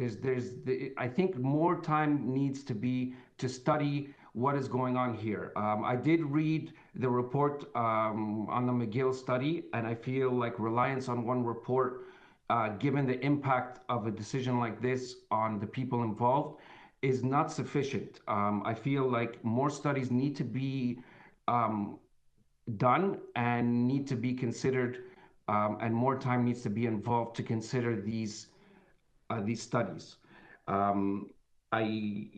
I was born and raised in Toronto. I went to university in Toronto. I do know that there is a housing crisis here. I do know that there's an affordability crisis here, and I understand all of the points of views that are being tabled here. So that's why I feel like it needs to be studied more. There needs to be more input from others to take into consideration, so that when council makes a decision, that it's a more informed decision and not a rushed decision to blame sides or to try to accuse sides of being greedy or not greedy. And that's just my opinion on the matter. I appreciate your time, and thanks again for allowing me to speak.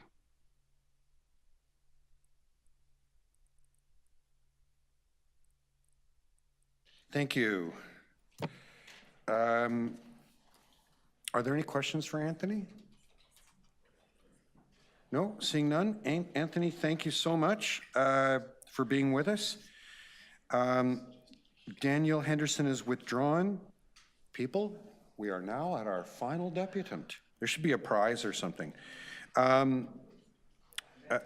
Next I have Jennifer Evola. Hi, Jennifer.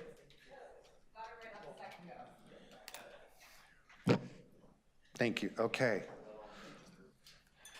An elected official who gets something right after only 2 tries is doing pretty good, right? Okay. Go ahead. You've got 3 minutes.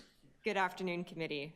My name is Jennifer Evola. I am an associate with Castles, Brock, and Blackwell, LLP. We are counsel to the Governing Council of the University of Toronto and Seneca Polytechnic, but I understand our friends at George Brown are also listening in on today's meeting. We would direct the committee to the written submissions filed and thank the committee in advance for considering our request. We are requesting a technical amendment to Municipal Code Chapter 547 to explicitly exclude premises owned or operated by post-secondary schools from the definition of short-term rental.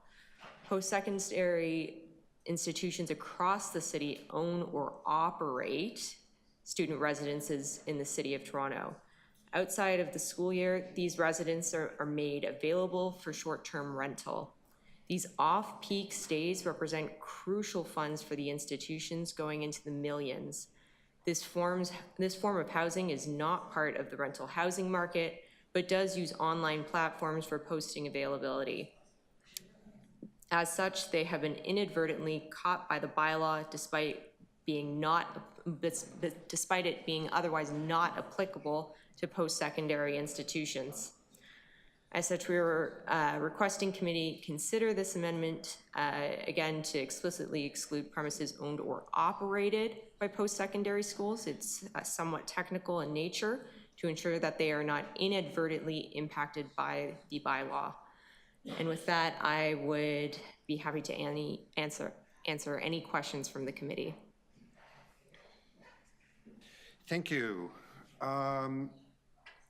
Really appreciate that. Are there any questions? No? Okay. Sorry, very quickly. Yeah. Just to thank you for your deputation and the correspondence and writing in, and I think we've all read that and appreciate the perspective you're offering today. I just want to make sure it's clear for everyone, we're basically talking about dorm rooms outside of the school calendar year. Yes, that's exactly it. It's dorm rooms. The issue being that despite post-secondary institutions owning most of their premises, sometimes they are leased or licensed, and therefore they can get caught by the current definition and be subject to removal in some cases. So again, back to the intent of what we were originally trying to do when we set up this regulatory framework, in no way are these dorm units ever going to serve as long-term rental units. Exactly. Correct. Very good. Thank you very much. We'll have an amendment for that. Yep. Yeah, and thank you. If I could just follow up with one little piece of clarification, and thank you for bringing this to our attention. Staff are aware of it, and I believe they've been working with Councillor Bradford to find a fix. The one thing is, I'm wondering if it would work for you if we put not-for-profit educational institutions in? 'Cause there are some of these, private colleges out there. I'm sure you know what I'm talking about. And we want to make sure that we don't inadvertently, that we solve the problem that you're talking about, not a different one. No, understood. I have concern that adding the non-for-profit moniker in front of that may cause issues in the sense that universities are related to the Crown in some instances. It may not be necessary and may further complicate. I know there are also definitions of post-secondary educational institutions in Toronto's bylaws elsewhere. And I don't believe they actually use the term non-for-profit post-secondary institutions. Are you open to just having a quick conversation, maybe even in that corner with city staff? Absolutely. To find some language that makes sure we're catching the right people and not the wrong people? Yep, absolutely. Okay. Thank you very much. Are there any other questions? No? Thank you. Okay. Everyone take a deep breath. Are there any questions of staff? Councillor Matlow. Okay. So the 180 days, first of all, could you better explain the rationale for this recommendation and how material do you think it would be to the need for housing supply, rental housing supply in the city? So thank you for the question. I'll start with housing supply is one of the many things that this bylaw is intended to protect. City Council asked us years ago to look into 16 different things. The housing stock was one of the primary ones, but there were 15 others. The 180 days is a critical recommendation that we have learned through the implementation of this from our administration, compliance, and enforcement staff, that it is an important piece to assist with people getting around loopholes. The 180 days aligns with the 180 days for partial units and entire homes. It is also consistent with our neighboring municipalities of Mississauga, Brampton, Oshawa, and most other cities in Canada. We are often referred to as a world-class city, and we want to be a world-class city, and we aren't. Where that criticism comes up, San Francisco, Vienna, London, Berlin are 90 days. New York has essentially banned it. So our 180 days aligns it with our current rules, still allows people to participate, still allows people to generate revenue, but it does it in a way that it was intended to do, that this is about home sharing and an opportunity to participate in this space, to generate some revenues, is essentially the rationale behind what you have before us and the 180 days. Aside from what cities that are, more similar to our size and magnitude, like New York, San Francisco, et cetera, aside from what they've done, do we understand what the impact has been? Has it resulted in a better housing supply? Has it resulted in closing loopholes to quasi-ghost hotels? I mean, was it actually helpful? We feel that what we're putting in place today and what we're recommending will close a number of those loopholes that council has asked us to address, that residents associations have asked us to address, that tenants have asked us to address. The impact on communities and on neighborhoods has been significant, and that's another area that we need to make sure that our rules are not exacerbating issues that are happening in communities. I'm going to slip this quickly in, or it's too long of a sentence. I wasn't able to do it. We agreed. You have 5 minutes for questions of staff. Did we? Yes, we did. Oh my goodness. Oh, I'm a terrible man. okay. I do have another question. Thanks. I'll sit back and Take 2 minutes. yeah. So we're hearing from some parts of our city, such as in Scarborough, where there really are a dearth of hotel spaces, and there are people who are saying that when friends and relatives come to visit, or they're there for a sporting tournament, or whatever the reason is, there just isn't there aren't places to stay. Is there any way that we can consider those concerns and not just have a uniform policy? Why must it be a uniform policy for the entire city? So thank you for the question. Residents of Scarborough, whether they're in a home or an apartment, can still participate in short-term rentals. The limit of hotels for shelters, I believe that there is a plan in place by the city to move out of those hotels, but I also understand there's redevelopment happening as well. There are many homes in Scarborough that fall in the rules, can participate in this up to 180 days per year. I don't, my personal opinion or my professional opinion is that it be a citywide bylaw. It's important for consistency, fairness, and equity across all parts of our city. Last question, I promise. Given that I'm hearing, let's say, a diversity of different views on this committee itself, and that's why you've been seeing a lot of chatting amongst us. It's not because we're obtuse to what we're hearing. We were trying to figure things out together. Would it matter, like, for example, if one wanted to, let's say, remove that recommendation now and spend the next couple weeks between now and council working in good faith to see if there's some way that we can address the loopholes that you are trying to address while still allowing for some reasonable flexibility where it's not realistic that somebody would really put that extra bedroom up into the market for a long-term rental. Do you think it would be reasonable to take that time to try to figure that out if possible? It's reasonable to take the time between now and council to continue discussions. Mm-hmm. The deputants that we've heard today, we have heard these all throughout our consultations in the fall, so I am familiar with these. The recommendations of the report are our recommendations, and I stand by those. If we want to have further discussions, I'm open to further discussions, but I can't support removing one of my recommendations that I put in there and signed my name to. I get that. Yeah, thanks. Way over time. Oh, we're getting a little punchy. Councillor Nunziata was next. Thank you. In the presentation, you mentioned that there was 1,226 revoked and issued 155 charges. So what were the charges for? Thank you for the question. The charges would be for along the lines of operating without a license, perhaps zoning not permitted by zoning, things along those lines. So nothing about if there were a number of complaints from the residents? Or? These charges are specific to short-term rentals. If there were issues related to noise, waste, et cetera, we would likely have those captured under those programs, not necessarily tied to short-term rentals. Okay, so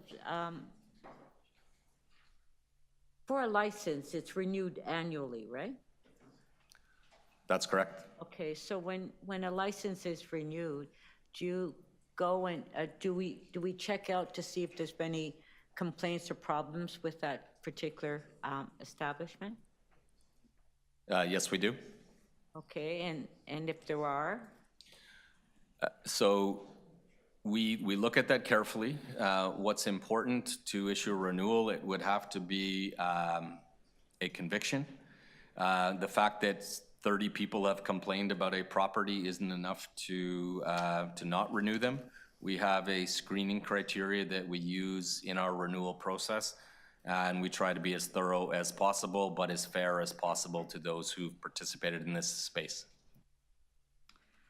Okay, so if we have, because there are a lot of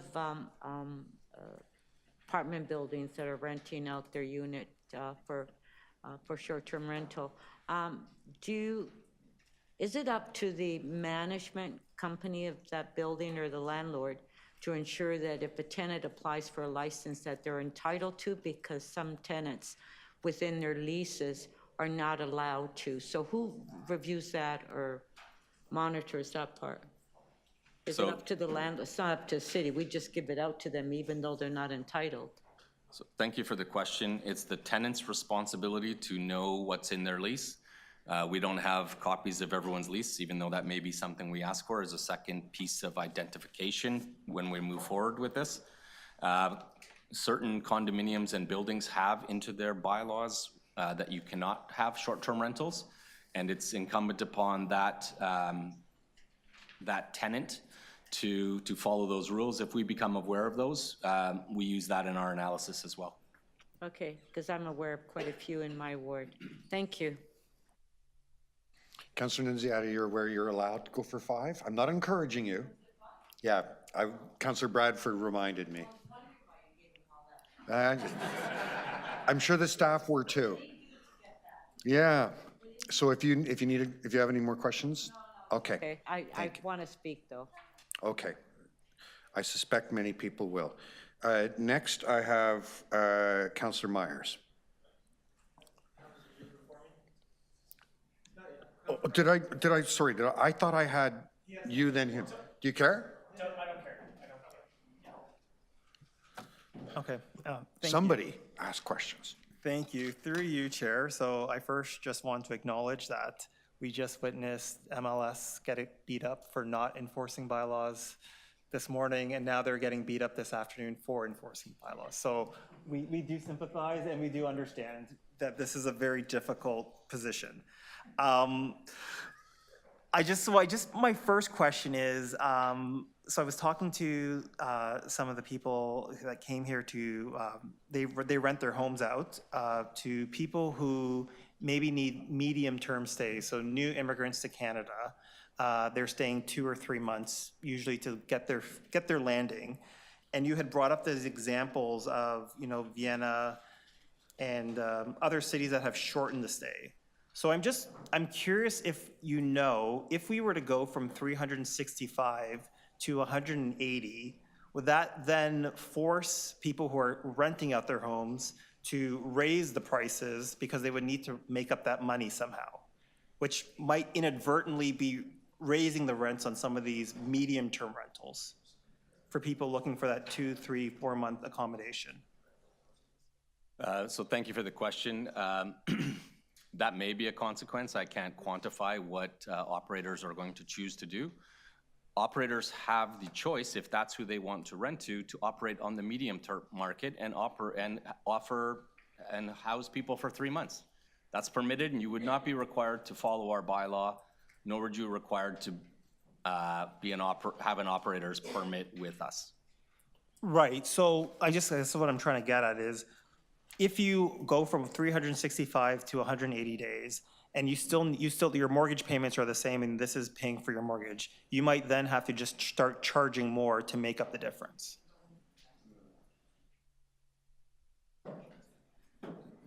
That's potential. I can't speak to, again, what operators are going to choose to do with their pricing and their pricing models. That's completely up to them. Right. So I just want to make sure that we're aware that this is a possibility. We might be causing another issue that we haven't thought through. Yeah. What I will say is that these were the original envisioning of this was to allow people to share their homes, to allow them to go on a trip or repair their roofs. This was never intended to be full-time business, annual salaries, paying mortgages. I recognize things have changed significantly with interest rates over the past 3 years. We recognize that. The bylaws were put in place to protect housing stock, to make sure that neighborhoods were not impacted adversely, and a number of other policy objectives. Okay, thank you. And then I guess with the secondary suites, so currently secondary suites are not allowed to be, they're not allowed to be Airbnb, short-term rentals. So through the chair, that's correct. Council made that decision in 2017. I believe my colleagues can speak to this in city planning, but it's also consistent with the official plan that secondary suites, garden suites, laneway suites, and multi-tenant homes are meant to be on the long-term market and not meant to be short-term rented. So do we know that if we take, it currently is illegal, but people are doing it, so we'll acknowledge that. Is there any evidence in sort of the examples of the cities that have regulated these secondary suites that these units have come onto the long-term market? Or we've heard a lot of instances of people just saying, I need the flexibility because sometimes I have family staying with me or so on. So thank you for the question. I think it would be best if I deferred that question to the professor from McGill who is online, and having had done that study, he may be the best person to answer that. I would also say, and there's been a lot of criticism of this report, is that was one of our inputs into our policy, one of many inputs, so I just want to state that as well. So if the professor from McGill, there he is, wants to speak to your question, that would be great. You're on mute.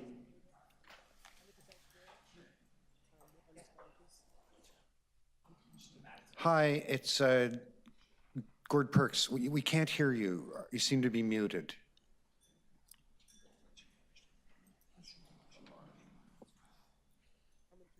No. Glad to see that technology is just as bad across the country. It's a budget cut. Your audio is not connected.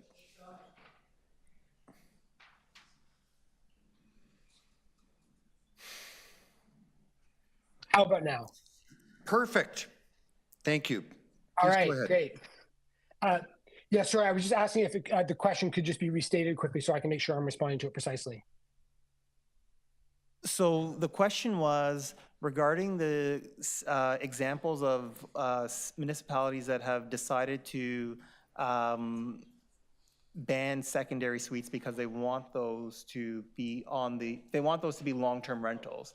Is there any evidence of any jurisdictions that actually happens? Like if you ban secondary suites from becoming short-term rentals, do we know of other instances where eventually these find their way onto the long-term market? Or are we just speculating? Yeah, right. It's a good question. So, when the OLT was considering Toronto's bylaw, I guess it was the LPAT back then, I was one of the witnesses there. The key consideration was that secondary suites were being provided as a form of housing. Short-term rentals, commercial short-term rentals aren't a form of housing. So that was the basis for including them. And that was the basis for the OLT's decision to uphold that aspect of the bylaw.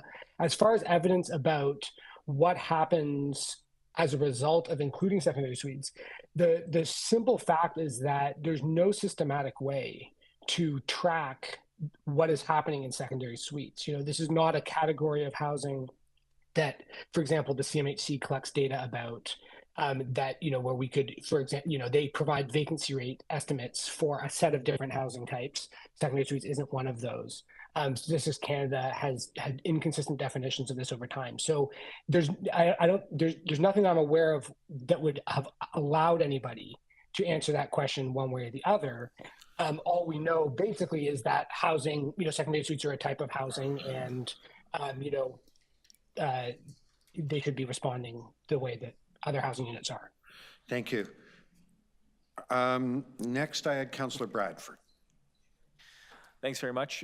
Through you to MLS. one of the primary goals with the city's short-term rental bylaw is to limit short-term rentals to one's principal residence. And the idea is to potentially maintain all available housing stock for long-term rentals. Is that correct?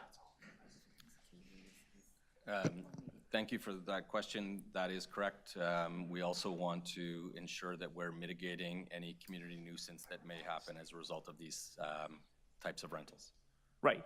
But we also have other types of rentals, multi-tenant housing, fraternities, sororities that also might have impacts as well. Through the chair, that's correct. Okay. So back when this first came forward in 2017, we landed on a 180-night limit for entire unit rentals when we first brought the bylaw forward. What was the policy rationale for 180 versus 90 or 200, whatever? The policy rationale behind that was that it is your home, it's your principal residence, you are living in it, and presumably you would be there for 6 months of the year. And but perhaps you could be away for 6 months of the year, and that's essentially where the 180 days comes from. So we heard from a number of deputants this morning, and I know you heard through them through your consultation. If we have a senior citizen that is renting out one of the bedrooms in their house on Airbnb, what is the policy rationale for limiting her to a 180-night limit when that bedroom would otherwise just sit empty and not be added to the long-term rental supply? So thank you for the question. If you're looking at one house, that may have minimal impact. If you're looking at 8,000 homes and people changing residents every 2 days, that has a significant impact on the community. It has a significant impact in our condominiums downtown, particularly where you see people with wheelie bags entering buildings hourly. So it's looking at that community impact, and the policy rationale was that 180 days was, again, a significant amount of time. Again, it's 6 months of the year. You would be permitted to do it every single weekend if you wanted, plus a number of days. So it is still a significant amount of time in our opinion. So I'm going to explore that in two ways. The first is, if I'm an accountant, as suggested today, from a business licensing perspective, that's taking place in a bedroom in a house. What's the difference in your approach to that use of a bedroom, which is not going to be a long-term rental, and why we don't have accountants operating 180 days a year out of a bedroom in a house? I'm presuming if I follow through this example, I'm in the house and I'm the accountant and I use my home office as a licensed properly. Zero impact on the community unless I have hundreds of people coming to my house at tax time to do work. So the idea is people coming to the house is the impact. There probably is hundreds of people coming during tax time, but I admittedly, we're talking all year round. So the idea, one of the impacts that we're concerned about is people coming to the house. So there are zoning rules about what you can do in your home. Obviously, that has changed with COVID and how people are working remotely, but traditionally, a number of types of businesses are not permitted in homes for that very reason. So, but the city wouldn't be in a position where we're going to go out and try and crack down on those accountants for, running an accounting business out of their bedroom. That would not be our highest priority. Sure.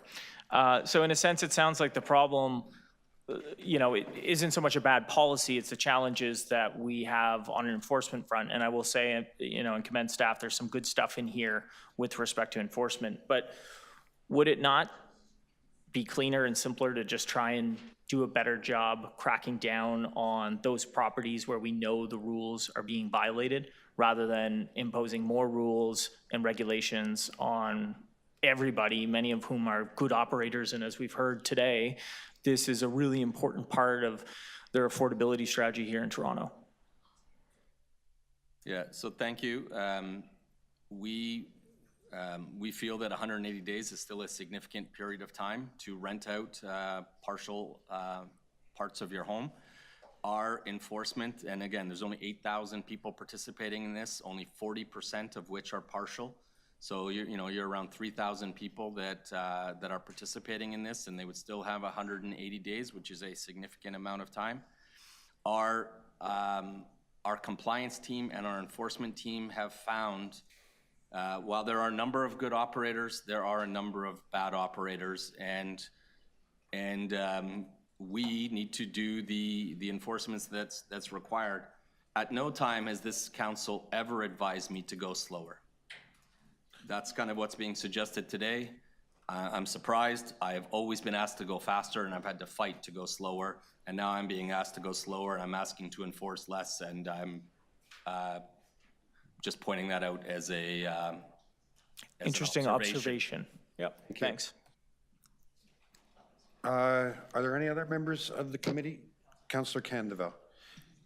Thank you, Chair. I think it's important to, look at the framework for the discussion this afternoon. I think there's near unanimity towards addressing ghost hotels, where the baby in the bathwater analogy is the folks who are getting by amidst an affordability crisis, and we heard from a number. Why is it that we're applying a lens of money earned or profits for these operators and not in our discussions on multi-tenant home operators, developers, et cetera?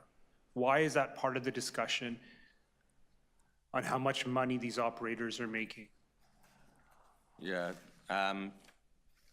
Multi-tenant housing, as an example, is someone providing very necessary housing in all parts of the city at an affordable level. I'm not seeing I'm not aware of data that says that multi-tenant housing operators are generating $215 million per year as these 8,000 operators are in short-term rentals. I don't have that data. I think you're including the folks who are the bad faith operators as part of that figure. Please, if you can just let him answer the question instead of arguing with him when he's partway through. Just be careful of the time. So the reason I share that is that I think we've got to look at what lenses do we apply when we make decisions based on land use, and we don't apply the same lens on development. So I think that's a question. As part of the analysis, you provided us with the amount of units in Scarborough, which tally around 700. In light of the argument you advanced that this is an equity piece, is staff of the opinion there's equity of access to hotel space in Scarborough? Yeah, I'm not an expert in capacity of hotels. My colleagues in ECDEV work very closely with this industry and may have.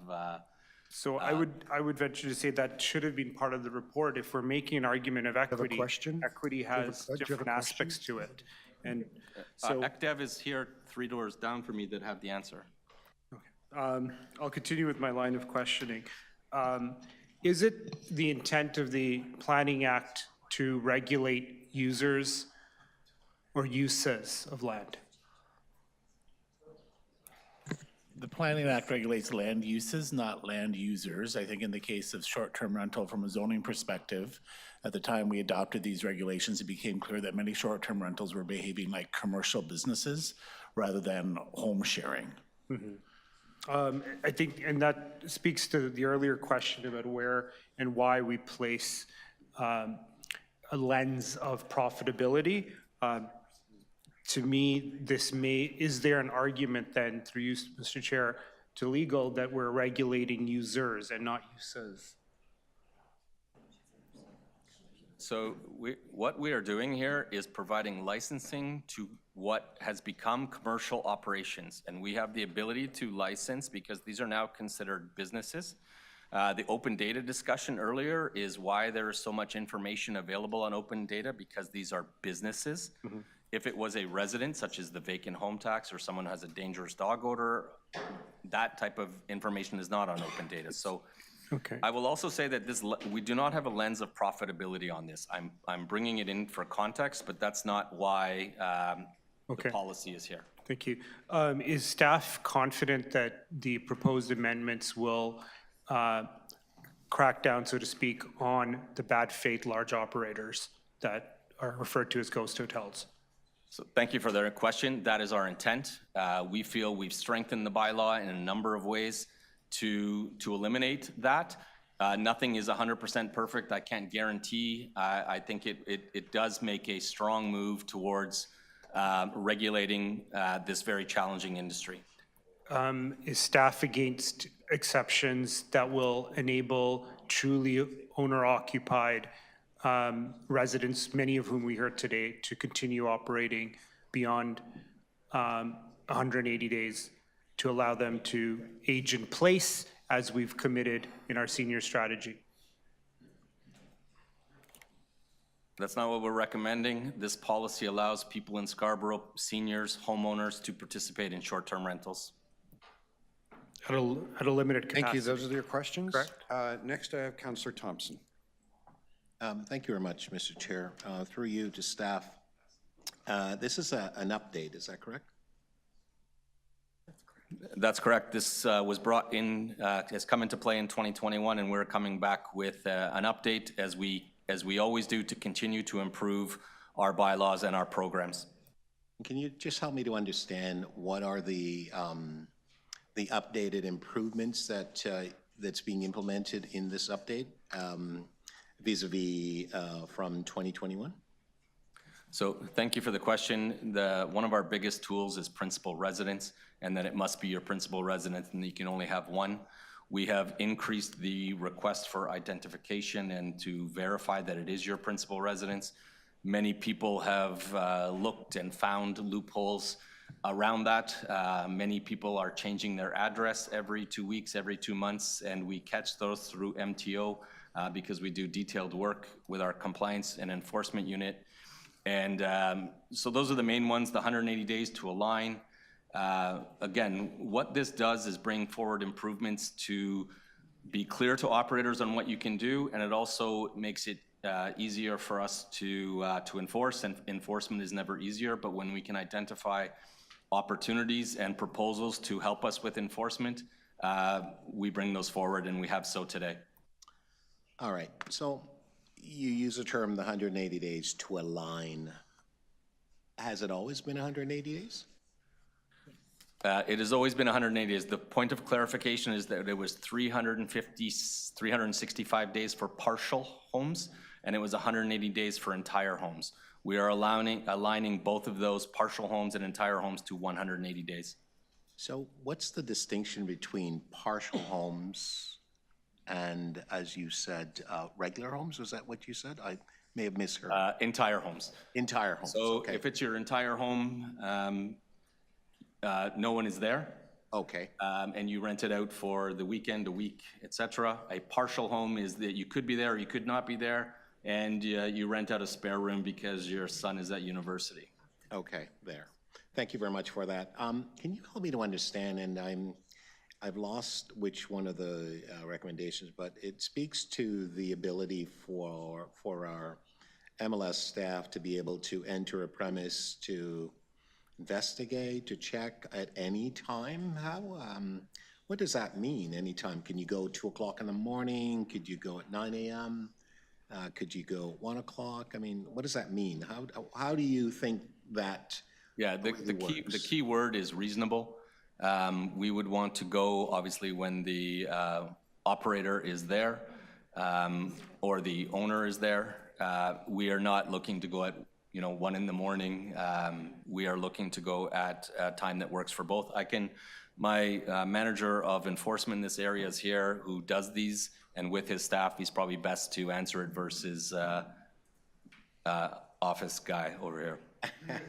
The leader. I'd appreciate that, because I'd like to maybe just hear a little bit more on that, please, if we could. Yes, thank you for the question. Just to continue what Carlton was saying, these inspections, as we call them, they are pre-planned. They're done at a reasonable time. Often we will request an inspection and the operator is not available for a week, for 2. We make ourselves available.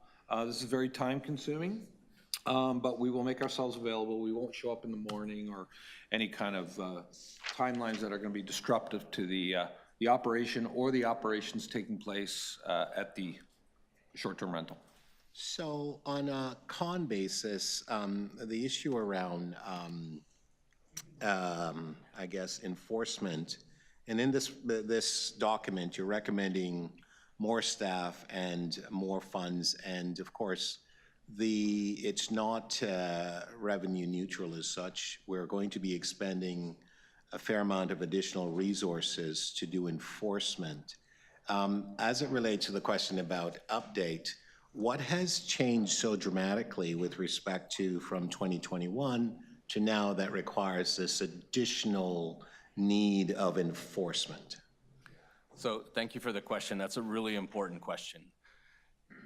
It is revenue neutral. It is cost recovery 100% based on the user fee for the operator, the per night fee, and the platform fee. What has changed since we brought this forward in 2017 is actually when we brought it, then it was through an appeal period for a few years and then implementation.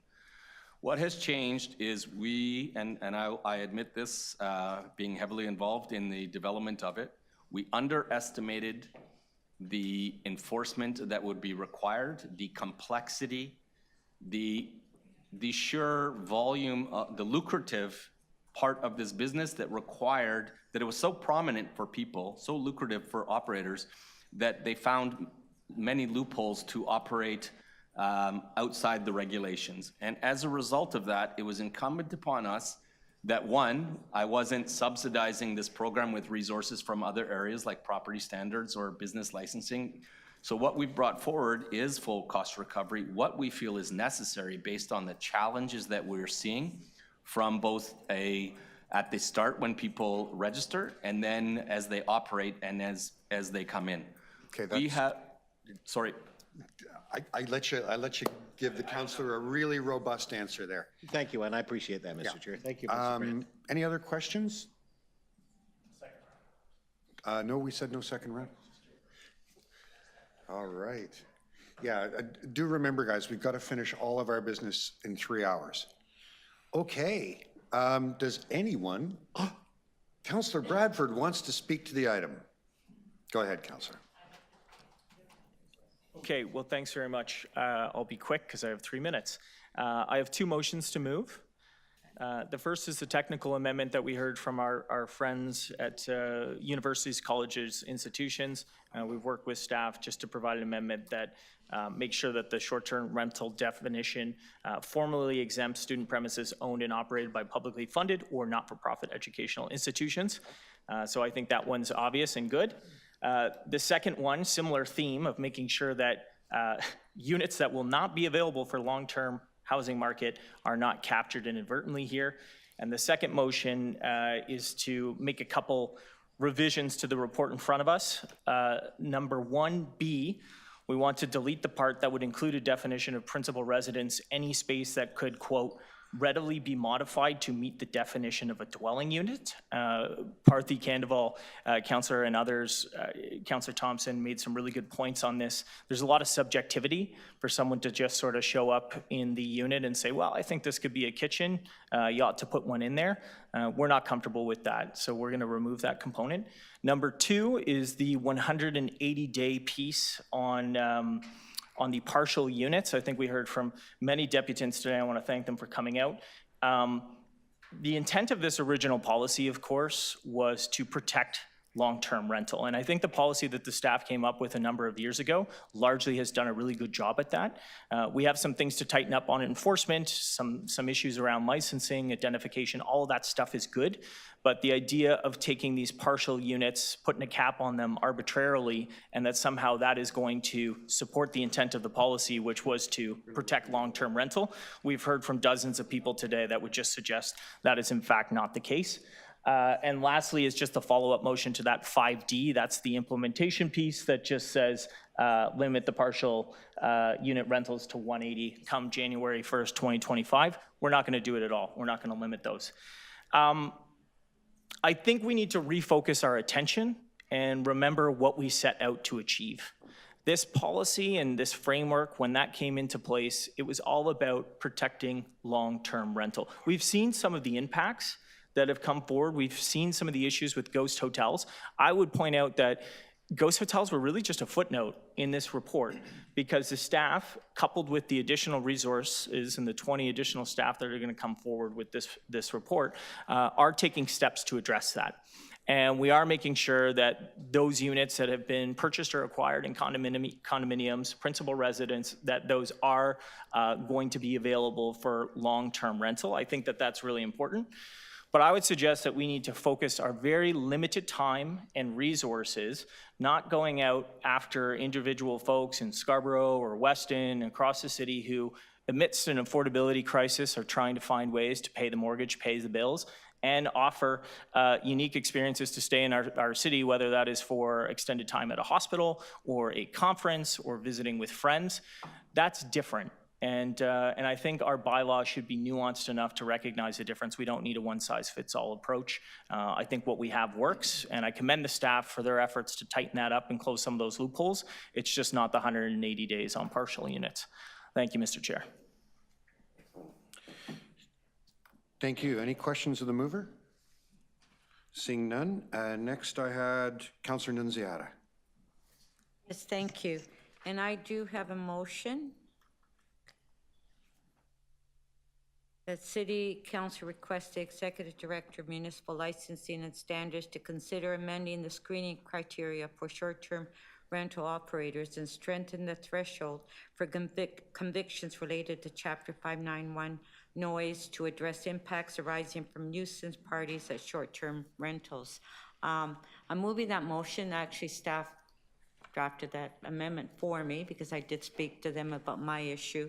My issue that I have in my ward, I guess suburbs have different issues than they do downtown, is the definition of entire home. So for years, I've been receiving complaints, and I have a list of all the complaints that I've received where somebody will rent their home out for the weekend, and then they people come in and they rent it to have a party, and what they do is they party all weekend, and you know, you have problems on the street, you have parking problems, noise issues, and in some cases that there's been shots. You know, at the establishment. In the middle of the night, the police are called because somebody is shooting, you know, and it becomes very violent. So, and I've always reported that to MLS, and the police have as well, and it's really very difficult to enforce, and that's why I asked the question to Carlton about some of these establishments that we do have ongoing problems with, that their licenses should be revoked. So I think that the screening process, a screening criteria, we, you know, and I understand that we're hiring more enforcement officers, but when we get complaints from residents, it's very difficult because most of the time, the residents and neighbors don't know that they have a license for short-term rental. And when there's a problem, they call the counselor and what's going on, there's these parties, all-night parties, and then we find out that in fact they do have a license. And, you know, and that's why I think it's important that when we renew these licenses, that as well we check any background if there's been issues with that particular establishment. And so, and as well, I know that we do get the list, we can find the list on the website about the addresses that we do have that have licenses. And what bothers me as well, some of these buildings that are rentals that have licenses are actually some of these tenants that are complaining about their buildings. We heard them this morning on the RentSafe for some of those deputants. That concerns me as well, where they're not entitled to rent out their unit, but yet they are. But that's up to management and the tenant. Thank you. Thank you. Are there any questions? Councillor Nunziata, Councillor Thompson? Thank you. I just wanted to make sure that I understand this. So, Councillor, you have issues with non-regulated housing, such as standard house where there is no Airbnb or license and so on. You have noise, you have violence, you have other issues emitting from that. I just wanted to ensure that your motion, that could have a broad appeal, not just simply for these types of accommodation. Would that be correct? For these ones that I've been reporting, they actually have a license with the city. You know, my point is out that we don't only have No. issues of Yeah. noise and nuisance from Airbnbs. No, you're right, yes. So I just wanted to make sure that in terms of understanding this, this isn't just simply that you are trying to move a motion to suggest that we have challenges and difficulties from these types of premises and not other types of premises in our society. Well, other types of residents in our society, yes. Okay, so, but you, because we're dealing with this issue, you want Yes. to emphasize that. On That's really the Yeah. objective. Right. But you're not simply saying that these types of residences are causing undue harm to the Yeah. community alone. Right. It's not a safety risk because of their registration. Yeah. Okay, fair enough. Thank you. Thank you, Mr. Chair. Thanks. Thank you. Are there any further questions for Councillor Nunziata on her motion? No? To speak next, I had Councillor Matlow. Thank you, Mr. Chair. I've been,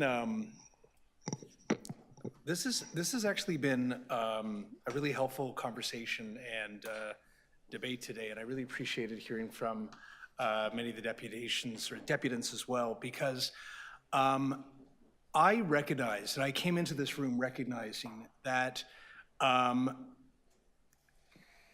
we have such a need to provide as many homes as possible onto the housing market that are not currently onto the housing market as possible. I also recognize that even when we work with the best of intent and the greatest motivation, it doesn't always work out well how we implement those things. Look at the lineups downstairs of people having to figure out how to appeal. And now that they've been dinged thousands of dollars about a vacant home tax with regard to a vacant home that they don't own. So we got to do things well when we do things. And that's always a work in progress. What I'm hearing from our colleagues on this committee is that, first of all, I think it's incredibly thoughtful to address what our colleges are telling us. They should not be captured in this at all, and I really appreciate Councillor Bradford's work on that. Councillor Nunziata, I think, hit, a core issue that all of us would agree on, that behavioral issues that have an adverse impact on neighbors are like, it's something that everyone, no matter how you feel about Airbnb, nobody wants problems arising from any of those short-term rentals that impact people's quality of life, and we need to ensure that there's better screening and obviously better enforcement. So I really appreciate that, and that's like I think you're zoning on something that everybody agrees on. With respect to where a unit can be modified, I understand the argument about that is subjective. Just that line inherently is subjective. And I do recognize that we could do some work on perhaps providing some clarity or definition to what that actually means. Because I could see, like, we're dealing with on a few other issues, where we have a lack of clarity, then we get into fights over things that nobody actually understands what the rules are. And ultimately, about the 180 days, staff have presented a really important case that it is being used as a loophole by those who are choosing to use it as a loophole. Equally, there are people who will never, in reality, they're not going to put their second bedroom out as a long-term rental. That's not actually going to happen. And, we don't want to be unreasonable or unfair to those people as well. So what I've heard as a commitment from my colleagues who are, moving the motion, supporting the motion, is that they want to work together over the next couple of weeks and perhaps beyond, but to figure out bringing that back in a way that considers some of these nuances and doing it well. And therefore, I'm going to support it because of that commitment. But, ultimately, the loophole issue needs to be addressed. And I look forward to working with staff and my colleagues on that. I mentioned earlier, and this, largely comes from Councillor Candeval and his community, that there really is a real issue that we haven't really addressed well with respect to the dearth of hotel rooms in Southwest Scarborough and beyond. And I don't want to shut down opportunities before we've actually delivered an alternative option for people who need that, that doesn't exist today. So that all being said, this is a hard one and it's a difficult one. And that's why I don't want to do anything that's sort of seemingly hasty or, you know, maybe cutting off the arm when there might need to be a little more acute surgery. And I look forward to working with my colleagues toward doing this right.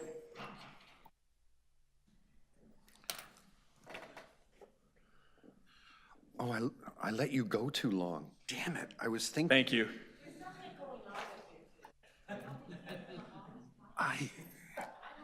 I don't know. There's something in his voice that makes me. It's making up for the time you take away from maybe the council. Feel sleepy. Okay. There we go. I'm glad we all get along. Councillor Candeval. You know, I was just thinking on Councillor Matlow's remarks about this as being a difficult topic. Often wondered, you know, when I got my, no, speaking. We're just making a request. No. And I was reflecting when I got my business cards about the beaver as the symbol for our city, right? It's not a sexy animal, but it's a hardworking animal that, as a team, builds a dam to protect the community. And I thought it's an apt analogy for the work from multiple people in this room, right? I saw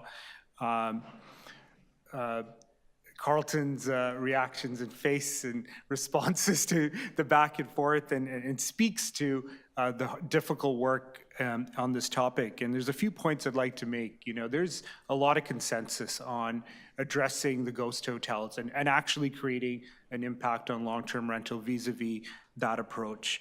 But we've also got to be careful and mindful. We heard from many deputants across our city who are sharing with us that these units, particularly in the suburbs, are not going on the long-term market, the rental market. So that has to be part of how we make decisions.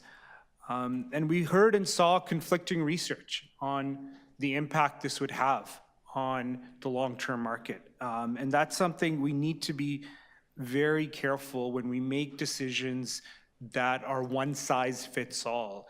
25 years following amalgamation, there's a lot of reconciliation to do and appreciation of the very diverse and dynamic realities that make this vast city.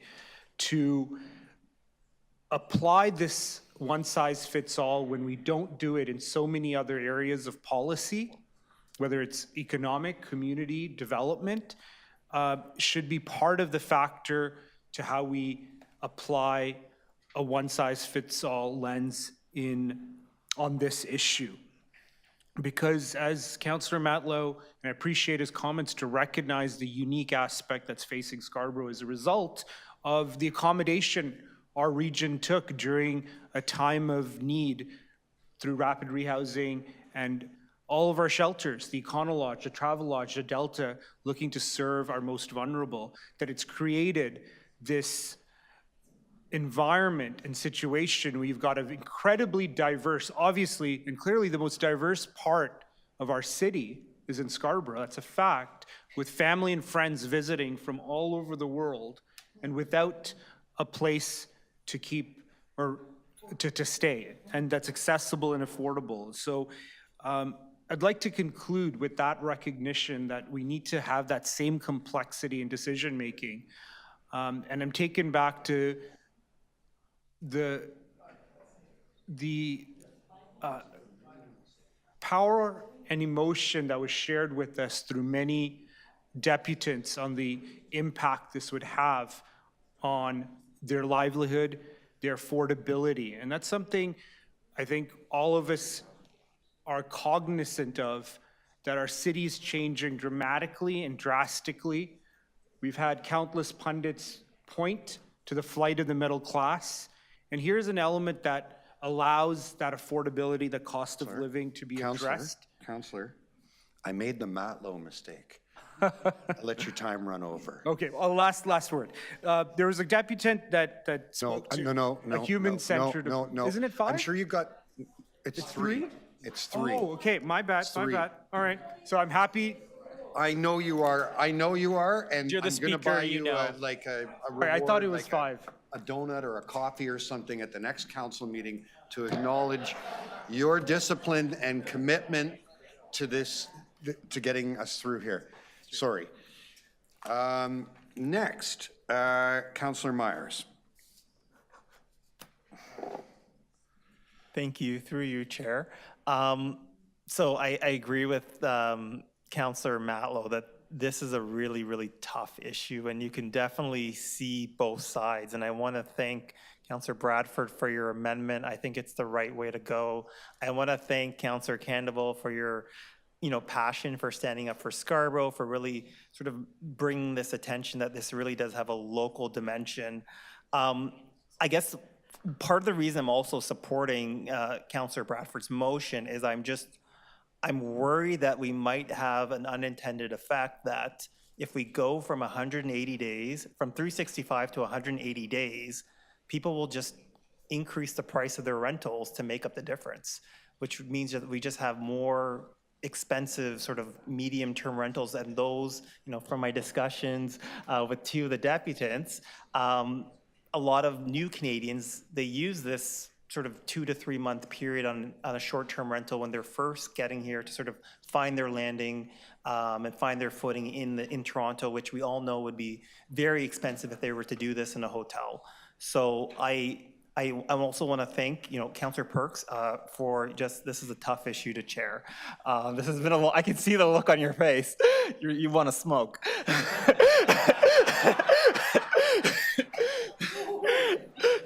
But yeah, and I just want to thank the staff again. This is a really, really tough issue. So, and a lot of work has gone into this. I think we're heading into the right direction. I think we're moving in the right direction, but I think the amendments by Councillor Nunziata and Councillor Bradford will sort of help us capture some of those nuances that were maybe missed in the first go around. So thank you very much. Thank you. Before we go to Councillor Thompson, I'm just going to make a little note here. Zing, Councillor Myers at the next council meeting. Okay. Councillor Thompson. Thank you very much, Mr. Chair. Well, first of all, I want to thank all of the people who came in to speak today and to ensure that we have a better understanding of the issues and the impact that it has on you and so on. Thank the staff. I mean, we've asked the staff to come back with an updated report, which is what this is. We also recognize the implications and the ramifications of them, and I've had a chance just to sort of look at the pros and cons of this. And so, in the pros, regulations ensure safety standard and, taxation compliance and ordinance and so on.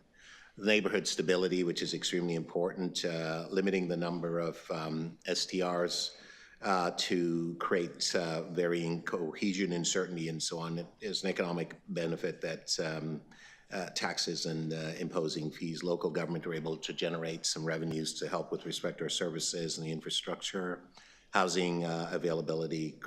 There is obviously the challenges with respect to conversion and of rental properties and so on, and to ensure that we preserve the affordable housing aspect, and of course quality control in terms of setting property standards and maintenance and guest behaviors and the bylaws. And Francis, your motion sort of covers that as well, and we clarify that. The cons, and it has great ramification and impact to individuals, limiting their ability with respect to income by restricting obviously the number of nights and days that they can operate. That is a huge problem for the property owners, and we've heard that today because many rely on this income for a variety of reasons, paying their mortgages and so on. The issues with respect to compliance, it's an issue because it does create a burden. Additional costs could be incurred by the property owners in terms of ensuring the regulatory requirements and compliance in that, obtaining the appropriate permits, and perhaps there may be a need to do any type of renovations and standards. Enforcement challenges, that's an issue with respect to enforcing the bylaws and so on. We require additional staff. This report really speaks to that. It also stifles innovation. I mean, I think that they're very creative people who have come here today and told us a lot about what they're doing and how they're doing and the services that they're actually providing to their clients and so on. And of course, the legal complexities, crafting and enforcing the STRs, the bylaws, and we've heard about that today, the complexities and the impacts that they actually have, regulations and so on. What is really important here is that recognition that a report, an update has been asked for. It has huge challenges. We've heard from the public. Members of this committee are able to rationalize and respond to what they're hearing so as to move forward with something that serves the interests of the public, serve the interests of the government, and serve the interests of our community. And I'm supporting the motions that are in front. 3 minutes, Mr. Chair.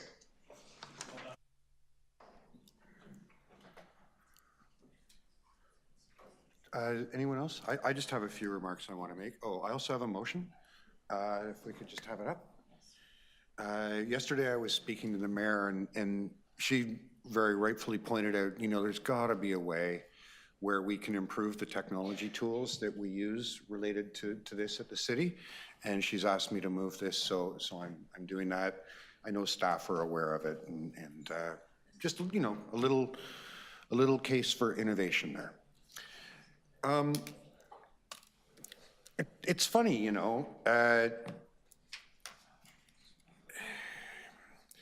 I remember before there was a corporation called Airbnb, and sometimes, we lose track of the worlds we've lived in and how they were different. It was a very common practice for people who owned a home and they were going on a long trip. There'd be a note in the annex gleaner, or something like that. Little ads, people would post their own little ads, or in the Toronto Star, and people would just sort it out, and it wasn't a big issue.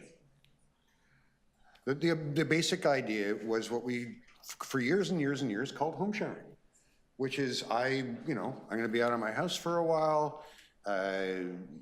Maybe I'm on sabbatical, or I've got a job somewhere temporarily, or my kid's off at university. Stupid that it sits open, maybe somebody else could use it. And this is sort of what the world was like until some venture capitalists decided to get together and figure out, hey, we can commodify that. We can, divert a little bit of that river of cash that's flowing through those households into our pockets. And basically our only contribution, our only, innovation, the only thing that we're providing is a website.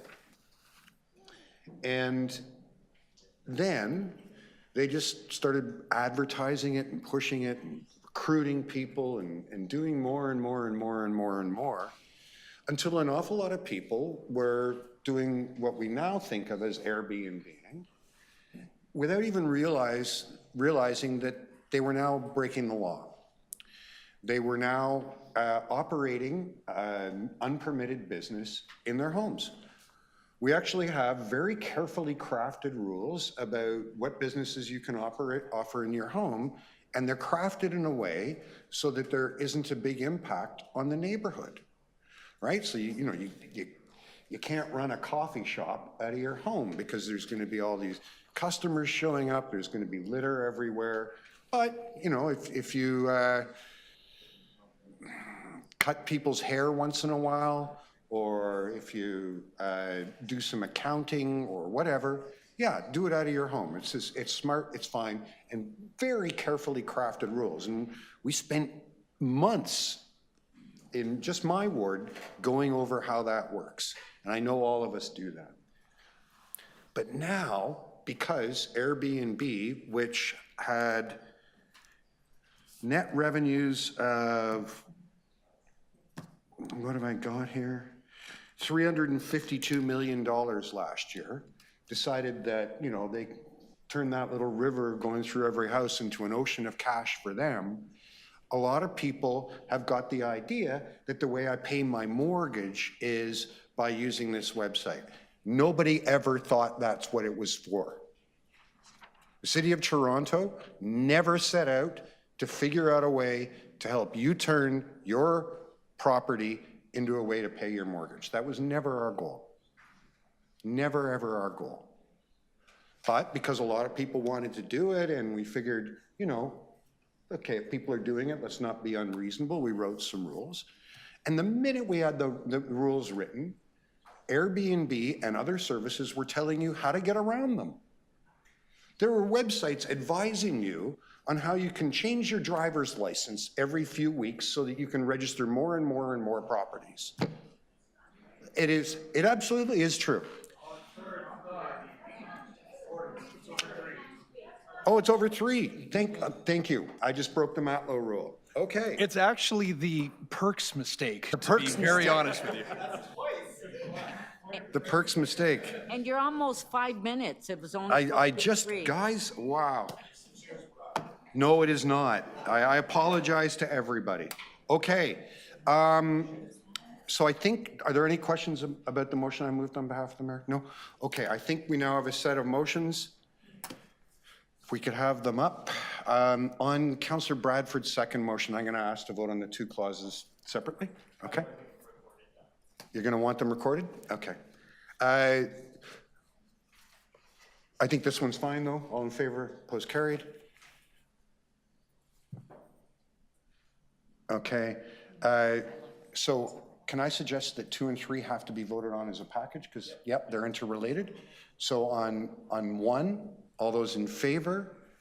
Councillor Candeville, Councillor Matlow, Councillor Bradford, Councillor Thompson, Councillor Nunziata, Councillor Myers, all those opposed, Councillor Perks. On 2? And 2 and 3, we have to do 2 and 3 together, yeah. Do you want to record it as well? Yeah. All those in favor, Councillor Candeville, Councillor Matlow, Councillor Bradford, Councillor Thompson, Councillor Nunziata, Councillor Myers, all those opposed, Councillor Perks. Okay, next.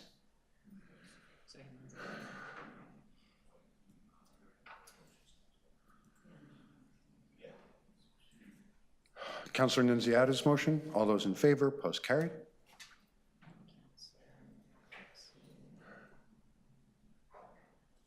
On my motion, all those in favor, opposed, carried. Item is amended. All those in favor, whoops, all those in favor, opposed. Oh, you'd like recorded? Okay. All those in favor, Councillor Candeville, Councillor Matlow, Councillor Bradford, Councillor Thompson, Councillor Nunziata, Councillor Myers, all those opposed, Councillor Perks. Okay. Thank you for being with us for all that time. I know that must have been exhausting and frustrating for a lot of people. Members, we have 2 more items left. And I'm going to start calling deputations on item PH 11.10. For members of the public, just to make sure you've heard this news, because we have so much interest in the agenda today, and because under the city's procedure bylaw, we must end at 6:30 to accommodate religious observance, we have reduced the speaking time to 3 minutes. If I could ask councillors, if you've got a question of a deputy or staff, could you find a way to do it offline? Like, we've only got 2.5 hours left to complete our business, and a lot of people who want to talk to us. The first deputation on this item is David Steinman. David? Hi, David. Could I get a little quiet in the room, please? Okay. Could I get a little quiet in the room, please? Thank you. Can I reclaim my time? Thank you. So I'm from the 145 St. George Tenants Committee and No Dem Evictions. I'm also a professor of biomedical engineering at the University of Toronto and a licensed professional engineer. And one of my specialties is the impact of data errors and uncertainties in clinical decision-making. For more than 2 years, we've asked the city to consider real-world market data in its calculations of rent gap payments, and we have repeatedly warned city planners and councillors about underestimations in CMHC's primary market data, especially when the vacancy rates are low. This year's CMHC data confirmed our worst fears. One data point that immediately jumped out was the decrease in average monthly rent for vacant bachelor units in Zone 1 from $1,735 last year to $1,443 this year. Of course, that defies common sense and actual market conditions, but it means that those tenants would be further shortchanged, by about $10,000 in their lump sum rent gap payments if that spurious data were used. So when I found out on March 14th that the compensation offered to my neighbors at 88 Isabella actually relied on that data, my jaw dropped. As a professional engineer, I'd be sanctioned or even lose my license if I was caught using such egregiously flawed data in my formulas. I understand that city lawyers have told you that you have no choice because CMHC primary data are explicitly stipulated in the Section 111 agreements you rushed to draft and legalize. However, some of your rush seem predicated on the fears that tenants might lose their compensation or right of return if developers appeal to OLT. Whereas we now know that Section 111s are not appealable to OLT, and if any councillors here still don't know that, please check with city staff. As for the perceived threats of provincial crackdowns via Bill 97, we've been hearing about that for 2 years. And if you watched the news yesterday, you'll know that Doug Ford has now become a firm believer in the power and wisdom of municipal planning, now that he's being squeezed by the feds. Meanwhile, we have been warning you about the real threats to tenants from demevictions and insufficient compensation in a low vacancy market. Even worse, as we detailed on page 11 of No Demeviction's written submission, there are now fewer like-for-like vacant rental units than there will be demevicted tenants. The long-term solution is obviously a more robust rent gap formula and better data, especially when vacancy rates are below 3%, which the city's own policies define as unhealthy. Councillor Matlow has drafted a motion to stem the bleeding while we try to work together to come up with a fairer approach for assessing market rents. That motion also proposes to stop signing Section 111s until stopgap measures are put in place, and that the city takes some responsibility for the tenants they've already bound to Section 111 agreements. Thank you very much. Please, I had 10 more seconds. Thank you, David. I hope that the city council will vote in favor. I've got to be fair to everybody, okay? Are there any questions for David? Josh or Councillor Matlow? David, would you mind telling me what you were about to say in your last sentence? Thank you, Josh. What I was about to say was, I hope you and the city council will vote in favor of that motion to help mitigate the harm that has already been done, and that any further use of knowingly flawed data will be seen as an act of bad faith, maybe not by lawyers, but by the tenants who make up 50% of your constituents. Thank you very much. Are there any other questions of David? Seeing none, the next deputy I have is Megan Key.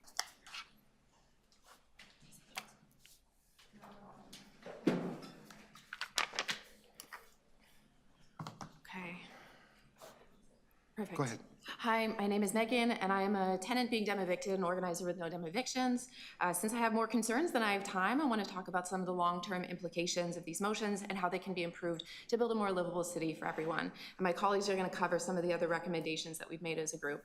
There are a lot of risks that dem-evictions pose. Some of these risks are immediate, and some of them will take years to be fully realized.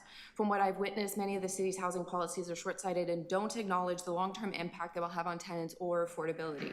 For example, as we know, when a building is demolished and redeveloped, developers are required to replace any rental units in the new development. Councillor Sachs's motion would require developers to double the number of purpose-built rental units within the new development. This is something I fully support because right now, negotiations for any additional units are done on a case-by-case basis.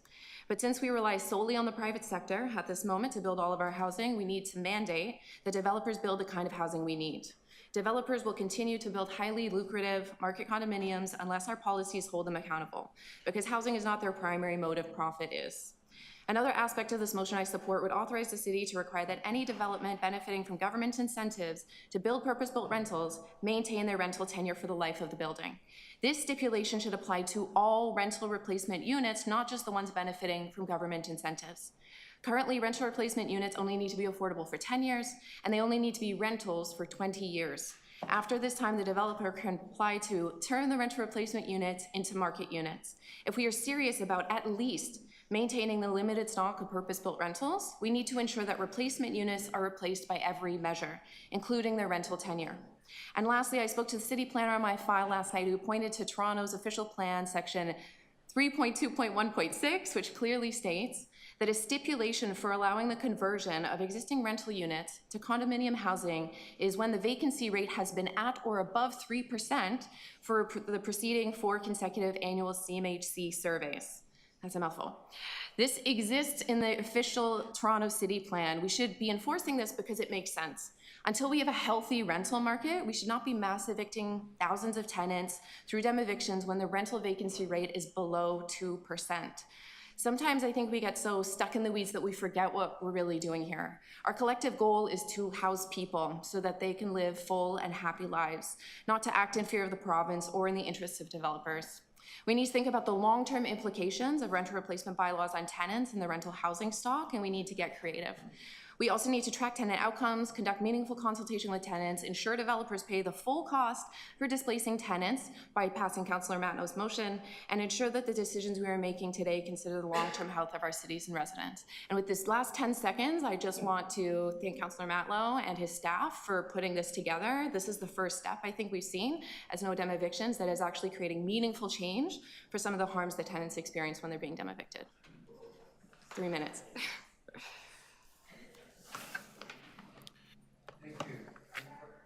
Are there any questions? No? Seeing none? Thank you very much for sharing that with us today. Next, I have Lindsay Blackwell. Lindsay? Hi.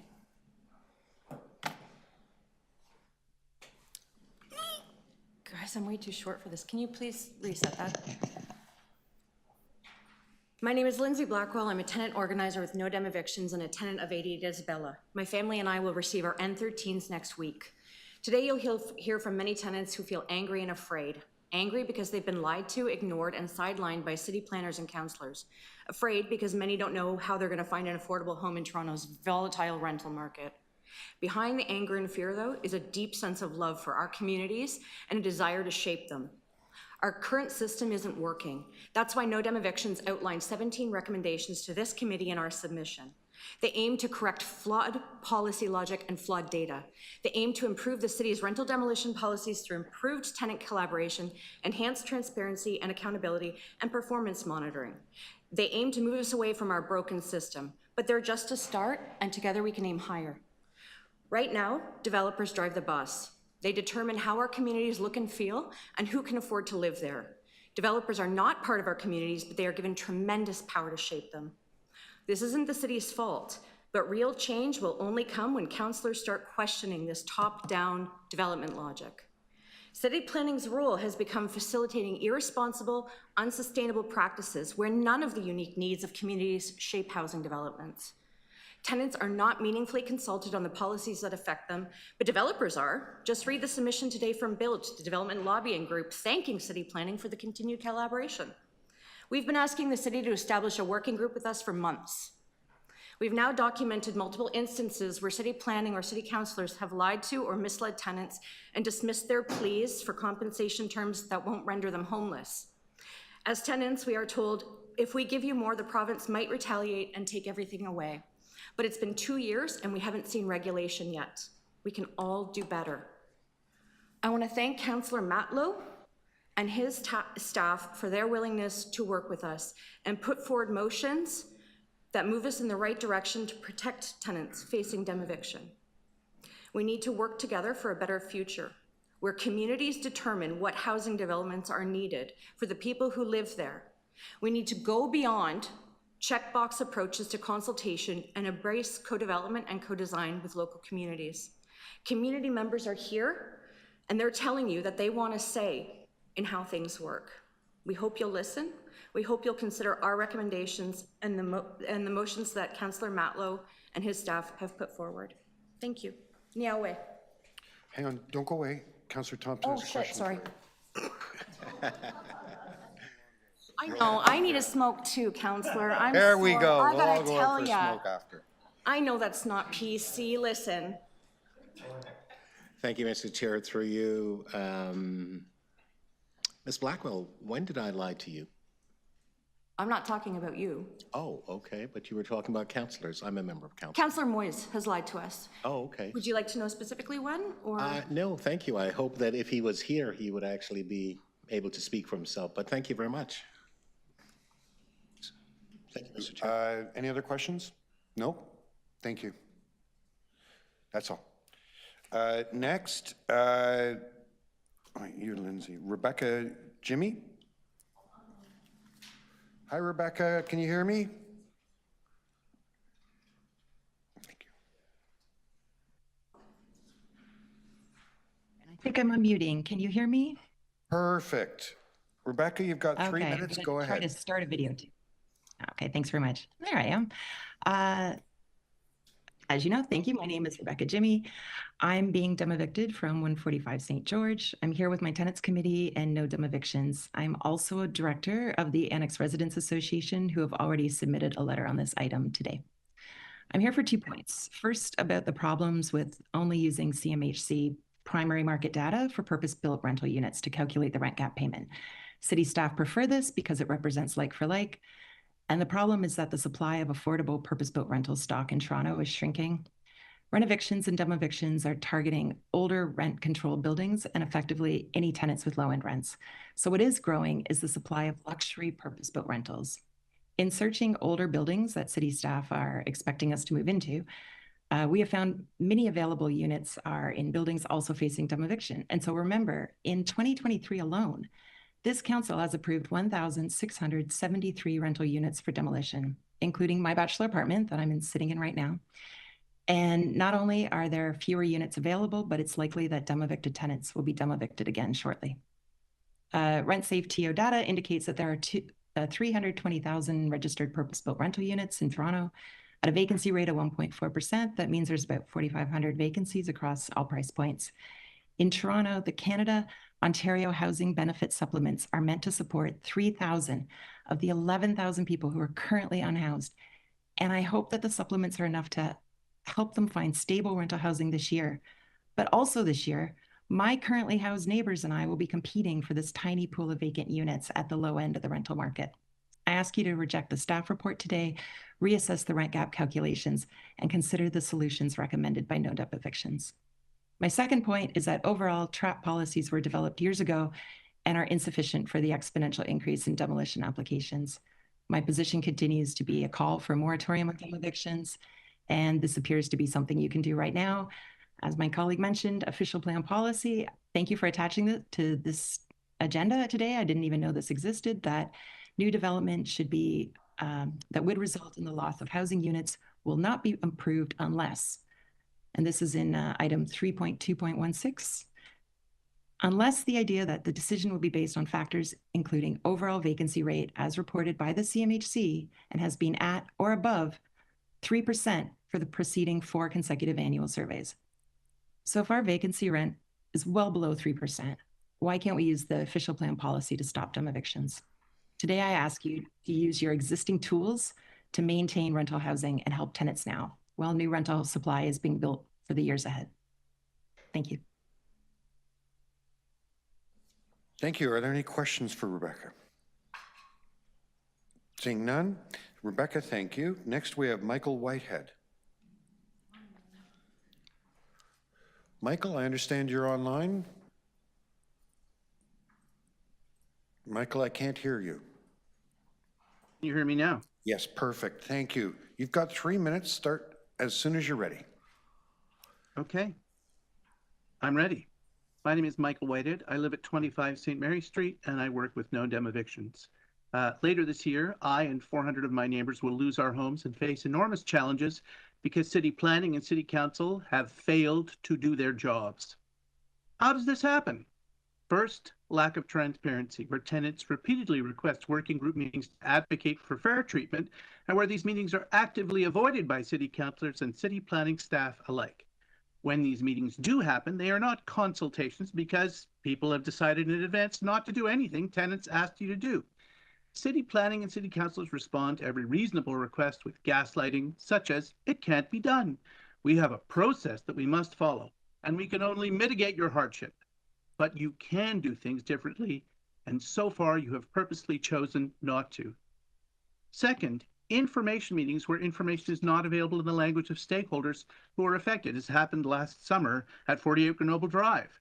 A second meeting with additional translators and printed materials in various languages was required so that residents could understand what had already been decided for them by City Council a month before. Third, undemocratic community council meetings. Instead of a venue where councillors listen to stakeholders and agree to some of their requests and defer items to consult and consider, outcomes are decided in advance, and councillors and city staff pay little or no attention to deputants before voting to approve proposals harmful to stakeholders and the city. Fourth, no enforcement.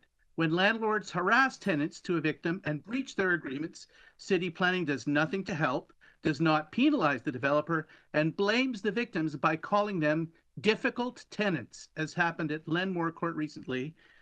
Anna Gully will be speaking to this in more detail. Your actions will lose in the next year or two over 2,000 affordable housing units for 3 to 5 years and keep them affordable when they're reconstructed for only 10 to 20 years after reconstruction. This will increase homelessness, housing precariousness, increase costs and reduce quality of life for tenants, and increase social costs for the city. The harms far outweigh the benefits. Here's what you should be doing. Follow the letter and intent of Section 111 by fully compensating tenants for their relocation costs. Meet with tenant advocates to craft better policies and make sure they are implemented. Collect more and better data and make it public. There can be no effective housing policy or protection of affordable housing unless tenants are in the room and have meaningful influence on those decisions. I urge the Planning and Housing Committee to vote for the amendment by Councillor Sachs to increase the number of affordable housing units in demoviction proposals, and further to approve Councillor Matlow's amendment to use more realistic data to calculate tenant compensation as advocated by the No Demevictions group. Thank you. Thank you, Michael. Are there any questions for Michael? Seeing none, the next deputant is Annette Trevorrow.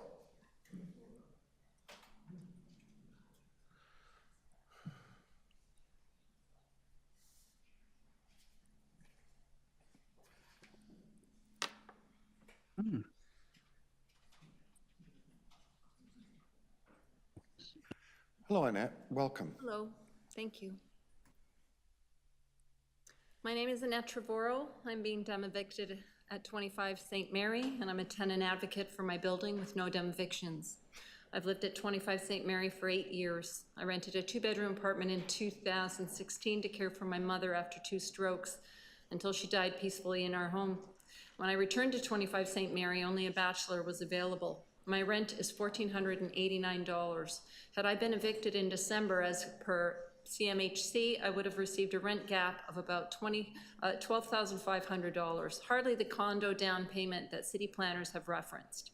But if I get my eviction notice this summer, you will have enabled the developer to offer me only $1,500. $1,500 compensation for 3 years displacement. Assuming 36 months of construction, and since there was no indexation at that time, I could have been entitled to a rent gap payment of $10,152.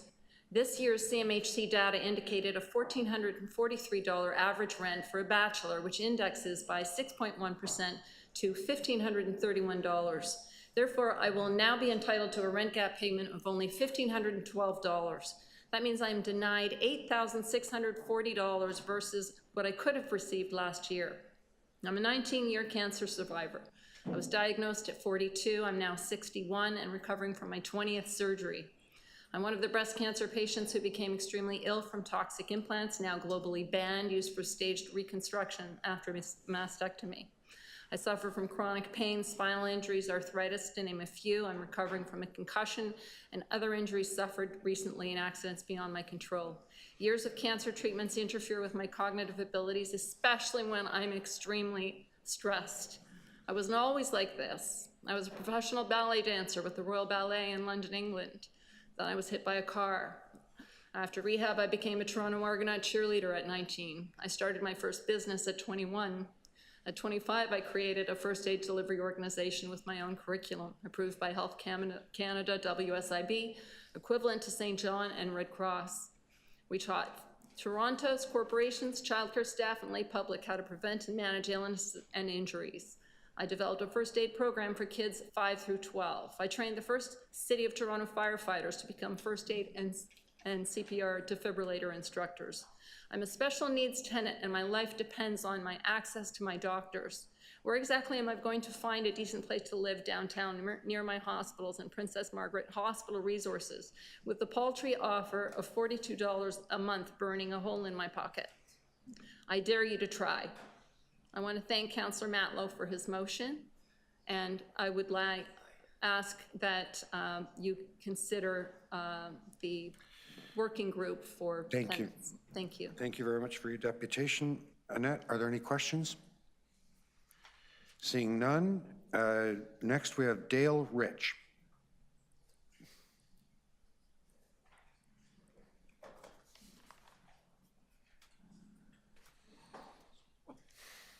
Dale? No? Mizo Choi. Hi, Mizo. Hi. Welcome. You've got 3 minutes, okay? All right, I'm not being rude. I'm just looking at my phone because it has my speech. That's okay. I do it too. Okay. Go ahead.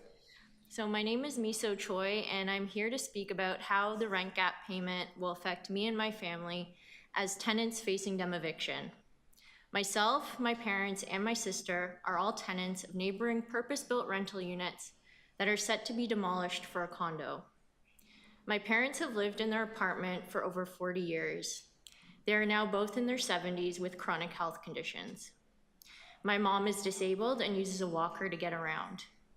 I help my parents with everyday tasks like cleaning, shopping, and resolving their many tech issues. My mom also relies on the accessibility of the community for her social and medical needs. The fact that my sister and I live right next to our parents is what allows my mom to continue to live independently. When my family first heard that we were facing eviction, we were petrified. We were later relieved to learn about the city's Tenant Relocation and Assistance Plan, TRAP, which includes a rent gap payment. We were told by our city councilor that TRAP would enable us to stay in our community. However, as I started to learn more about TRAP through my work with No Dumb Evictions, the idea of TRAP as the solution quickly began to fall apart. I learned that the rent gap payment would fall significantly short of covering rental costs. When I compared index primary market CMHC averages for units in my zone to the averages on rental listing sites, there was a difference of $588 per month for 2 bedrooms. This means that tenants would either have to pay hundreds of dollars every month to stay in their communities or be forced to leave. My parents cannot afford to pay an extra $600 per month to rent in our neighborhood. We have had family discussions about how we are going to survive during the construction years and how we can make up for the shortcomings of the rent gap payment.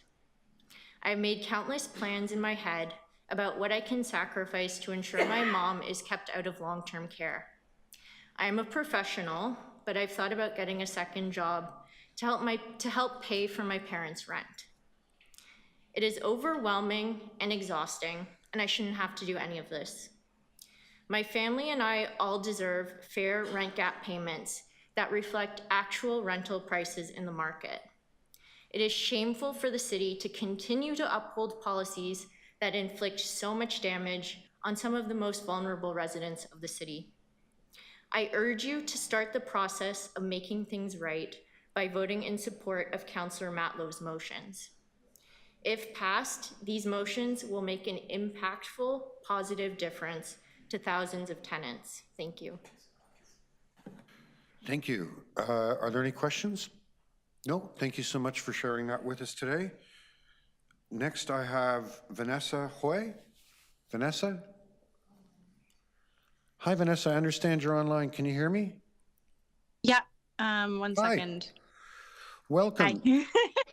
You've got 3 minutes. You can start as soon as you're ready. Members of the Planning and Housing Committee, my name is Vanessa. I'm a tenant facing eviction at 88 Isabella, my home of 14 years. I will speak about my experience securing a new lease, which shows why the condo market data must be included to determine the rent gap payment. 3 weeks ago, I began looking for a new apartment. I saw 15 apartments above my price range before finding one I liked within the CMHC price range, which wasn't riddled with bed bugs and drug dealers. After finding it, I immediately applied and expected to be approved. My application, including a letter explaining the RGP and years of investment statements showing savings of over $300,000. This is why I was shocked when I was told that I needed a guarantor. I worried I may become homeless because I can't get a guarantor and I don't earn $100,000 a year. Instead, I illegally offered an additional 4 months of rent. While waiting to hear whether or not my offer was accepted, I discovered that a classmate from the elite private school I attended growing up owns the company. I immediately reached out to Rachel to garner her help. I believe that if I wasn't lucky enough to have these personal connections and access to savings, I would have been rejected. My savings is from a car accident settlement, which left me permanently disabled. I am unable to earn $100,000 a year due to physical and cognitive impairments.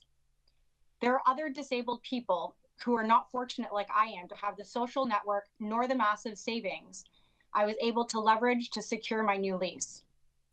What are these most vulnerable people going to do? Pending my application's approval, my landlord assured me that if I got rejected, I would be able to get a new lease in the secondary market. The same secondary market not included in my rent gap payment. The same secondary market, which has higher prices than my rent gap payment. Disabled people need access to landlords who are not beholden to the rigid application checklists like many purpose-built rentals are. Secondary market landlords can be more flexible in weighing the importance of income against the RGP. My experience suggests that 1, the RGP must reflect the true cost of renting in Toronto. 2, the LTB must be fortified to prevent eligible rental applicants from being refused or taken advantage of. 3, the RGP must be assessed as part of a rental application. Eventually, the LTB can fix this problem, but we need a solution now. Disabled people need the secondary market data included in determining the RGP, thus giving Toronto's most vulnerable access to landlords who are flexible in assessing their application. I would ask that the improved rent gap payments also be applied where city planning has hastily pushed through agreements with developers, such as 88. Vanessa, I'm very, very sorry. I have to stop you there. Councillor Matlow's motions. Thank you for listening. Thank you, Vanessa. Are there any questions for Vanessa? Seeing none. Next, we have Natalie Dow. Du Tousignan. Natalie, thank you for coming to my rescue. I was struggling there.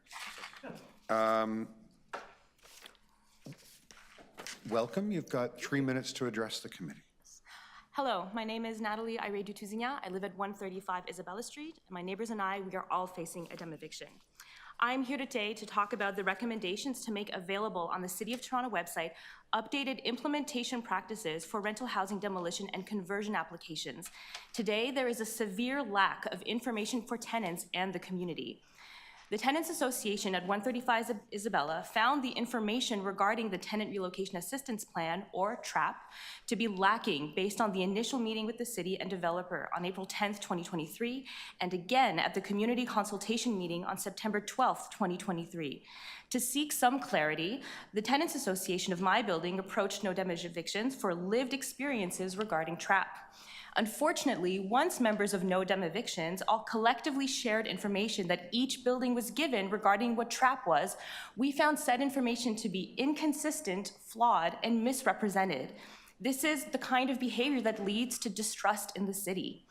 As a result, tenants and then No Dem Evictions took it upon themselves to communicate, reach out, and collaborate with the city staff starting on November 25th, 2023. The goal was simple: write a comprehensive document detailing what TRAP is, share it with the tenants, make it public information, if not by the city, then on the No Dem Evictions website. And to give you just a quick idea, this is the paper explaining what TRAP is that tenants got early in the process. This is what I wrote while talking to the city. This is how much information is missing. This is how much tenants don't know what is going on. Right.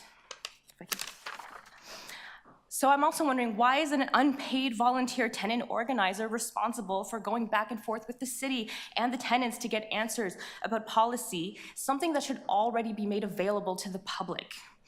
A current staff report says that the city will publish updated rental replacement implementation practices in early 2025, which for many is 5 years too late.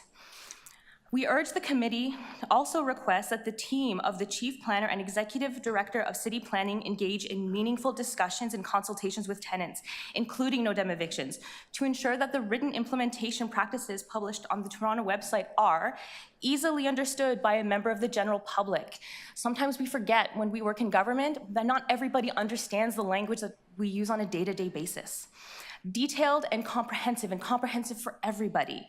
Provide examples to contextualize when it is necessary. Examples help people so much. Accessible to anyone living with a disability.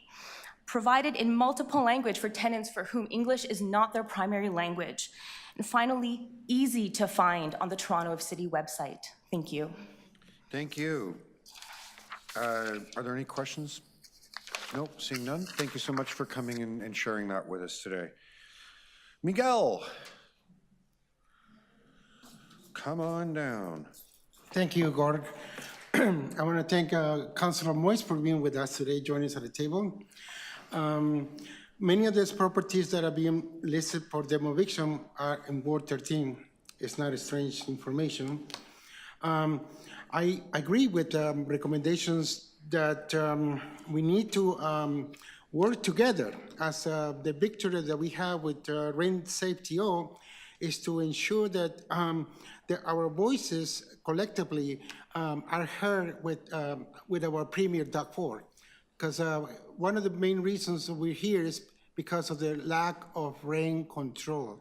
So we need to strengthen our decision making and put forward a very progressive motion by Councilor Josh Matlow. I haven't heard the chance to see it, but I trust you, brother. I give you all my trust that you are going to do it for the right things, for people like are here. And since this morning, and I came because I'm a disabled person, so I sense how urgent it is to stop the demolitions to ensure that these tenants have a place to go. And those projects ensure that they are replacement units. For instance, in Regent Park, we're developing phases 4 and 5, and they're going to allow us to have only 600 RGI units, which is very little. We wish that, that we can find the funding to increase the number of RGI units, and also, and during the last couple of years, there were some applications for rezoning. I think one of the items that was there was a serious oversight is the implementation of the OPA 5AA, which regulates and ensures affordability for our residents in Regent Park. So that is an item that is in the courts, I believe. The city solicitor is aware of that changes. In conclusion, I want to say that hopefully today is the step in the right direction to end these demolitions. I myself am going to be evicted, so who knows? So I am afraid, where am I going to go and live? And one last thing before I go is that Wally says, please tell Gord that I want to be the last speaker on the list. Thank you so much. Thank you, sir.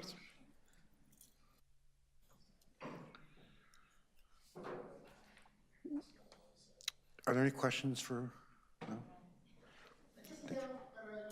Okay. Next, I have Melissa Goldstein. Melissa, are you online?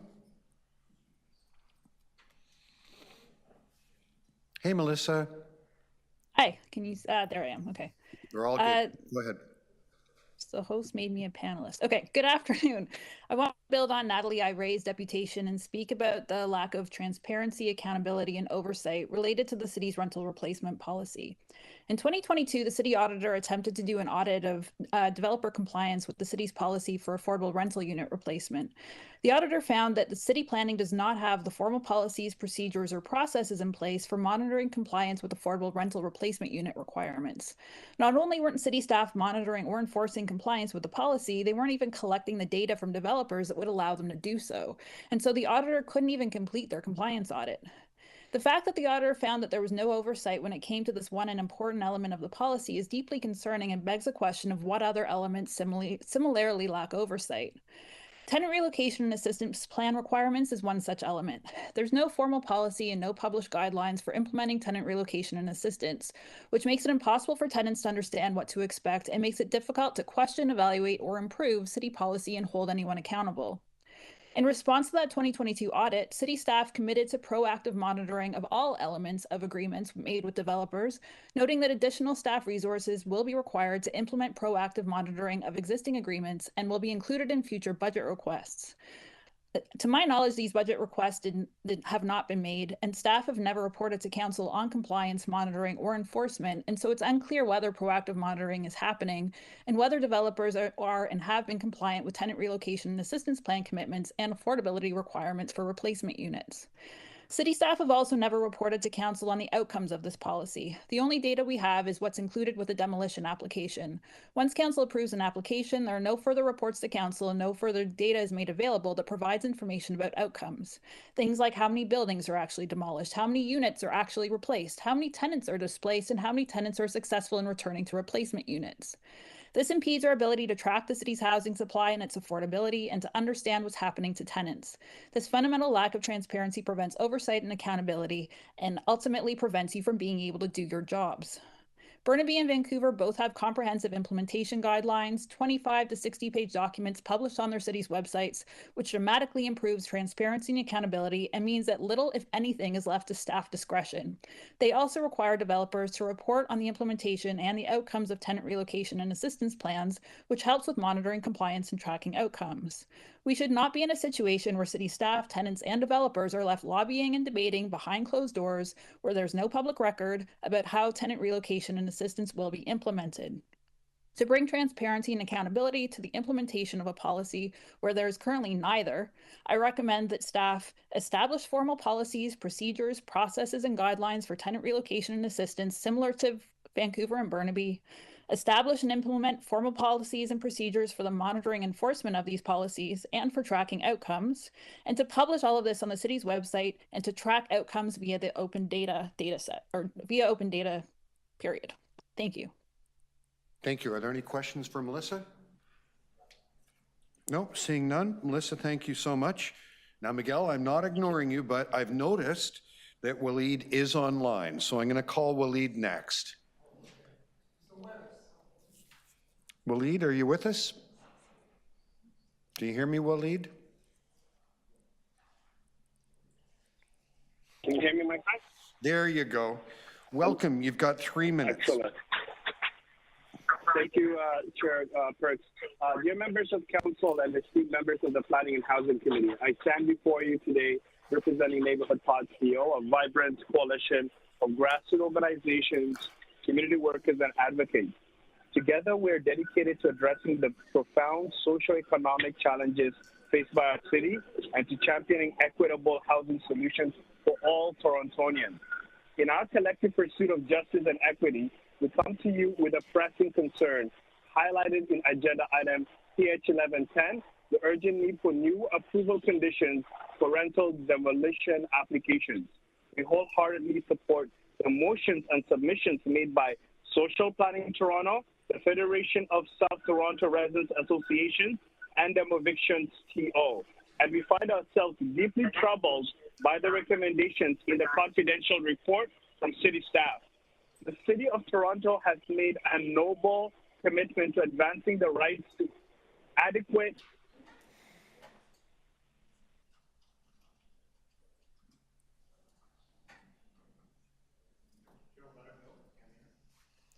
Waleed, you dropped out there. Waleed, we lost you. Okay, if we can just note. Every resident. Waleed, can you hear me? Yep. Waleed, I can hear you, yes. we lost you for about 10, 15 seconds there, okay? Okay. I'm just going to say the City of Toronto has made a noble commitment to advancing the right to adequate housing, recognizing it as a cornerstone of human dignity, well-being, and the foundation for sustainable, inclusive communities. This commitment is not just a policy stand, it's a moral imperative that calls us to action, urging us to forge policies that shield and empower every resident, especially those teetering on the brink of housing insecurity. A critical aspect of realizing this commitment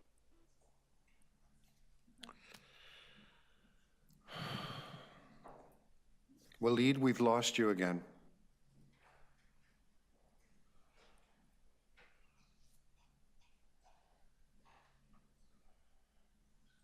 Waleed? Okay, I'm just gonna have to call it there. I'll note that he's got another minute left if he reconnects or gets in touch with us and asks for some additional time. Anna Doer-Gully is the next deputant I have listed. Is Anna online? Anna, can you hear me? Can you hear me, sir? I heard someone for a second there. Can you hear me now? There. Hi, Anna. Welcome. You've got 3 minutes. You Hi, can start as soon as you're ready. Great. Thank you very much. Thank you, Mr. Chair. Thank you to the committee. My name is Anna Doer-Gully.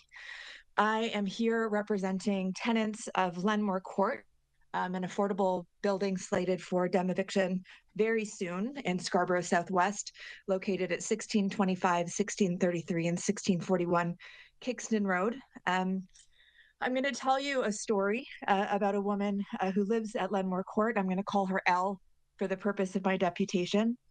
So you understand, Lenmore Court has gone through almost the entire process at this point. The tenants were due to be evicted on the 30th of January this year, and I believe the building is now vacant. And I have walked alongside the tenants as a community advocate ever since they got their very first notice, almost 4 years ago at this point.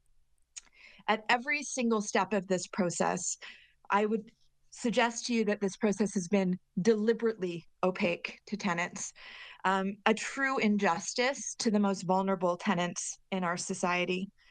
I'm going to use the example of Elle, whose name I've changed for her privacy, an 80-year-old woman dealing with confusion and fear about this enormous change in her life that's coming as the result of the demobition.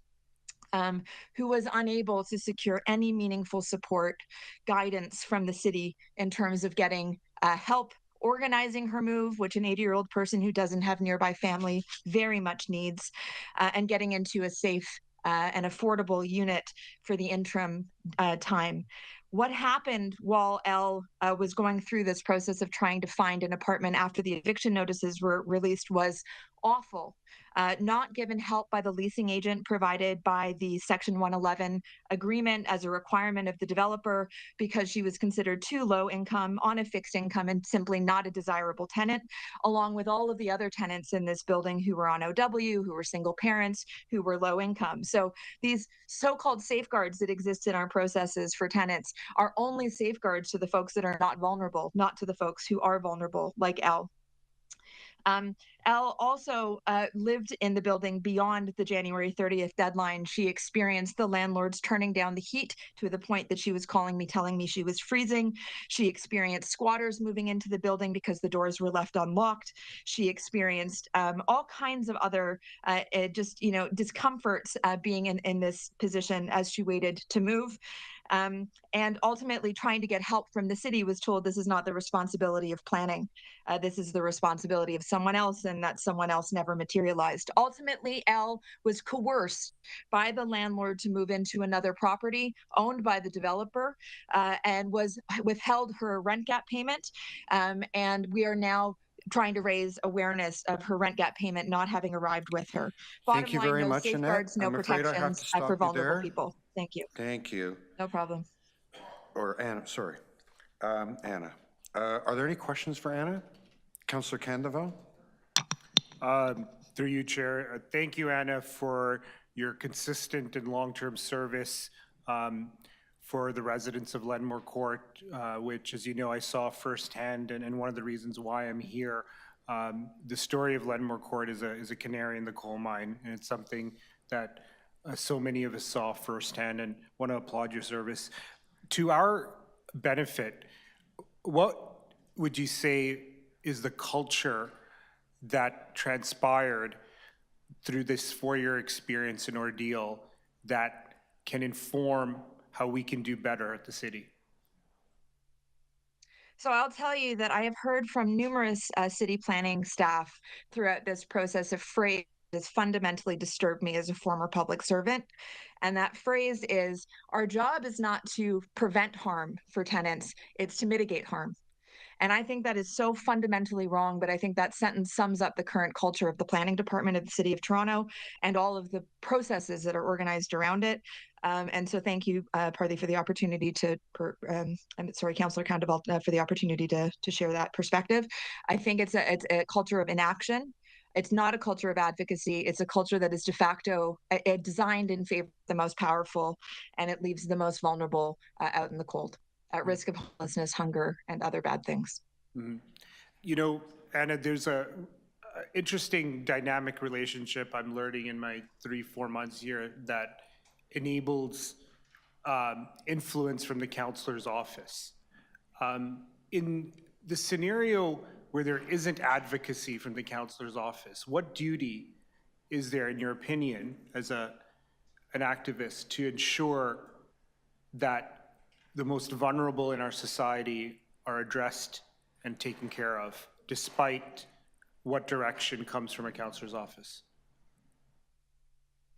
Thank you, Councillor Candival. I think that's a perfect question because the former councillor in your office, I think, put us in this position, particularly because of how many, the large volume of demolitions happening in my neighborhood. And I'm so grateful to your office for the help you provided since you've come to office. And that distinction is humongous, huge, far too big, dangerously big. And I can also tell you, without someone like me who decided to use my own voluntary time, no one would have known that Elle, this person, this 80-year-old woman, that she had been fundamentally abused in this process. She would have just been there in this high rent situation, in this new apartment with no rent gap payment. So advocacy from councillor's office is essential, but where is the advocacy from our city planning division for our most vulnerable? Why are these processes designed not to serve the most vulnerable, but to serve the most powerful? And at every single step in this process, I could go on for hours about the nuance and nitty-gritty of this process. It is designed to serve the most powerful, to harm the least. Thank you, Anna. I appreciate the opportunity. Are there any other questions? Thank you so much. No? Thank you very much. Jeff Hayworth. Hi, Jeff. Hello, councillors, members of the committee. I want to speak very briefly as I can today about the supply and demand argument that landlords, developers, certain layers of the government are using to rationalize our current housing crisis. The idea that's been put forth is that there is a high demand, so any increase in the housing stock will increase supply, and through a process of trickle-down housing, bring down rent and associated costs. This is how it can be justified building condos instead of much-needed rentals. But not only has this theory never been proven to work, at this point, we have to admit that this is an incredibly oversimplified view of housing economics in the first place. I'm hoping some of the points that have been made today have clarified this. For my part, I'll say this. The financialization of housing over the past several decades has turned our homes into investment opportunities, and that's why increasing profits has become the primary motivator in the housing sector. Non-market housing, rent control, tenant rights, these have all been gradually eroded over the same time period, and now they're in danger of disappearing completely. Under this housing system, prices will always go up, so the most efficient method of increasing profits in the rental market is to displace tenants and either re-rent or sell that space to the highest bidder.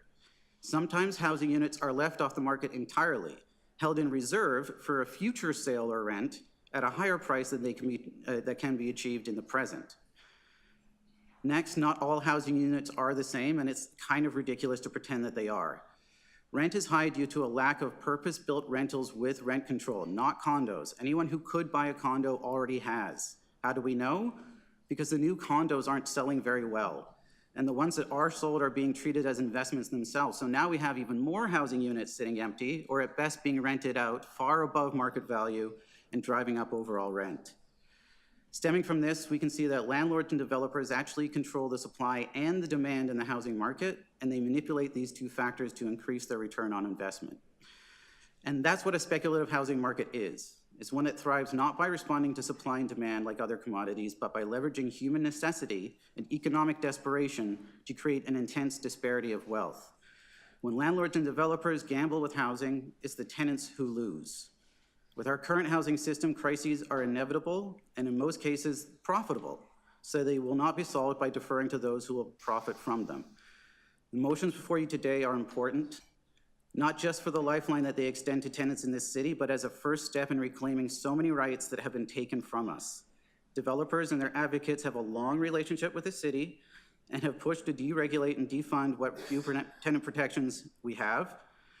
And I think it's long past due that we start pushing back. I think these motions are an excellent first step in doing that, and I thank the committee for their time. Thank you. Are there any questions for Jeff? No? That concludes the list of deputants that we have on this item. Are there any questions of staff? No, I'm very, very sorry. I'm just, Waleed wasn't able to finish his. Oh, is Waleed connected again? Oh, boy. Okay, thank you. My bad. Waleed, are you with us?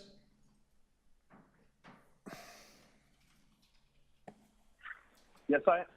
Okay, Waleed, I'm going to give you one more minute. Go ahead. Thank you, my friend. So the last thing that I just wanted to say was that we urge council to direct the chief planner, the executive director of city planning, and the city solicitor to compile and present a comprehensive report by the end of the second quarter of 2024.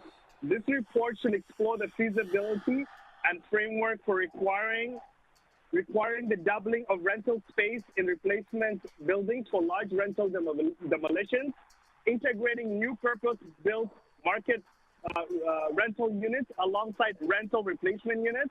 This is a pivotal moment for our city, and such a policy will mark a significant stride towards meeting our housing goals with fairness and effectiveness.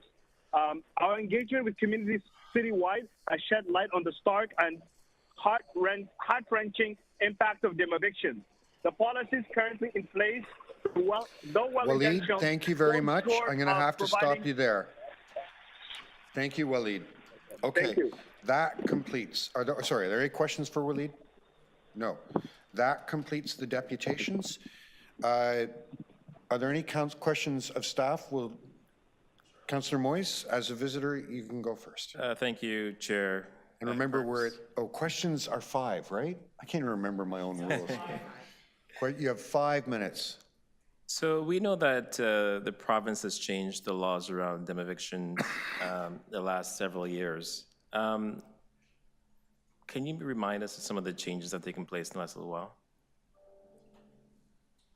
Certainly, through the chair, as part of Bill 97, the province introduced a number of regulations within the City of Toronto Act. Those regulations could be quite broad. They have not yet enacted any regulations, but they provided themselves the authority to do so. Okay. And do we have a standard way currently of how we engage people who are facing demolition across the city? Yeah, certainly. So as part of any rental demolition application, we have a number of touch points with tenants throughout the process. The first is that they're provided notice of the application as soon as it's made. We also meet with tenants to go through both the rental replacement process and tenant compensation assistance. We are also working to improve those practices by having tenant meetings in advance of an application even being made. And can you remind us how perhaps rent gap is calculated currently? Does the city have a standard as to when people are moving and coming back? Why is the standard right now?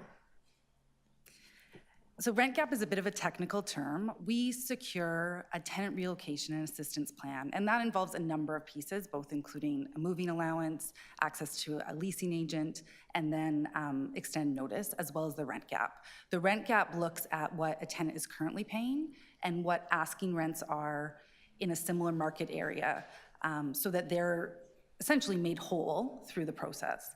We do know through discussions with CMHC that the most recent data they reported on had some changes in the methodology, so we're continuing to work with CMHC to get the best reliable data. And so the best, and if I'm wrong, please let me know this. So the best practice the city is currently using is the 25 St. Mary example. Is that correct or not? I believe the 25 St. Mary rental or tenant assistance follows what we're currently doing. Yes. Okay, thank you. And one more thing. So the 25 St. Mary example has also been used at 88 Isabella and elsewhere across the city. Yes, that's right. Okay, thank you. Any other questions of staff? Councillor Matlow. Through you to Deanna, in the motion that many of the deputants refer to that I'm going to be moving, you worked very collaboratively with us to develop the motion, didn't you? That's correct. And item 8 in the motion, and it's been pre-circulated, I'll just read it, that City Council requests the Chief Planner and Executive Director of City Planning to publicly communicate outcomes of the rental replacement and tenant relocation assistance policy. We're talking about a dashboard that can really provide transparent information to the public. Would you like to just say anything about your commitment to transparency and ensuring that that this work be done? Certainly. So through the chair, we currently report through the city's housing data hub on the number of rental demolition applications and units, as well as the number of units that are replaced from 2017 up until the most recent quarter. We're absolutely committed to improving more information through that data hub, so we could include information in terms of the number of tenants that return to replacement rental units as well. Councillor Thompson. Thank you. Through you, Mr. Chair, to staff. Does the city have the ability to not approve application for demolition? So through the chair, our official plan policy, which is a robust policy that requires replacement of the same number of units, tenant compensation, and so on, says that provided those measures are being met, that they're meeting the objective and the policy requirements. So I would suggest that should we not approve that application, they could appeal our official plan policy. Right, but if there is an inability to provide or to find suitable accommodation to accommodate those who would be evicted from a particular development, is there an ability for us to negate approval of the permission to demolish? Through the chair, the official plan policy speaks to lessening hardship for impacted tenants. And so we've used our tenant relocation and assistance plan to do just that. Okay, let me try this again. Okay. If in this particular market where it's difficult for anyone to find suitable accommodation for rental, in a case, so for example, I'll use 860 Pharmacy Avenue in my ward. And thank you, we're going to be working through that. If those residents are unable to find suitable accommodation, either with respect to the assistance of the applicant who wants to demolish with rent assistance as part of the gap, do we have the ability to not approve that application? Because am I not correct in my assessment and understanding that there is a requirement for us to ensure that those who are being evicted are basically able to, or should be able to find accommodation? If they're not, then where would they go and why would we permit the demolition?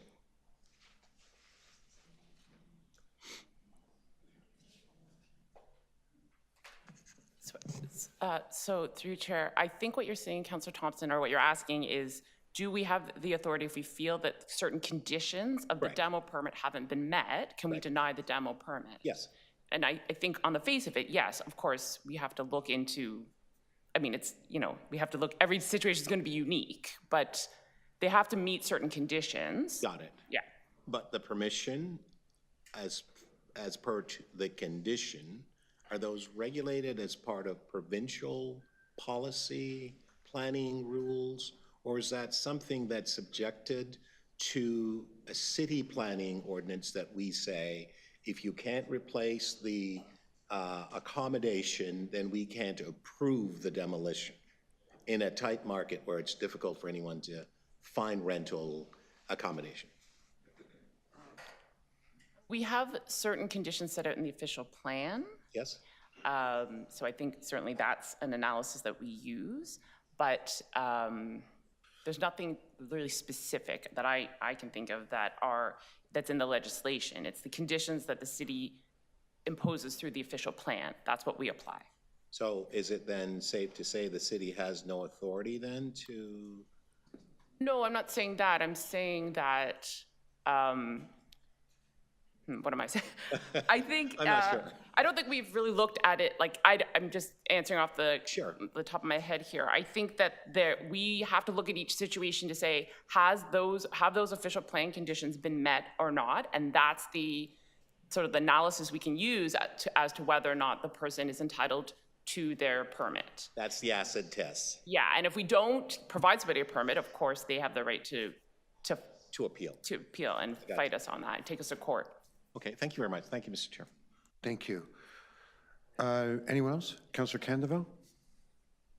Thank you, Chair. First, to sort of start and just appreciate in the 3.5 months, our staff have had good experience with the housing staff, Andrew, Deanna, I'm sure I missed your name, but I just wanted to share that. I'll get to my questions now, and they are to seek clarity. And I think, you know, hearing from the deputants, from my colleagues, clarity is so important to an issue that has such far-reaching personal and emotional and life circumstances of our residents. We had a deputant who had shared that the duty of staff is not to prevent harm, but to mitigate harm. Is that the case? Is that the stance? Through the chair, and I don't want to speculate on what the resident was remarking on, but our official plan policy speaks to lessening hardship for tenants and speaks to conditions that need to be met when an applicant comes in to request demolition of existing rental housing. So our policy framework does not allow us to say, no, you can't do this.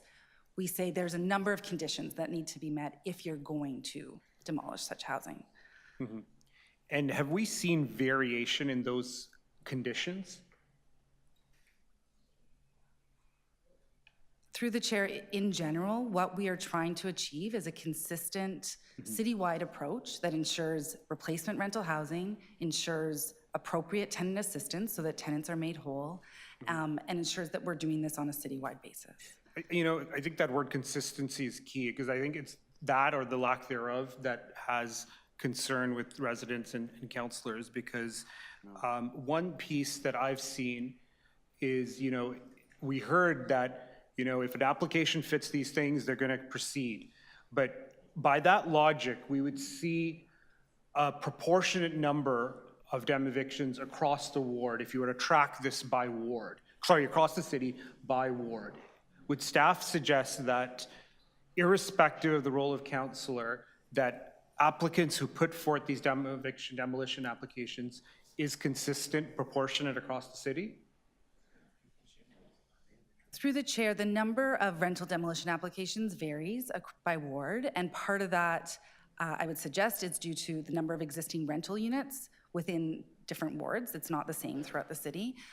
Also, just land values and development pressures, right? So we know in the downtown, land values are higher. There's a higher ability to redevelop larger rental buildings, whereas in the outer suburbs, you would only be able to replace a smaller number of units and still be financially.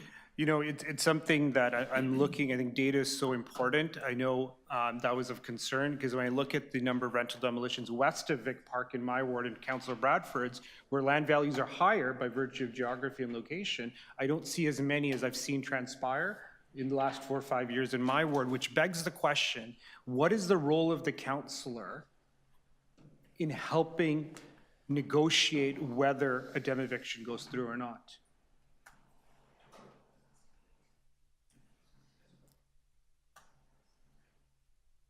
Through the chair, you know, as part of our process, we notify the councillor and make sure that councillors are involved in the tenant meeting and at different touch points of the process. I would suggest our policy framework is very clear in terms of what's expected by the applicant. Can I just suggest, I just want to make sure, I'm going to pause the time. I heard a different question than the one you're answering. And I want to make sure we understand what Councillor Candeville is trying to hear. So I'll rephrase the question. I see you have concern, Chair Perks, so. No. Can you let me finish, please? Okay. Are you trying to find out what the councillor's role is in working with tenants when they're going through a replacement process?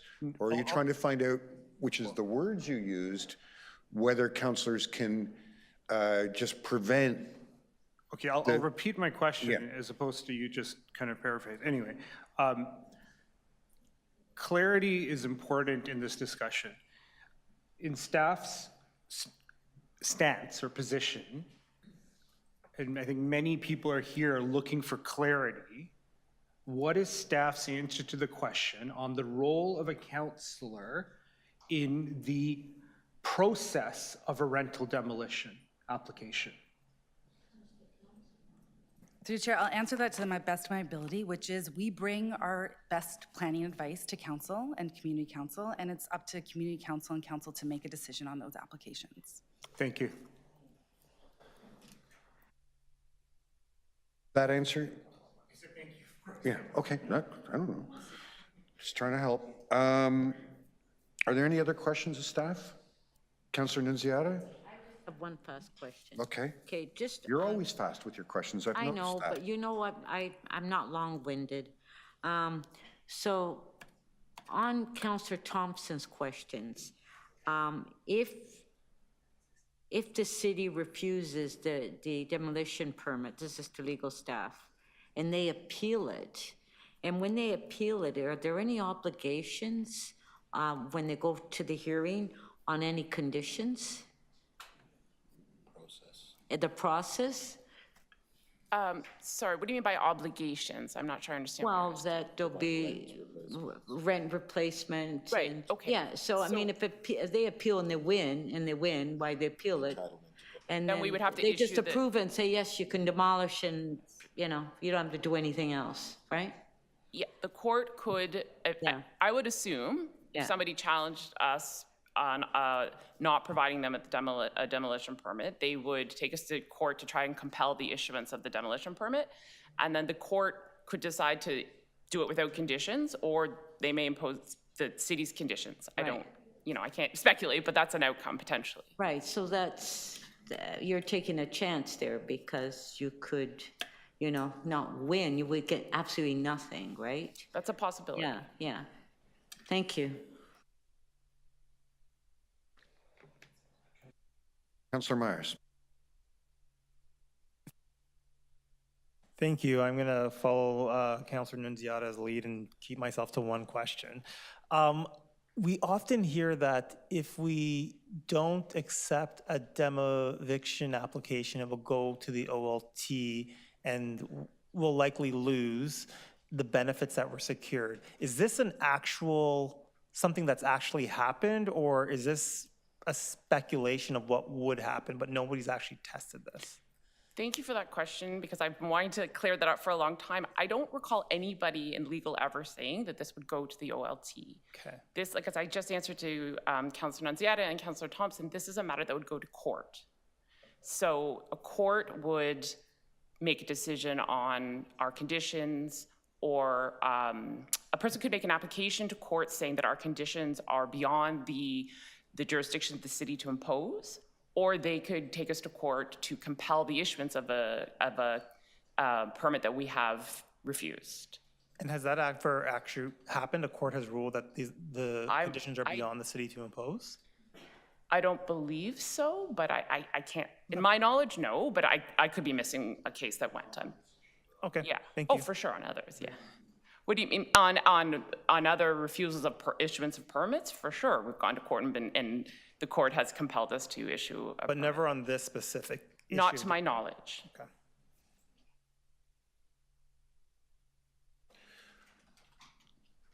Okay, I think I'm the only one. So I just, Councillor Matlow has pre-circulated a motion. I know that staff examined it. I just want to be clear. I've looked it over. It looks to me like a lot of that is work that was in process, and this just sort of firms it up. Is that a fair assessment? Yes, to the chair, I think that's a very fair assessment. So, you know, even though you're already doing the work, you're quite welcome making it formal through these motions. Absolutely. Okay, thank you. Those are all my questions. Does anyone wish to speak? Councillor Matlow. Oh, Councillor Moyes? Right, you're visiting. You get to speak first. Honestly, I'm having such an off day, guys. I don't know what's with me. I can't remember the rules, forgetting who's doing what. I have a copy. Good, thanks. There you go, it's Friday. I just want to start off by saying that I've worked in collaboration with Councillor Matlow on the motion that's presented, and I want to thank him for tabling it as a member of this committee. I support it wholeheartedly, so thank you for including me in all of that. And I've been working on this for a long time, since the 25 St. Mary's application. It was a very difficult time for my community. It was a very large development. Many people were affected by it. Many people are here today. And I wish this motion that's brought forth here today is retroactive, so they could actually benefit from it. But many people across the city will benefit from this motion if and when it is implemented. You know, in Toronto Centre, 68 to 70% of the residents there are renters. And it is scary to think that at any point in time, demolition can take place and people are displaced and they experience hardship. Things are hard enough as it is, and you know, having a home is the foundation of our society. And so I believe that the changes that we're looking at here today and hoping to implement will bring some sense of stability and security to people's lives. So that's really all I wanted to say, but also to, you know, I know that I want to thank staff, because staff have done a lot of heavy lifting here. Our legal team, our planning team, even my own staff in my office have worked really hard on many of these files, and they pop up almost every week. And so I want to say that we do put our best foot forward when it comes to these applications. I do take issue, though, with one deputant, Lindsay Blackwell, who said that I lied. Well, easy. But I do want to thank the many people. You can just address the issues, please. Yes, Chair. I do want to again thank staff and all those who are trying to make this a better city to live in. Thank you. Thank you. Councillor Matlow. So I'm going to move the motion that I trust many of you have read. And I want to begin by thanking Councillor Moyes, Deanna Charlie and her staff, No Dem Evictions, and so many of you who we worked with to make sure that we come forward with a series of motions or items in the motion that address much of what we've been hearing from tenants who are facing or have been dem-evicted.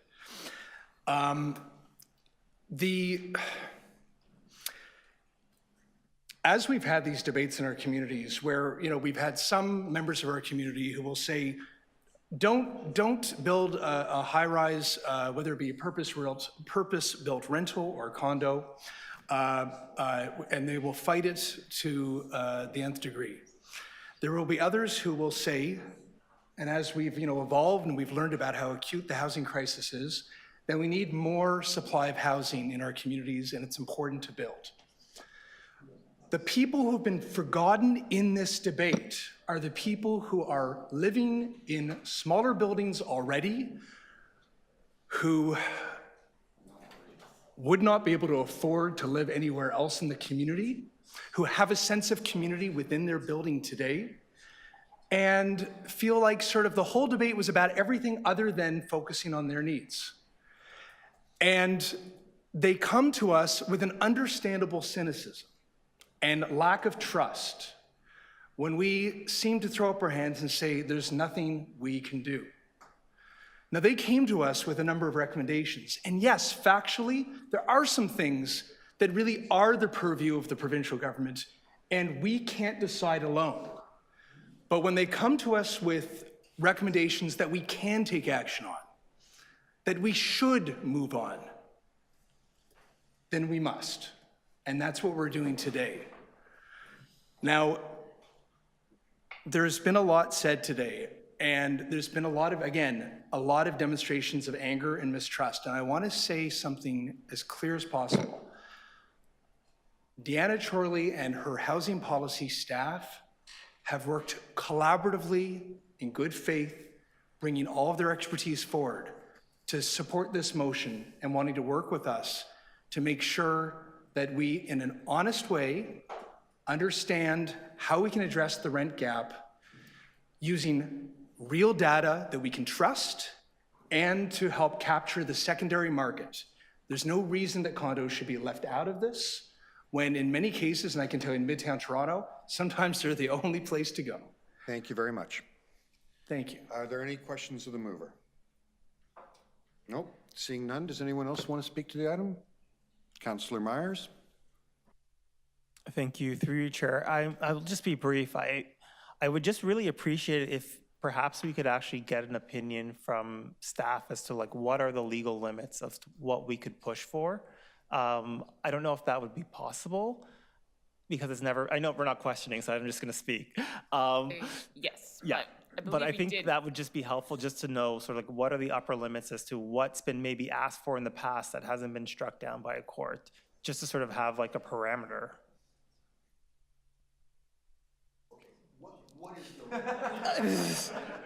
Maybe, I was creative. Maybe, Councillor, can I make a suggestion? I'm going to pause your time. Oh, look at that. I accidentally reset it. Maybe if you can just take that conversation, we can discuss whether bringing a letter to the committee some point or, yeah? I just made a comment. Okay. All right. Comment with an inflection at the end. Okay. You done? Councillor, are you done? Okay. Councillor Thompson. Oh, I didn't realize he was finished. I was composing my thoughts. Thank you very much, Mr. Chair. I just wanted to add my voice to this, and I want to thank all the people who've come in to speak to this issue.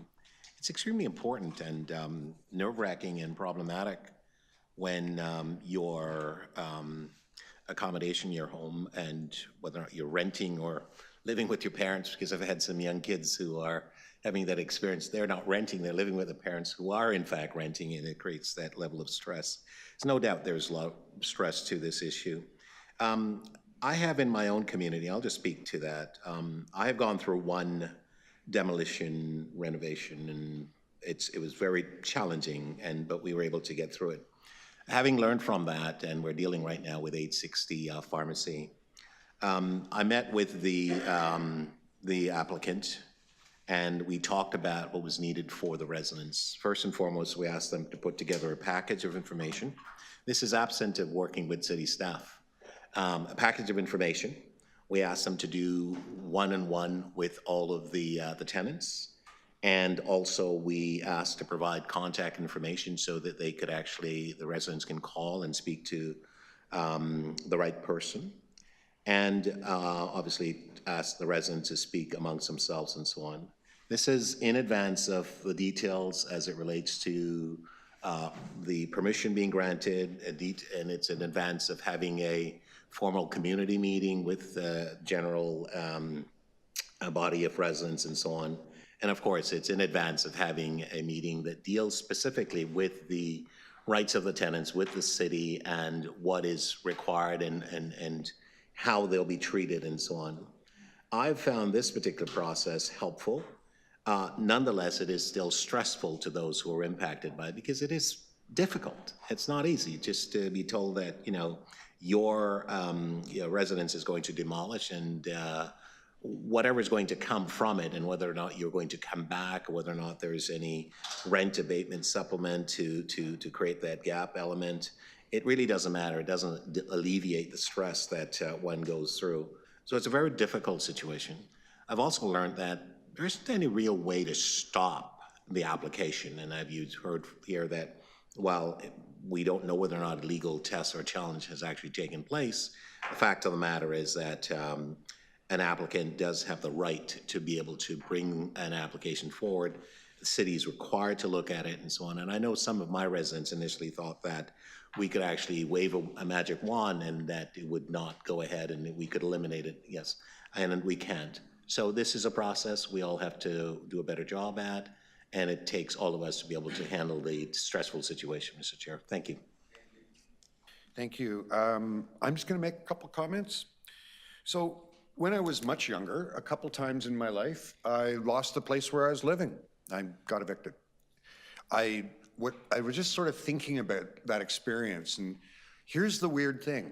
I can remember that sick feeling and that sense of panic, but you know what I don't remember? I don't even remember what the places I lived in looked like.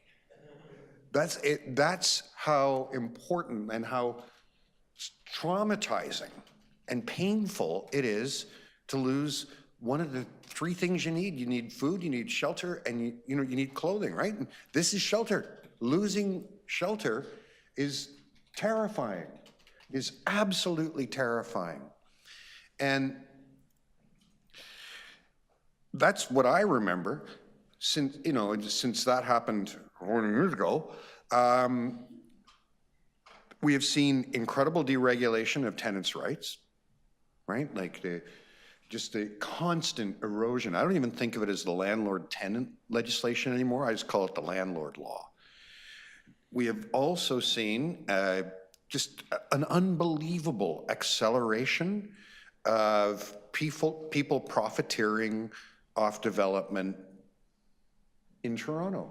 Astonishing profiteering. And it's not just here, it's become a global phenomenon as money moves more and more quickly. And we do things like pass the Condominium Act, which says you can come in, build, make your profit, and go away. That wasn't even possible when I was first in the rental market. Didn't even happen. You could only build purpose-built rent. Like if you built it, you owned it, right? Take all of that trauma, that terror, the fact that things are getting worse and worse and worse, and you're feeling the need to do something. And the sad thing that happens here is, you can't talk to the Minister of Housing. The people who administer the landlord-tenant tribunal, they don't have to take your calls. There's only one person who's going to take your call and try to help, and that's the City of Toronto rental replacement staff. And nothing they can do is going to be good enough because they don't have the ability to stop people from evicting you from your home. And that's why I think thinking of it as harm mitigation is actually accurate. It'll never stop that trauma.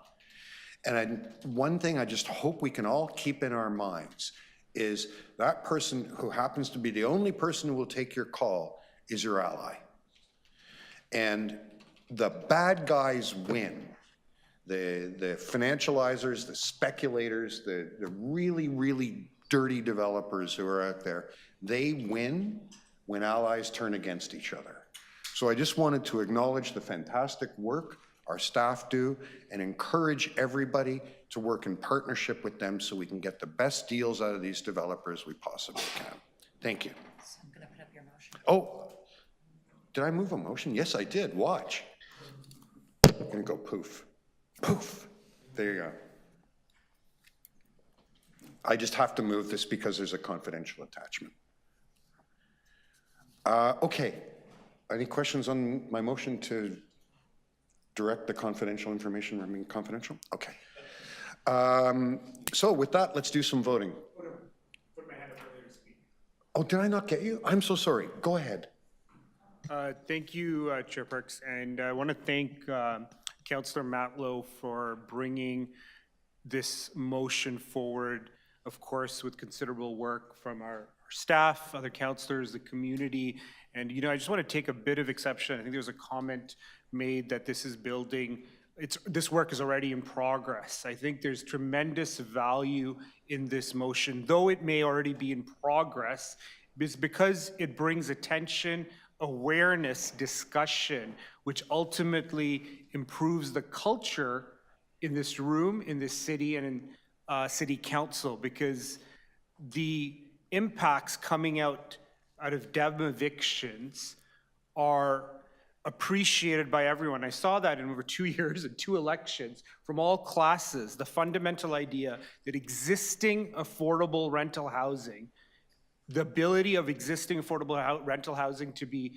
demolished is fundamentally wrong. And I saw that through countless examples in our ward, and we had an active resident, community resident who fought those speak out very clearly. And we saw these intentional tactics by landowners to push out tenants before the N13, which would obviously and clearly prevent their ability to return. Just to give you an example, turning the heat and hydro off, permitting squatters to come in and make challenging life circumstances, attempting, and successfully in some cases, persuading vulnerable tenants an early buyout without their rent gap payments, without their lump sum payment, and forfeiting, importantly, their right to return. So to address this culture, this motion is very important that we routinely have these discussions to emphasize and educate to new councillors, existing councillors, the role of the councillor. And that's something I'm looking to work with staff who've been, as I mentioned earlier, really great with my office in the last 3-4 months in my ward, to look at data on this disturbing trend pattern we've seen over the last 3-4 years to better understand and gain clarity to how and where these things happen. And I'll work with staff on that, but I just wanted to use my time to applaud this motion and the impact it'll have towards pushing the culture within our committee and within our council and ultimately in our city, because many, many people feel we're not Toronto the good anymore. Thank you. Okay, I think now we do the voting, right? Okay. What do we got first? No, no, no, no, no, no, and by the way, no. Okay, we have the motion from Councillor Matlow. All those in favor, opposed, carried. And my motion, which is just receiving the confidential, all those in favor, opposed, carried. And I guess on the item? On the item, all those in favor, opposed, carried. Okay, guys, stay with me. We got one more item.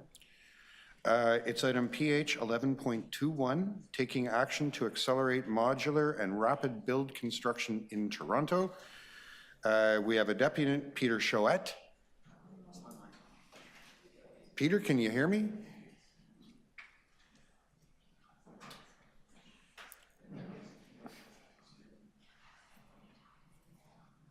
Look at him.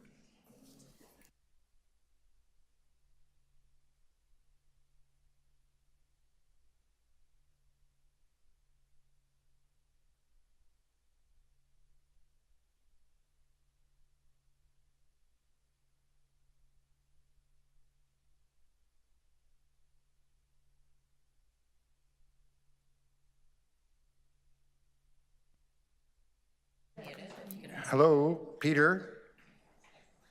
Peter, I can't hear you. Can you make sure you're on mute? Hello? Oh, there you go. Okay, Peter, welcome. You've got 3 minutes. Go ahead.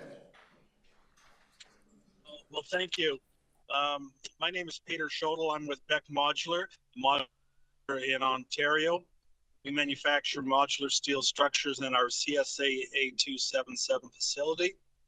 As the modular construction industry grows in Ontario, we are excited by our ability to contribute to solve the housing supply issue by offering affordable solutions. We are committed to excellence, ensuring our structures meet and exceed high quality standards. Our experience has shown that modular buildings are exceptionally suited for projects that can utilize standard designs. We've been focused on developing these designs to offer ready-made solutions, simplifying the construction process. We fully support the initiatives that promote modern construction methods and would be delighted to see Toronto emerge at the forefront in adopting these innovative building techniques. And that's it.